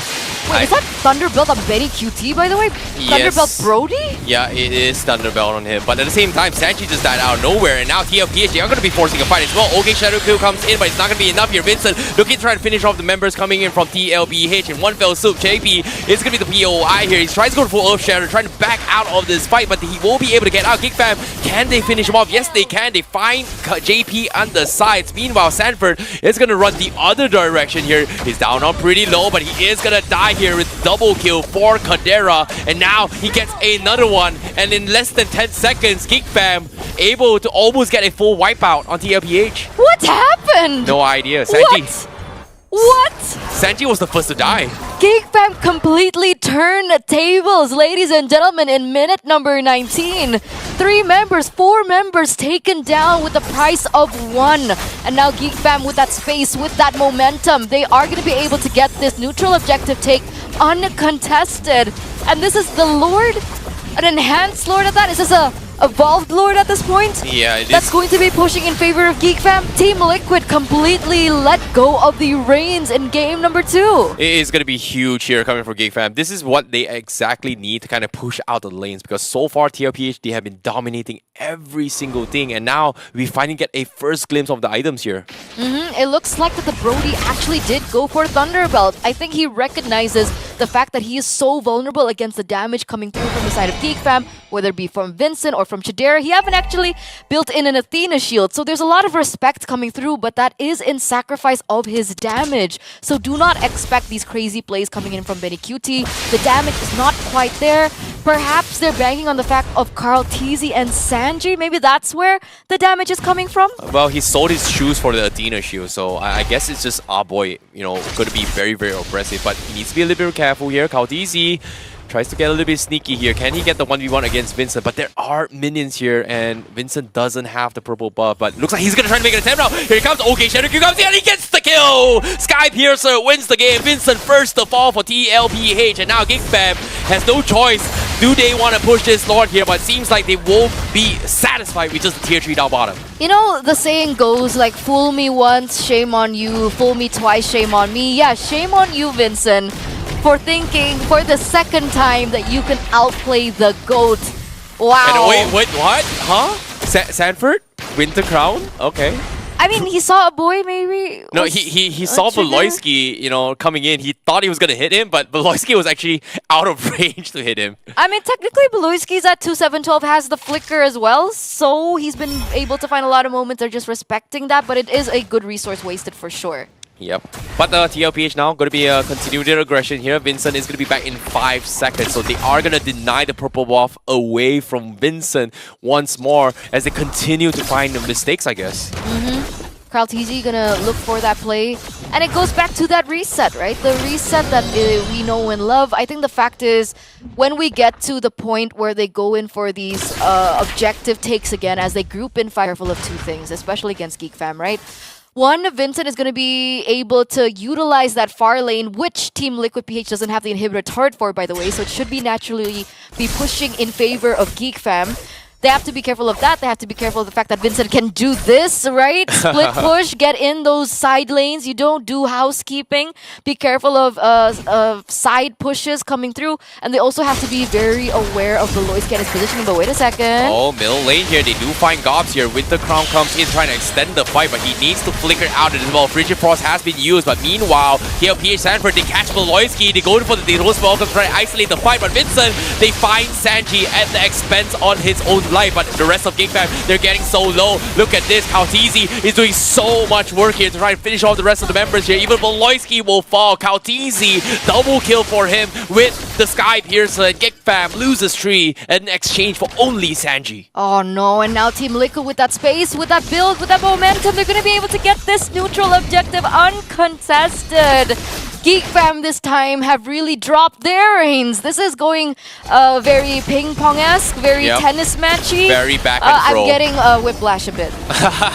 It's very back and throw between both these teams here. It comes down to individual mistakes, and so far, Kautizi is the most consistent of it all. He's able to find opportunities in all this chaos. But talk me through this replay here. Yeah, we're gonna start here. I think it was a really great move there for Sanford to pick on Beloyski first.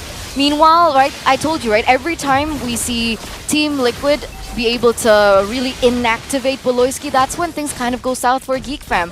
There was a moment where I thought that maybe Chidera would be able to outplay in that later portion of the game at the top of that team fight that was going on, but unfortunately, they didn't really go for it. They didn't want to do the commit over it. I guess they were afraid for an overstep, but I think he should have pressed the gas there, honestly. Yeah, it is just a little bit unfortunate here, but now with this Lord coming in, I think this is like by now like the 4th Lord by this stage here. It is going to be very, very tanky. Geek Fam is going to try and lead up to tier 3. Sanford gets final slash up to the side, but he is going to go in for the Winter Crown. Daytona's welcome, and guess what? He survives the onslaught. They find Gobs, and just like that, Geek Fam, they have to go in for the reset. The Lord knocking over to the Crystal as well. TLPH still holding on with their assault to try and finish things off as well. Kautizi with the OK Shadow kill. He needs to get out to safety, but he cannot do so. He uses his Winter Crown, but he's not good enough. He doesn't have the shadows to get out to safety. Whoa, what? That's a... What? Kautizi gets taken out there, and they didn't have any minions. So Team Liquid, even if they wanted to go for it, they were unable to close. Once again, a successful defense by Geek Fam as we enter minute number 24. Ladies and gentlemen, get your snacks, get comfy in your seats, because we have got a game on our hands. Props to our boy, man. Like, he was able to clear off the minions here, and they were able to force a mistake coming from Kautizi. Kautizi thought he was buying space and making time for his teammates to clear off the crystals, but guess what? Our boy and Vincent already cleared off all the minions. There was no minions to push into, and when he made that play, he just couldn't get out. It looks like Kautizi also picked up a Thunderbelt here. Why Thunderbelt for both Kautizi and Benny Cutie? I think it's more like they've gotten to a stage where this is getting a little bit too long. It's time to build out those infinite hybrid defenses. That makes sense. Yeah, that's the thing, right? Like, imagine 1,000 hybrid defense just because the game has drawn out to 30 to 40 minutes. It comes to a stage where who's tankier right now? It's no longer who does more damage, who's just able to outlast your opponent. Okay, and then with that mindset, it's going to be interesting to see how both of these teams actually play the playing field again, right? Because technically, Vincent, again, if you're on a Ling, if you're on a Claude, if you're on something like the Fanny as well, you can definitely utilize that mobility advantage to try and look for more plays around the map. And because the Lord is spawning on the top side, there's definitely more room for Geek Fam to work with. So all they need to do is play that macro style. Well, this is going to be by far one of the longer games here in SPS, but now look at the nightmarish spawn just immediately melts here. Beloyski in a little bit of trouble. They go in for a couple of stunts here coming from our boy to try and stop him in the track. Beloyski trying to catch onto his JP, but with just a couple shots from our boy, look at this. He's just doing so much damage here with this Aurora. And other than that, right, Kautizi is also trying his best at this point, right, to push in these side lanes too. Wait a second, Minikutie's down bottom. He has to focus in on that lane that I was talking about, right? With the inhibitor down on the far lane, that does give Geek Fam an advantage, and this gives Geek Fam information that Benny Cutie is not going to be available in this next team fight. This should be the moment that they press the gas. This is hard. This is hard. Look at how Kadera is just barely chipping the Lord right now. It's so difficult to actually hit the Lord right now, especially this late in the game. 26 minutes into the game. I don't know how tanky this Lord is. Even Kadera just barely tickling him. It's just going to be really hard here. Unless They come into this fight here. Beloyski getting the catch on Sanford. I don't think they are wanna committing to this fight as well. But guess what? Vincent will settle with the first immortality and just back out. But they drop the dominance to Sen here to try and split out the fight. Sanford catching on towards Gobs there, but the Winter Crown saves his life. Beloyski also looking to re-engage towards the back lines, while the TLPH members is looking to just completely back out. Vincent now finally joining the fight, but the Frigid Frost from our boy will kill off Sanji, and now another one for Vincent as Kautizi will fall. He gets his revenge, and Geek Fam is able to find 3 in one fell swoop. Oh no, it could be more here. Beloyski looking for that play. Benny Cutie as well is in that bush. Okay, he does get out alive though, but it looks like Beloyski is looking for a play onto JP as well. Look at the death timers. Every second counts. Every mistake is gonna hurt. And it feels like Team Liquid in that exchange. That was a very messy team fight. Oh, we've got triple immortalities up on Geek Fam as well. And now Benny Cutie, he got dragged out of the park here. He needs to survive. He's got the immortality, but can he get out? No, he cannot. His dead is over. Geek Fam ID, they might have just done it. This 28 minutes ordeal has finally concluded. It is gonna be a 1-1, and Geek Fam bounces his back, drags this to game number 3. I am just utterly speechless. It does seem like darkness is indeed encroaching onto Philippines, as Team Liquid now have unfortunately suffered a defeat despite a very strong showing by them. I gotta have to say, that final fight is really messy. However, I do want to put my praise onto this one player. This player has been pretty quiet thus far. He didn't really quite show himself with a lot of presence per se, but Gobs, he turned around a catch by Sanford into an opportunity. That was big. The Detona's welcome coming in from Sanford lands onto Gobs, and immediately after being spat out, he went for Winter Crown. It allowed him to buy a lot of time, and everyone knows that, okay, I don't have to deal with Gobs because we don't have the opportunity to burst Gobs down anymore. He would then weaved in with a quick little vengeance and followed it up with a very nice final slash, which ultimately disrupted the lineup of Team Liquid Philippines, because Gobs was just in the hearts of the enemies, disrupting them and creating pandemonium. I'm at the loss of words, but at the same time, yeah, you're right. You know, Geek Fam just played out of the minds. They played every sequence perfectly here. The immortality swaps, the Winter Crown swaps was on point. The decision makings has been spot on as well. And TLPH, they understand their drafts are really weak into the later stage game. And every single time Sanji drops Dominance Descent, you can see that everyone from Geek Fam is always focusing on just shutting down this Zaz before they commit all those fights. And because of that, they just came out on top. So it came down to who makes the mistakes. This game could really have ended by 15 minutes right before that pause, where we saw Vincent making technically a groundbreaking play with something that he probably wouldn't have expected in hindsight. That one bruising thing onto Sanji, was it? Running right in, dealing damage on Sanji, forced him to recall. That have changed things all the way, because Team Liquid Philippines, they can't push with the Lord anymore.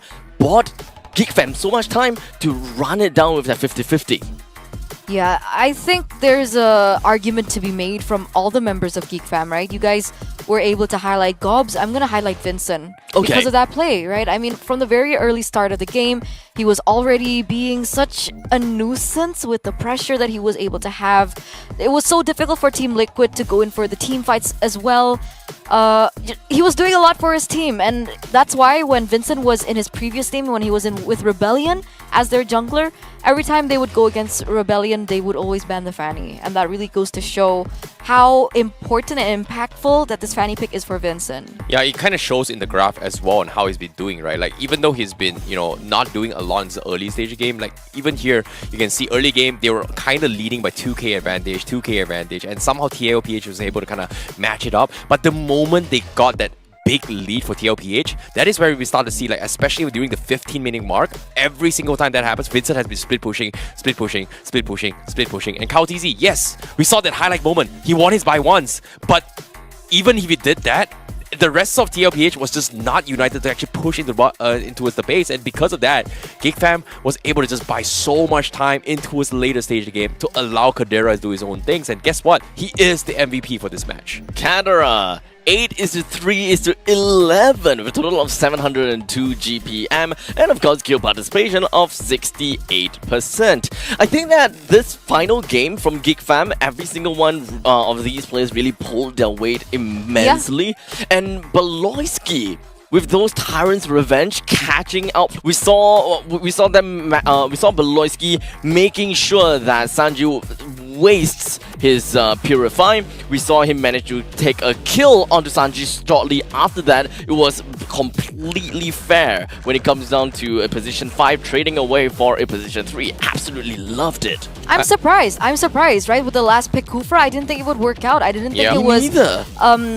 One, I don't like the Kufra as much in this meta, and two, I didn't feel like the Kufra fit with the identity that Beloyski usually shows us. But in this game, he proved us wrong. Yeah, he was playing out of his mind, because there was this couple of clips here where I think Beloyski was able to get a kill off Sanji, sacrificing, like, making sure that the Zaz dies.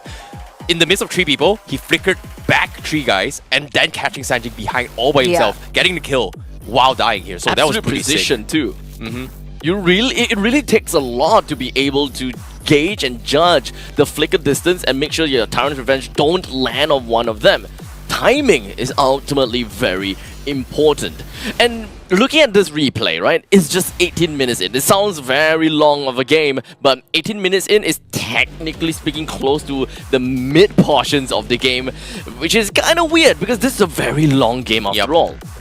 You know, it gotten so long to a point that the Lord was just so hard to actually push into his objectives, right? And it came to a situation where both sides understand that, hey, we don't have enough damage anymore. We gotta outlast your opponents. That they actually opted to go for Thunder Belts in the return as well. And even a couple of fights here, again, like I said as well, every single time GigFam pushes into the base of TLPH, they don't really have much choice because Vincent has done so much work to kind of even out the odds to try and stop the power spike of TLPH, and it actually worked out in their favor. And I think it comes down to how I really like GigFams was able to find mistakes in the cracks of TLPH, which TLPH is known for not making mistakes. Exactly. Now, even when we are talking about GigFam capitalizing on mistakes, there weren't exactly quote-unquote proper, quote-unquote mistakes from TLPH in my opinion, because it's all about risk, right? It's an either-or situation whereby you gotta have to make the choice.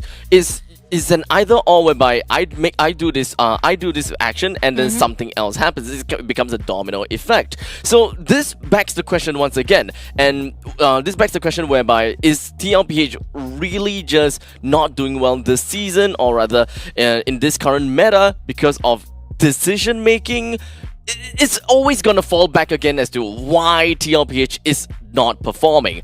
What do you guys think about it? Is it really about those tiny little mistakes that propelled them into where they are now, or does TLPH just not be isn't able to end games well enough? Let us know in the comment section, but in the meantime, we're gonna go off for a short little break and have a quick little breather, clean up the battlefield a little bit, and until then, we'll be right back with you guys with the final game of the final series between GigFam ID versus Team Liquid Philippines.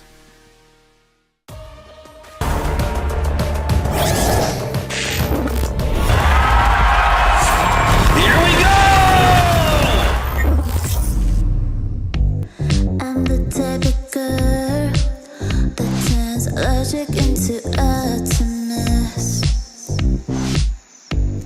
Think you know it all, but then you let me get inside your head. Yeah. Steady jump design, think I know your kind. I'm about to break another code now. Pretty in disguise, bugging up your life. This is my syntax. 3, 2, 1, deploy. Ooh, XOX cutthroat.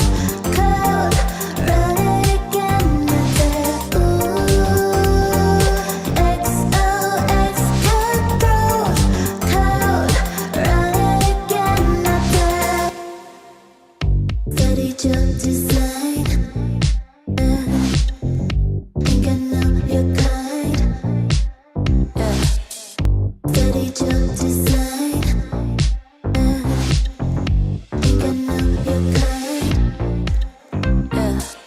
Steady job design. Think I know your kind. I'm about to break another code now. Pretty in disguise, bugging up your life. This is my syntax. 3, 2, 1, deploy. XOX cutthroat code. Run it again, XOX cutthroat code. Run it again,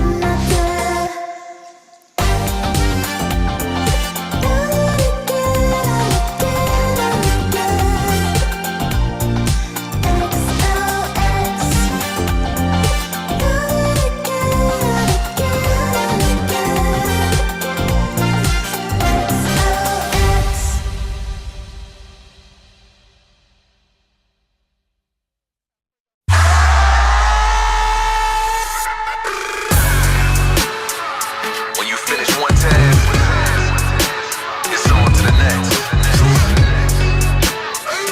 Line them up, knock them down. I ain't giving in or giving up, but I will give my all when I get the call. Line them up, I knock them down. A tunnel vision's got me on a mission. All I do is ball.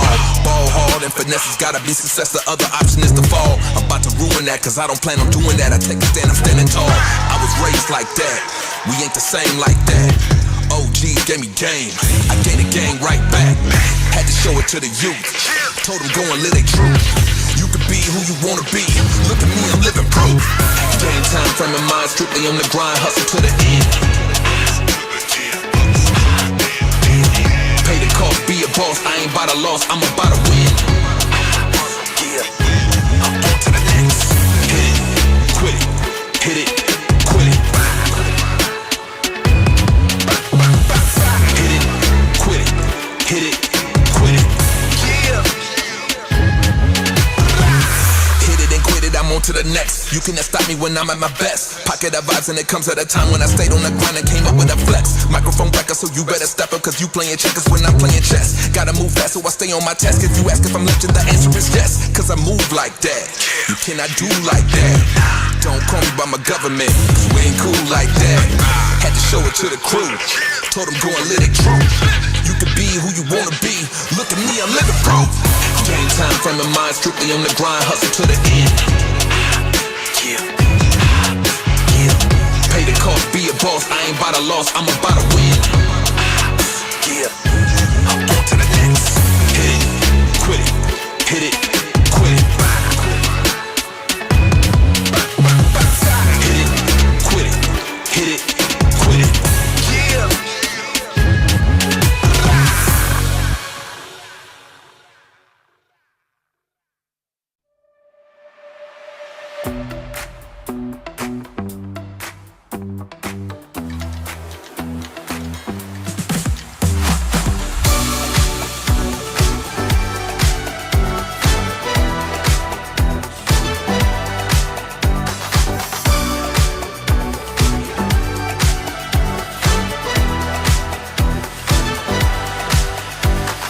Walking through the bar, all eyes on me. People picking up my energy. The music never stops, they play my song. All right, ladies and gentlemen, welcome back to the show with GeekFam ID versus Team Liquid Philippines in a 1:1 game in this best of 3 fashion. I gotta have to say, this game went all the way down to the wire, and I'm pretty sure that Terrence as well as Eterna, the both of you has been at the edge of your seat, watching the entire thing, not knowing who's going to win. I was on the floor. Wow, I wasn't even on the edge of my off seat the anymore. seat. I was on the floor. in Knees like weak. suspense. You know, I think it came down to just Eternal just secretly being excited. Yes, GeekFam ID is gonna win here. She told me Indo that pride. she told me that if GeekFam ID wins this entire series, she's gonna scream her lungs out. Yep. I was kind of expecting a little bit of a segue over to Husky eating hot sauce. Oh yeah, did he did it? I don't know. I hope Did we get that. He buy As soon as hot possible. sauce? That's the question. If he bought hot sauce, that will be fine and dandy. Oh my god, casting with hot sauce, that's gotta be tough, man. The hunt begins. But nevertheless, here we're going to be jumping into drafts right here, right now, and we are going to see Roger, Angela, Ruby, Ben. Wait, what? Angela, Ben? I don't think Angela we Ben. was an Angela, Ben in the first two games. Angela Ben, we've got Roger Ben, of course Ruby. Angela Wow. was banned in game 1. Okay, banned in game 1. Okay.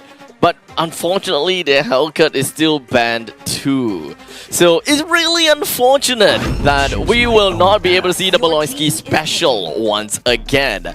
But now, we are starting things off once again with GeekFam picking up the Arlen. So we saw how Gobs did things. We knew how he's been playing. So honestly, I love it. But they are not prioritizing onto the Zask. I think this is a really good change, by the way, by TLPH. I don't think that the Brody worked too well, but the Fanny was left open, and so GeekFam do find an opportunity to pick that up for themselves. But it is going to be a different scenario this time, right? Even if, let's say, Fanny does go for an exchange into the gold lane, the Moskov still has a good time against the Fanny, Right, and this time the yes. Moskov can scale to the late game. Exactly. Playing all the way to the end game, that is definitely not something that GeekFam would want. But, you know, it's kind of bold of us to think that Team Liquid is going to bring this game to the end game because we still have 3 more picks coming from them. And I wouldn't be too surprised if they were to pick more heroes that would be able to pave the way for Moskov to come online a lot earlier. Oh, wow. Yikes. TLPH this time Ooh. bringing in the Kaja, considering that previous game, the Kaja was banned. This time, they secure it to deal with the Fanny. I understand it, right? They're looking for an answer towards this Fanny, and that's great, and that's fine and dandy. But one of my main concerns is what does the Kaja pair with, right? Zask is not a burst type of mage. Very difficult to land in that burst damage. It's not something as straightforward as, like, let's say the Vexanas or even the Valentinas that does a little bit better. And Moskov as well, right? Moskov does a little bit more DPS. It's not a Beatrix to kind of combo in that damage with. So we'll see the next 2 picks coming in, but I'm a little bit on the fence about this Kaja pick. Oh boy, this is going to be a very interesting one. But now TLPH, they have to respect Beloyski's Kufra because think about this. Sanji did not have a very, very good game in the previous game because of how Beloyski has been jumping on this ass every single time he gets out of his Dominator's Descent. And because of that, they are going to respect this. And I like it. I want to see how Beloyski is going to be bringing to the table in this upcoming bans. With the Alpha being banned out, right? I'm wondering what kind of scenario TLPH want to build themselves, especially in the jungle, right? A lot of these assassins are already taken off the board. I think the only thing available now is the Hayabusa. Technically, the Hayabusa did do well against the Fanny, so it's definitely something they can pick up for themselves again, seeing that the Ruby's been banned out, the Kufra's been banned out, so less stoppers. What do you think about the Hayabusa if it gets picked up again? Oh, there it is. There we go! Never mind. There we go! I was about to bring up what if they bring back the Archive jungle to kind of deal with both of it here. Heavy Spin deals with both the Fanny as well as the Harif, right? Like, Harif, no choice, Purify. Fanny, impossible you have a Purify on the Fanny. So, I would say, I was expecting that, but no, Hayabusa, you know, I think Kautizi played really, really well in game number 2. It was just a couple of mistakes that they did that lost them the game against GeekFam. That's all.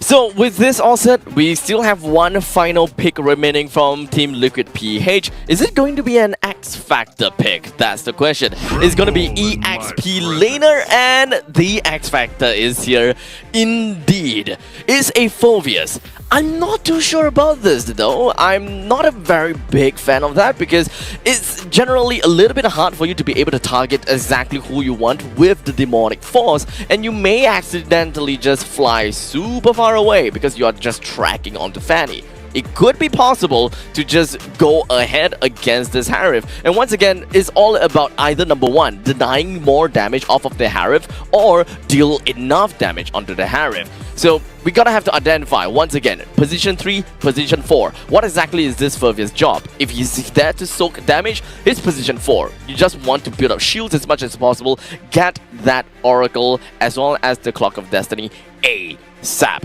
So I'm excited to see how that's gonna be like. Team Liquid PH, they've got this one more chance to be able to take Geek Fam out, and I will say the same thing over to Geek Fam. What do you have for me, Geek Fam? You gotta show me if whether you will bring the darkness into the game. Well, this is going to be a tough one here, but without further ado, we are going to be jumping straight into game here. It is going to be the decider match of the series, Geek Fam versus TLPH, and it is going to be a very important one here, because it is going to be a rematch between Vincent as well as Kaotizi here. We saw Kaotizi winning his 1v1s against Vincent, but it was Vincent that won the game number 2. So it is going to be a very interesting one. So if we take a look at the emblems that both of these teams have opted for, it's the similar story, right? The Hayabusa goes in for the Warcry. We see that Fanny, once again, for Vincent, has opted to go for the Lethal Ignition. Wait a second, though. Kaotizi, okay. He's going to be A-okay for the moment. This time, Moskov goes in with the Quantum Charge. So it's a little bit more dynamic. It's not as one-sided as we saw before. Team Liquid, they're not going to put all their eggs in one basket in the early stage of the game, and they're thinking about that late game as well. Yeah, speaking of late game here, because it feels like Benny QT, you know, he has faced up this matchup before. He knows for a fact that the Moskov is going to be able to somewhat win against the Harif, and Kadera is going to be a point of interest that Team Liquid PH might consider focusing on. And now Gobs is in a little bit of trouble here. The OK Shadow Q comes in, forces a flicker of Gobs. That's huge, but TLPH is able to just bait out a battle spell. Oh. Okay. Okay, Sanford's fine for the moment. They understand the pressure that Gobs was able to have in that previous game. And they're also showing the fact that they want to take him out as soon as possible, right? They don't want that snowballing to happen. They don't want that scaling to happen, especially for the Arlet when he enters that mid-power spike. So that's the choice right now. Luckily for Geek Fam, they were able to kind of deny that pick away. But 2 minutes in, you see that both of these teams are going to start struggling to get into position to get to that neutral objective. But look at the gold lane. It looks like, Benny QT does some decent amount of damage here. Examine Force available, but Kadera, he's a little bit of trouble. He takes a lot of damage from the turret himself, and because of this, Benny QT is able to trade these off. And this spear connects. Oh, it does not. Whew. Kadera might have been a lot of trouble right there if he would have gotten hit by the spear. But oh no, Kaotizi! He comes in, sees Kadera, trying to get greedy and punishes him for it. And now Vincent forces a retreat on Kaotizi. Alright, not sure what's that about. Huh. They're not going to contest. Oh no, JP, they're going for the Divine Judgment here, expecting Vincent going for the steal, but looks like he is going to be in a little bit of trouble. He needs to back out, and now the rest of TLPH, they are going to dive on towards Geek Fam here. Sanford with the Demonic Force jumping through the back lines, but can they extend this fight? The Frigid Force comes in from our boy, and Gobs will be able to get a kill on JP. Sanford finds Beloyski, and now Vincent gets the reset, and he comes back, he finds Kaotizi, this time all by himself, as the rest of TLPH in a lot of trouble. Our boy with the catch once more. They find another kill, and TLPH, they trade 50-50s. Yep, that was a long-drawn skirmish all across the board, but eventually Geek Fam were able to force a reset on the turtle from the nose of Team Liquid, right? Kaotizi, I think he opted to utilize that retribution in that 1v1 in that bottom side of the map, but Vincent utilized it again. And now, however, both these teams are going to be resetting. It looks like Team Liquid are holding on to a little bit of that gold lead. But here we go. It feels like deja vu. Both these teams going to be looking for the neutral objective take once again.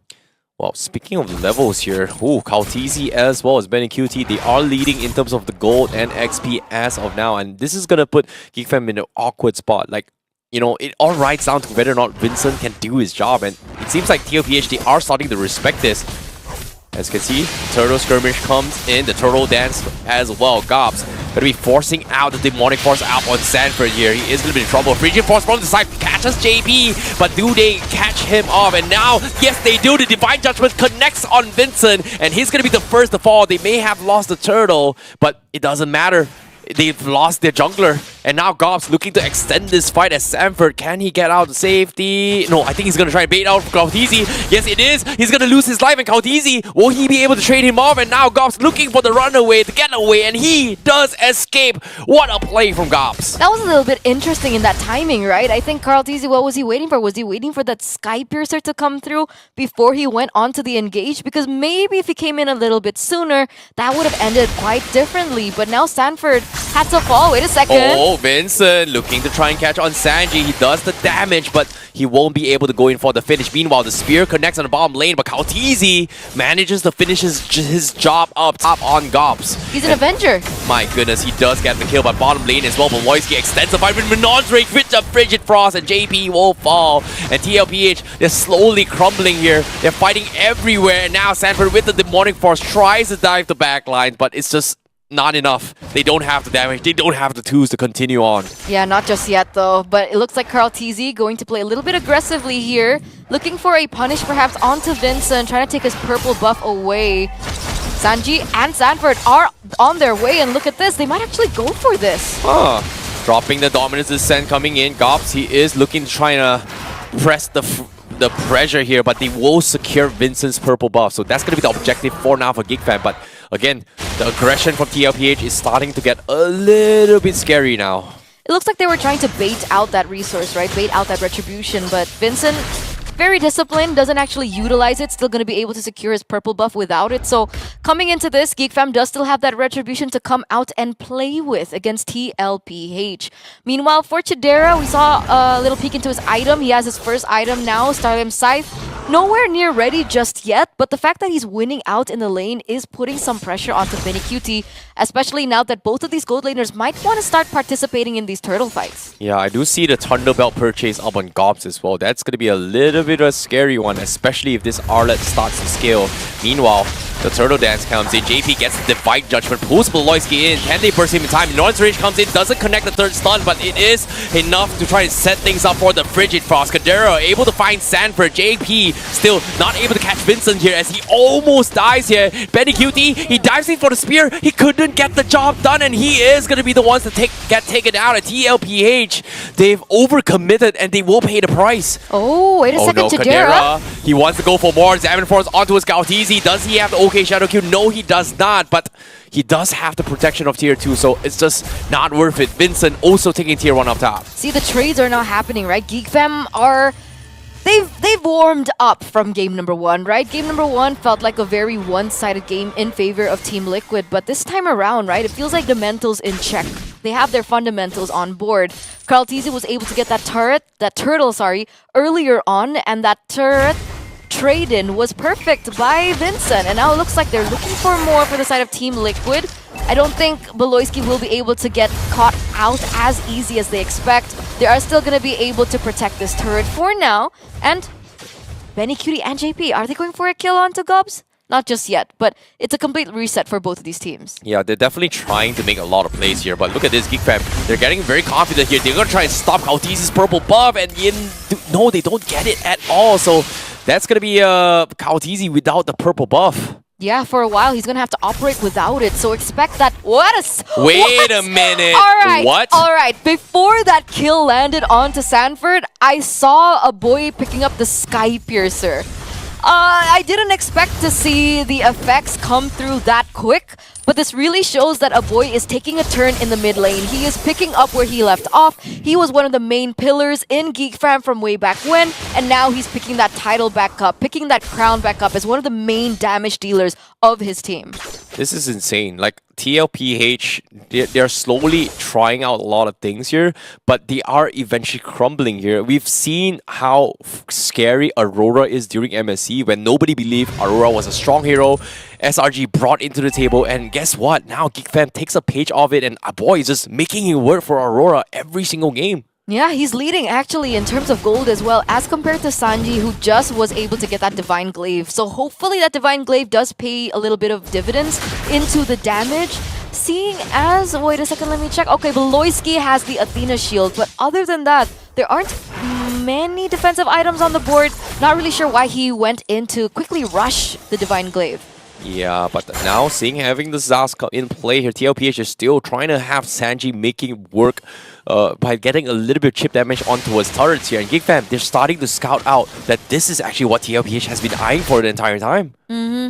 That setup is imminent right now. We do see that GeekFam have the better hold. Oh, wait a second. Oh, here he comes as well. They get the Purify up on Sanji to disengage here. Sanford to actually disengage from this fight. They do bait out the final stash coming in, but it's not that long of a cooldown right now. And right now, despite everything that's been going on, despite GeekFam showing a lot of promise in a lot of these team fights and a lot of these skirmishes, Carl TC still does hold the EXP lane. But actually, wait a second, Vincent actually got in that level 13 real quick. He knows that he needs a little bit more to work with in terms of that EXP to get more of an advantage against Carl TZ when they go in eventually for the Lord take. But for the moment, it looks like both of these teams are looking into housekeeping. They're looking to find a little bit more room to play with and work with as they go in for the Lord Dance. And we can see that Team Liquid are thinking about that far side, right? We see that Benecutie is up top. He should be able to rejoin the fight really quickly because of the global presence he has with his ultimate. But he's so scared. Like, look at how safe he's playing, knowing that Vincent may or may not be coming in his direction, right?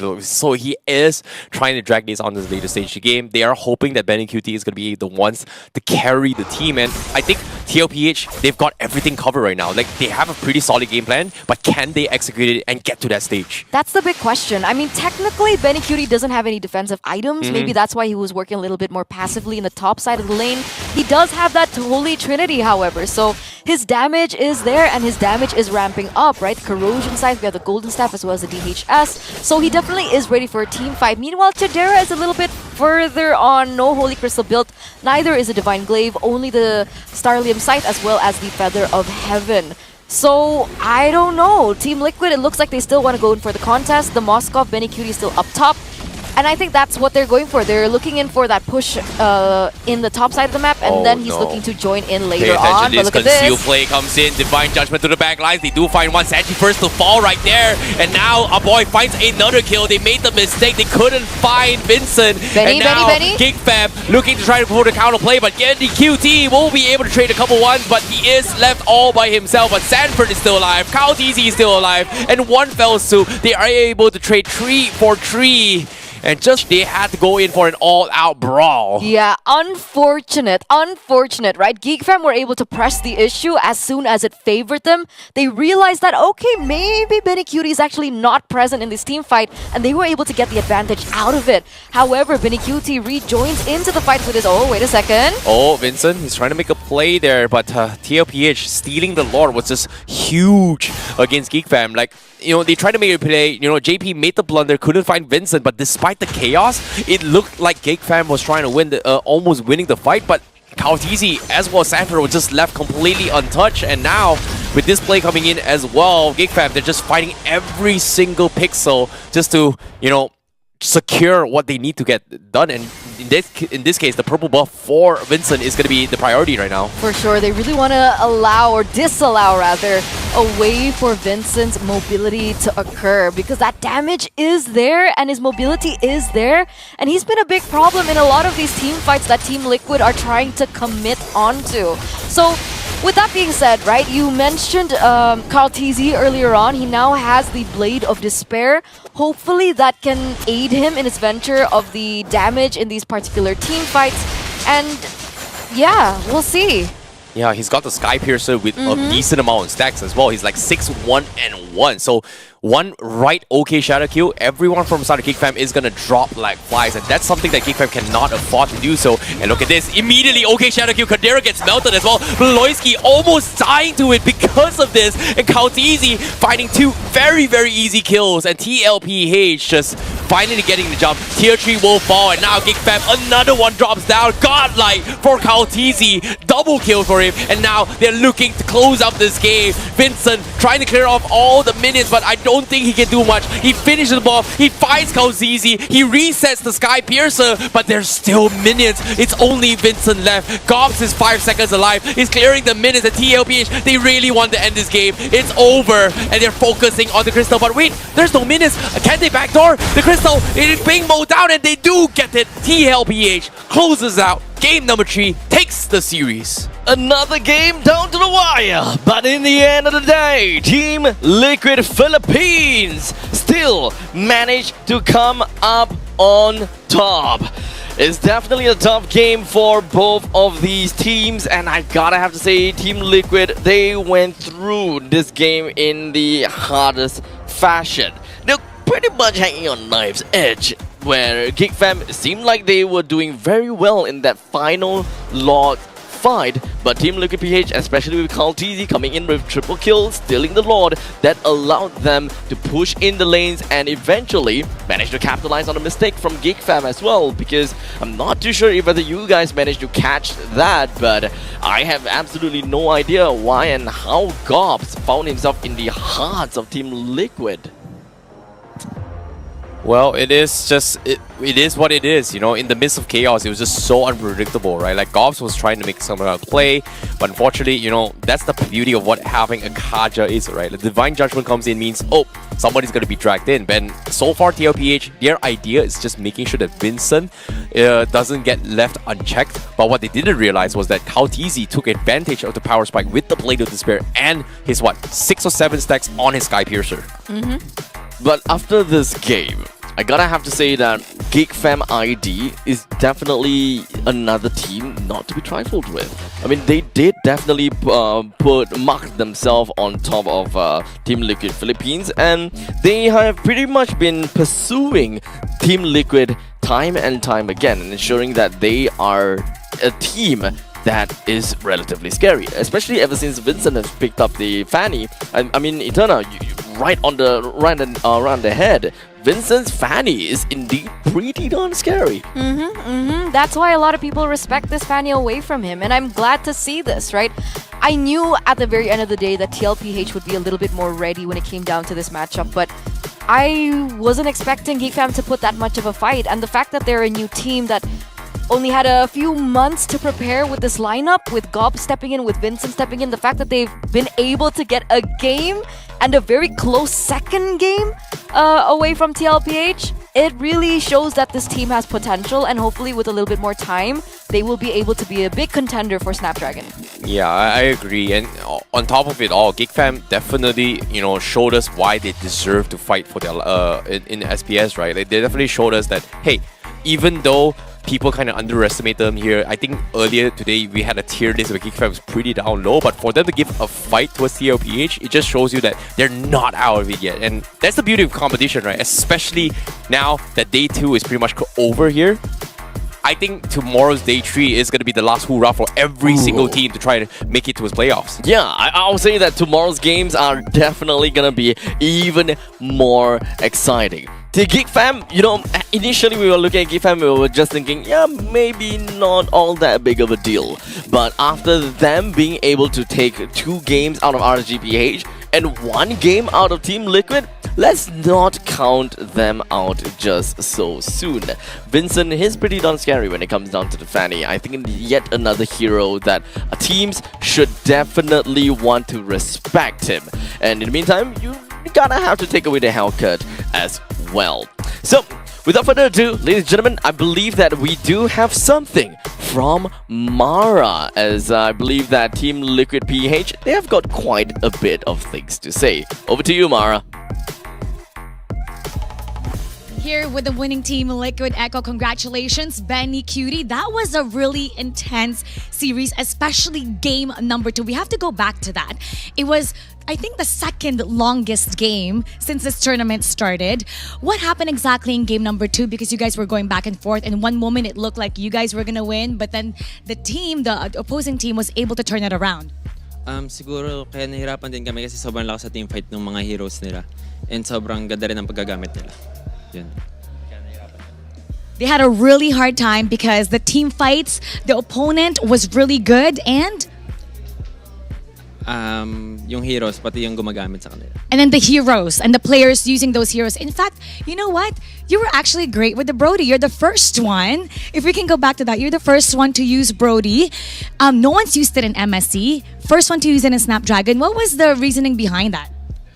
Wala po eh. Parang nakita na lang din namin na yun na lang yung parang option. Pero meron pa sanang isa.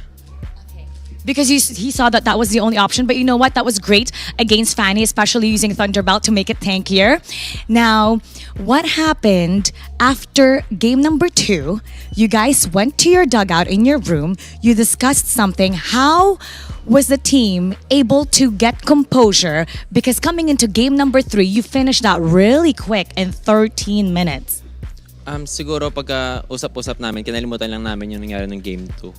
Ayun, nag-focus na lang kami sa game 3 agad. Tapos, ayun, maganda naman yung kanilabasan. Inside, they talked about to forget what happened in game number 2 and they just wanted to focus in game 3 and it was a great win. Now, Benny Cutie, you haven't had a lot of time to rest. International tournament after another, you being a new father, how difficult is it to be away from home because your daughter now is just almost 2 years old, right? So how is that for you also mentally that you always have to fly out for work? Sobrang hirap kasi nung galing kaming MSC, parang doon, pag-uwi ko parang di niya rin ako masyado makilala. Tapos nung etong paalis na ako, nakikilala niya na ako. Tapos yun, need ko na ulit umalis. Pero yun, yung motivation ko rin is para din naman sa family ko. Kaya rin tiisin. He had a really hard time because when he came back after MSC, it seemed like his daughter didn't recognize him anymore. And then coming back here, it was as if she was recognizing him back again, but then he had to leave. So it's really, really hard for him as a father, but he's doing this all for his family. So he must win this tournament. What's your message to all the fans? Ayun, salamat sa mga sumusuporta dyan sa PH and kung may fans pa kami sa ibang lugar. And shoutout sa family ko, isa kapatid kay Wanwan. Saying thank you to all the shout out to all the supporters in the Philippines and supporters in the other countries, and of course shout out to Wanwan, his 2-year-old daughter, and also Cheskai's wife. Congratulations once again and good luck with your series tomorrow. We're gonna break that down even more for you, so we're gonna go back to our panel. It's your turn. Thank you, Mara. And of course, the man himself, Kaltizi. This guy, man, on a mission like a man possessed. 9 kills, 2 deaths, 2 assists. Back at it again with the Hayabusa. He's not done. He's not done with SPS even after getting himself to Savage. He'll only be done when he has completed his mission here in SPS. What I gotta have to say, Kaltizi, this guy is infinitely scary. What else does it take to really deal with him? Yeah, and on top of it all, Kaltizi, he even purchased a Halberd in the later stage of the game here. But at the same time, I don't think it was really that much of a factor because pretty much they already got his job done, right? Like, you have to give credit where Kaltizi understands his power spike really, really well, right? Because the moment he got his Blade of Despair, he was able to get like 5 or 6 tags off into the Sky Piercer, which is, I feel, like a very high risk, high reward situation. I actually have a different opinion. I think that this was when it came into clutch because in these particular team fights, it felt like Geek Fam were just so sustainable. They were so tanky. They were always able to evade his damage, and it goes to wonder why, right? Minotaur has a heal. We do see that the Harith was very difficult to pick off as well. So the fact that he picked up this item, I think, came into clutch. And finally, like you mentioned with the BOD coming through and the Malefic Roar, that's when things kind of to ramp up. And then he was able to be the carry that he knows to be. Agreed. And of course, you know, Sanford usually is the guy that kind of makes for the team for the XP lane, right? But because he was playing the Phobias, it was very, very difficult to do so. So I like how Kaltizi took it into his action to set up this play. Yeah, this catch right here onto his Caldera, he just got his Blade of Despair, and one OK Shadow kill, immediately Caldera just melted in this fight. I gotta have to say, Team Liquid, I think that they have played a long game throughout a long day as well. You can pretty much see in Benny Cutie's face as well. It's either he tired. looked really defeated, like he's not happy with his performance, or he's just really darn tired. I mean, it is a pretty long day after all, so I gotta have to thank every single one of you guys at home for tuning in all the way from the start to the end. Let us know in the comment section if you have been here all the way through, and if whether you have been watching stream B all the time. Even better, if you have been watching A, B, and C all consecutively and pretty much opening every single tab. So really huge thanks to every single one of you guys for doing that. Now, we are pretty much gonna be done with the entire show really soon, and I'm pretty sure that we have got a very good idea what the schedule tomorrow is gonna be. So, sorry, today's result is gonna be. So at least when it comes down to stream B, for those people that has been around, we've got Homebois winning, losing against Team Liquid Philippines, unfortunately in a 0-2 manner. Falcons AP.BREN versus Smart Omega 2-0 as well. That's wrong. It should be 2-1, Geek. Come on. Oh well, we made a little bit of mistakes here, but yes, it is gonna be 2-1 here. Team Don't Liquid do my PH boys actually dirty. two. But your heart was with Liquid anyway. No, because that I actually wanted to bring the point that my predictions has been 100% today. Well, our predictions was 2-0, Yours is but 2-0. I changed Was my mine mind. 2-0 at the last one? Yours was 2-0. Yeah. I changed my mind Oh, man. because I made that prediction yesterday. Well, sub prediction then. Okay, fair enough. Fair enough. Well, series prediction, we were all right. Okay, Team Liquid won. Team Liquid won. That's Liquid won. that's all it matters. They did manage to get themselves a pretty good amount of points, albeit not 2 points, but 1 point. That is good enough to me because they are chasing after the brackets after all. Remember, when it comes down to in these groupings, every single point matters. Only 3 teams out of these 6 teams in a single group will be able to make it off to the playoffs, and you can pretty much tell it has been pretty much cutthroat thus far. Every single one of these teams have been working on it time and time again. They have been giving us amazing games throughout the board. But I believe that we can talk a little bit more about the standings itself throughout the entire game and the entire day thus far, including of yesterday's games. So who's currently at the top? That is the question. Let's pull up TLPH. Spoiler. Is it really? It's Is it TLPH. really? It should be Group TLPH. A, There you go. Team Liquid PH, and Group B, you do. Red Giants. Oh no. I see he's gonna talk about this now. Yeah, it's okay. You know, I'm gonna finish off this year. But all in all, Group A currently, TLPH is gonna be number 1. Giffen is gonna be on number 2 with 7 points. Homebois is not that far behind as well. He's currently at 6 points. NIP Flash is on the 4th place here with 6 points as well. He's not too that far off. So RGPH on 5th, BTR.BETA on 6th. So all in all, for Group A wise, it is gonna be a very close all-out brawl. So it's still anyone's games for tomorrow's matches for Group A. Meanwhile, for Group B, well, I don't know. Group B feels a little bit one-sided here, but they still have played lesser games, I guess, compared to Group A. So things may change here for tomorrow as well. Is it possible? How many matches do they have in total? 4? 5? 4 matches thus far for Group A today. So every team needs to play 5 times, correct? Yes, that is right. Right? That And is so right. Smart Omega technically should still be able to qualify if they are able to 2-0 their next games. It could still be possible. However, even if they 2-0 once, it is 5 points. 2-0 another time, that's 7 points. So they would need, they would really require Falcons AP.BREN to fall short tomorrow. I thought 2-0 gives you 3 points, 2-1 gives you 2 points. If you equalize, if you lose 2-1, then you get 1 point. That's what I was told. If I'm not wrong, is 2-0 you get 2 points. If you 2-1 you get 1 point. If you lose, you get 0 point. Can our production team confirm that?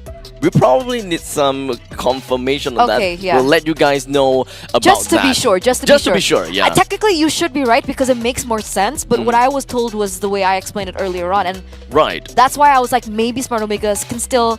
There you go, 2-0, 3 points. 2-1, 2 points, and if you lose in a 2-1, you still get 1 point. Now, There you go. I'm Okay.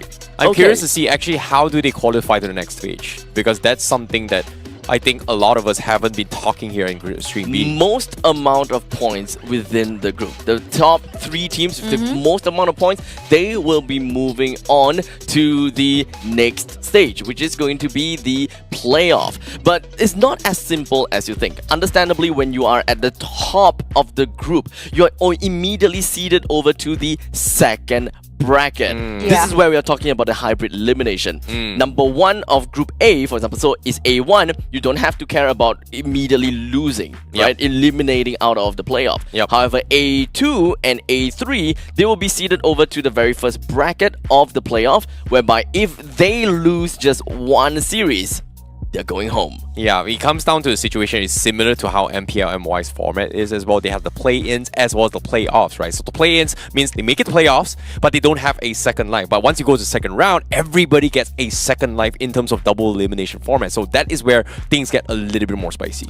Now, let's talk about the schedule of tomorrow, because we've been waiting for that. So, Stream A, we've got Falcons AP.BREN versus Rebellion. That is going to be the game number 1, followed by BTR.BETA that is looking at that will be fighting against Homebois for game 2, and then the big boys. What can I say about this? We got FNATIC ONIC that will be fighting against AP.BREN for the 3rd game. They can't get any better here. I'm pretty sure that Stream B is going to be super important as well, because we are going to be covering Stream B itself. So, I see, Terrence, tell me a little bit more, and what do we have for Stream B? Well, for Stream B tomorrow, we are going to have Smart Omega going up against FNATIC ONIC. That's going to be something I'm very, very excited to see as well, because FNATIC ONIC is just giving a very, very good fight so far to try and survive here. Meanwhile, the bottom here with TLPH against RSGPH, and also Smart Omega versus See You Soon.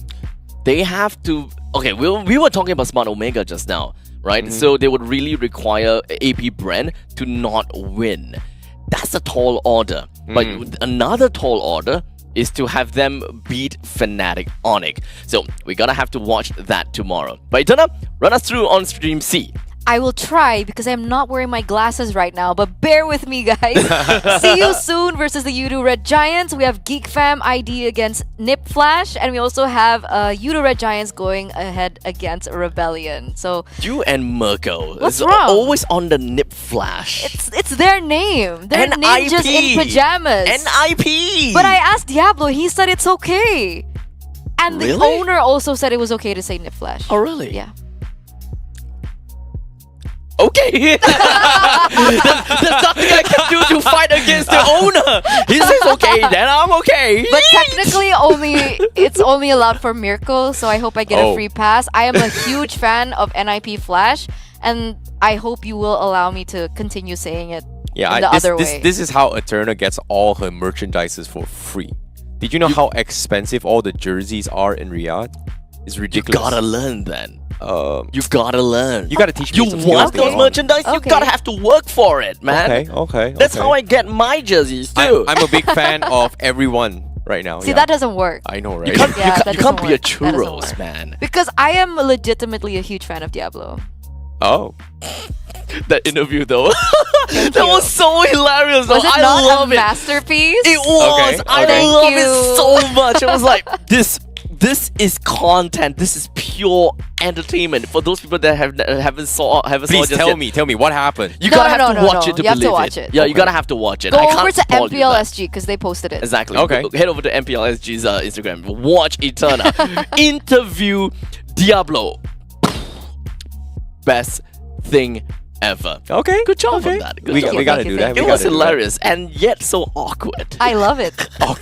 We love awkwardness. We all love awkwardness. This is why I always bring in myself and just give some awkward pauses whenever possible. Yeah, it is going to be a little awkward here. But nevertheless, here today, in all seriousness, in all fun and games, we have had a lot of fun things that happen here. And but a lot ideally, of amazing stuff, right? To be honest, I want to see a lot of amazing gameplays because I don't know which has the best plays thus far. Yep. But today, let's take a look at the 3 play of the day. We'll start things off with Carl TZ from Team Liquid Echo. Without a doubt, we gotta have to take a look at the Savage, right? A little bit of a fast forward here and there. Now, this is where we've got Carl TZ that kind of chased all the way on to the T-Grill as well as the Harif, right? Went all the way back, and it kind of seemed as though, you know what, it's kind of out of reach to get the Savage because we have got Udil that is running away. But no, he actually came in and said, "Hi, Carl TZ, here's a Savage." The stun landed, and Carl TZ takes one for the team. Props to Sanji though. Expert wingman right there. Yeah. I mean, without that play, I don't think that could have happened, but here's the next one. Carl TZ coming in as well. So we've got a lot of TZs coming in. This, of course, is the fight between Smart Omega and Falcon's AP.BREN. Carl TZ ran all the way through into the middle lane, and he is just waiting for Ling. He knew he's going to be Finch poising down, and that assassination was indeed amazing. And finally, to end things off, back onto Team Liquid Philippines. JP joined into the midst of the battle, and this is the result of that. Yeah, and JP was just playing out of his mind, right? He was down to his 1 HP. He was able to set up such a fight for everyone from side TLPH against GeekFam in the game. Even though they may have lost game number 2, but it was a fight where they were able to just completely wipe GeekFam because of him outplaying every single one from side of GeekFam. And I think that's just a lot of highlights of the highlights. But personally, out of all the 3 plays here, I like the second one just because of how foresight.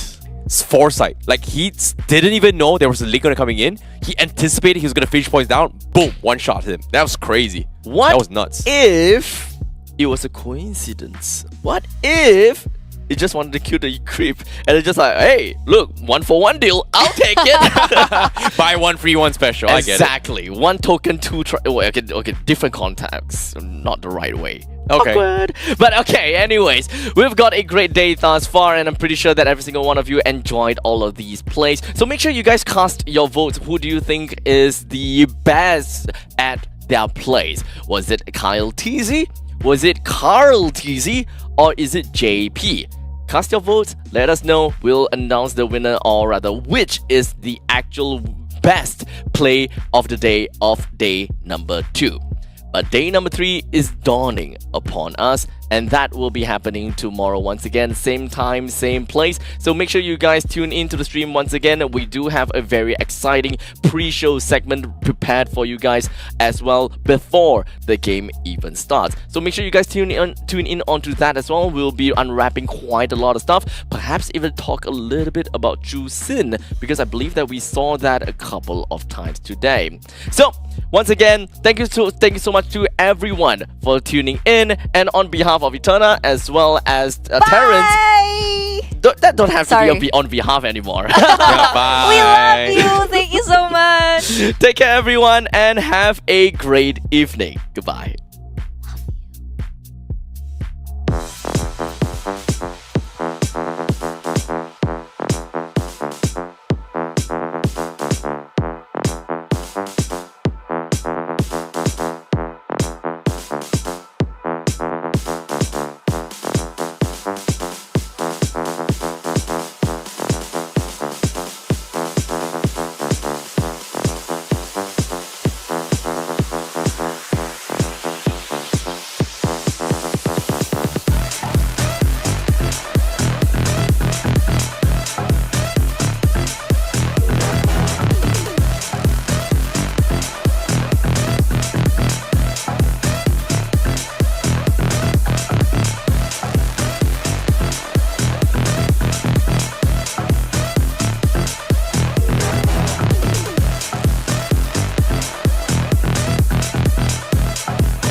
Here we go!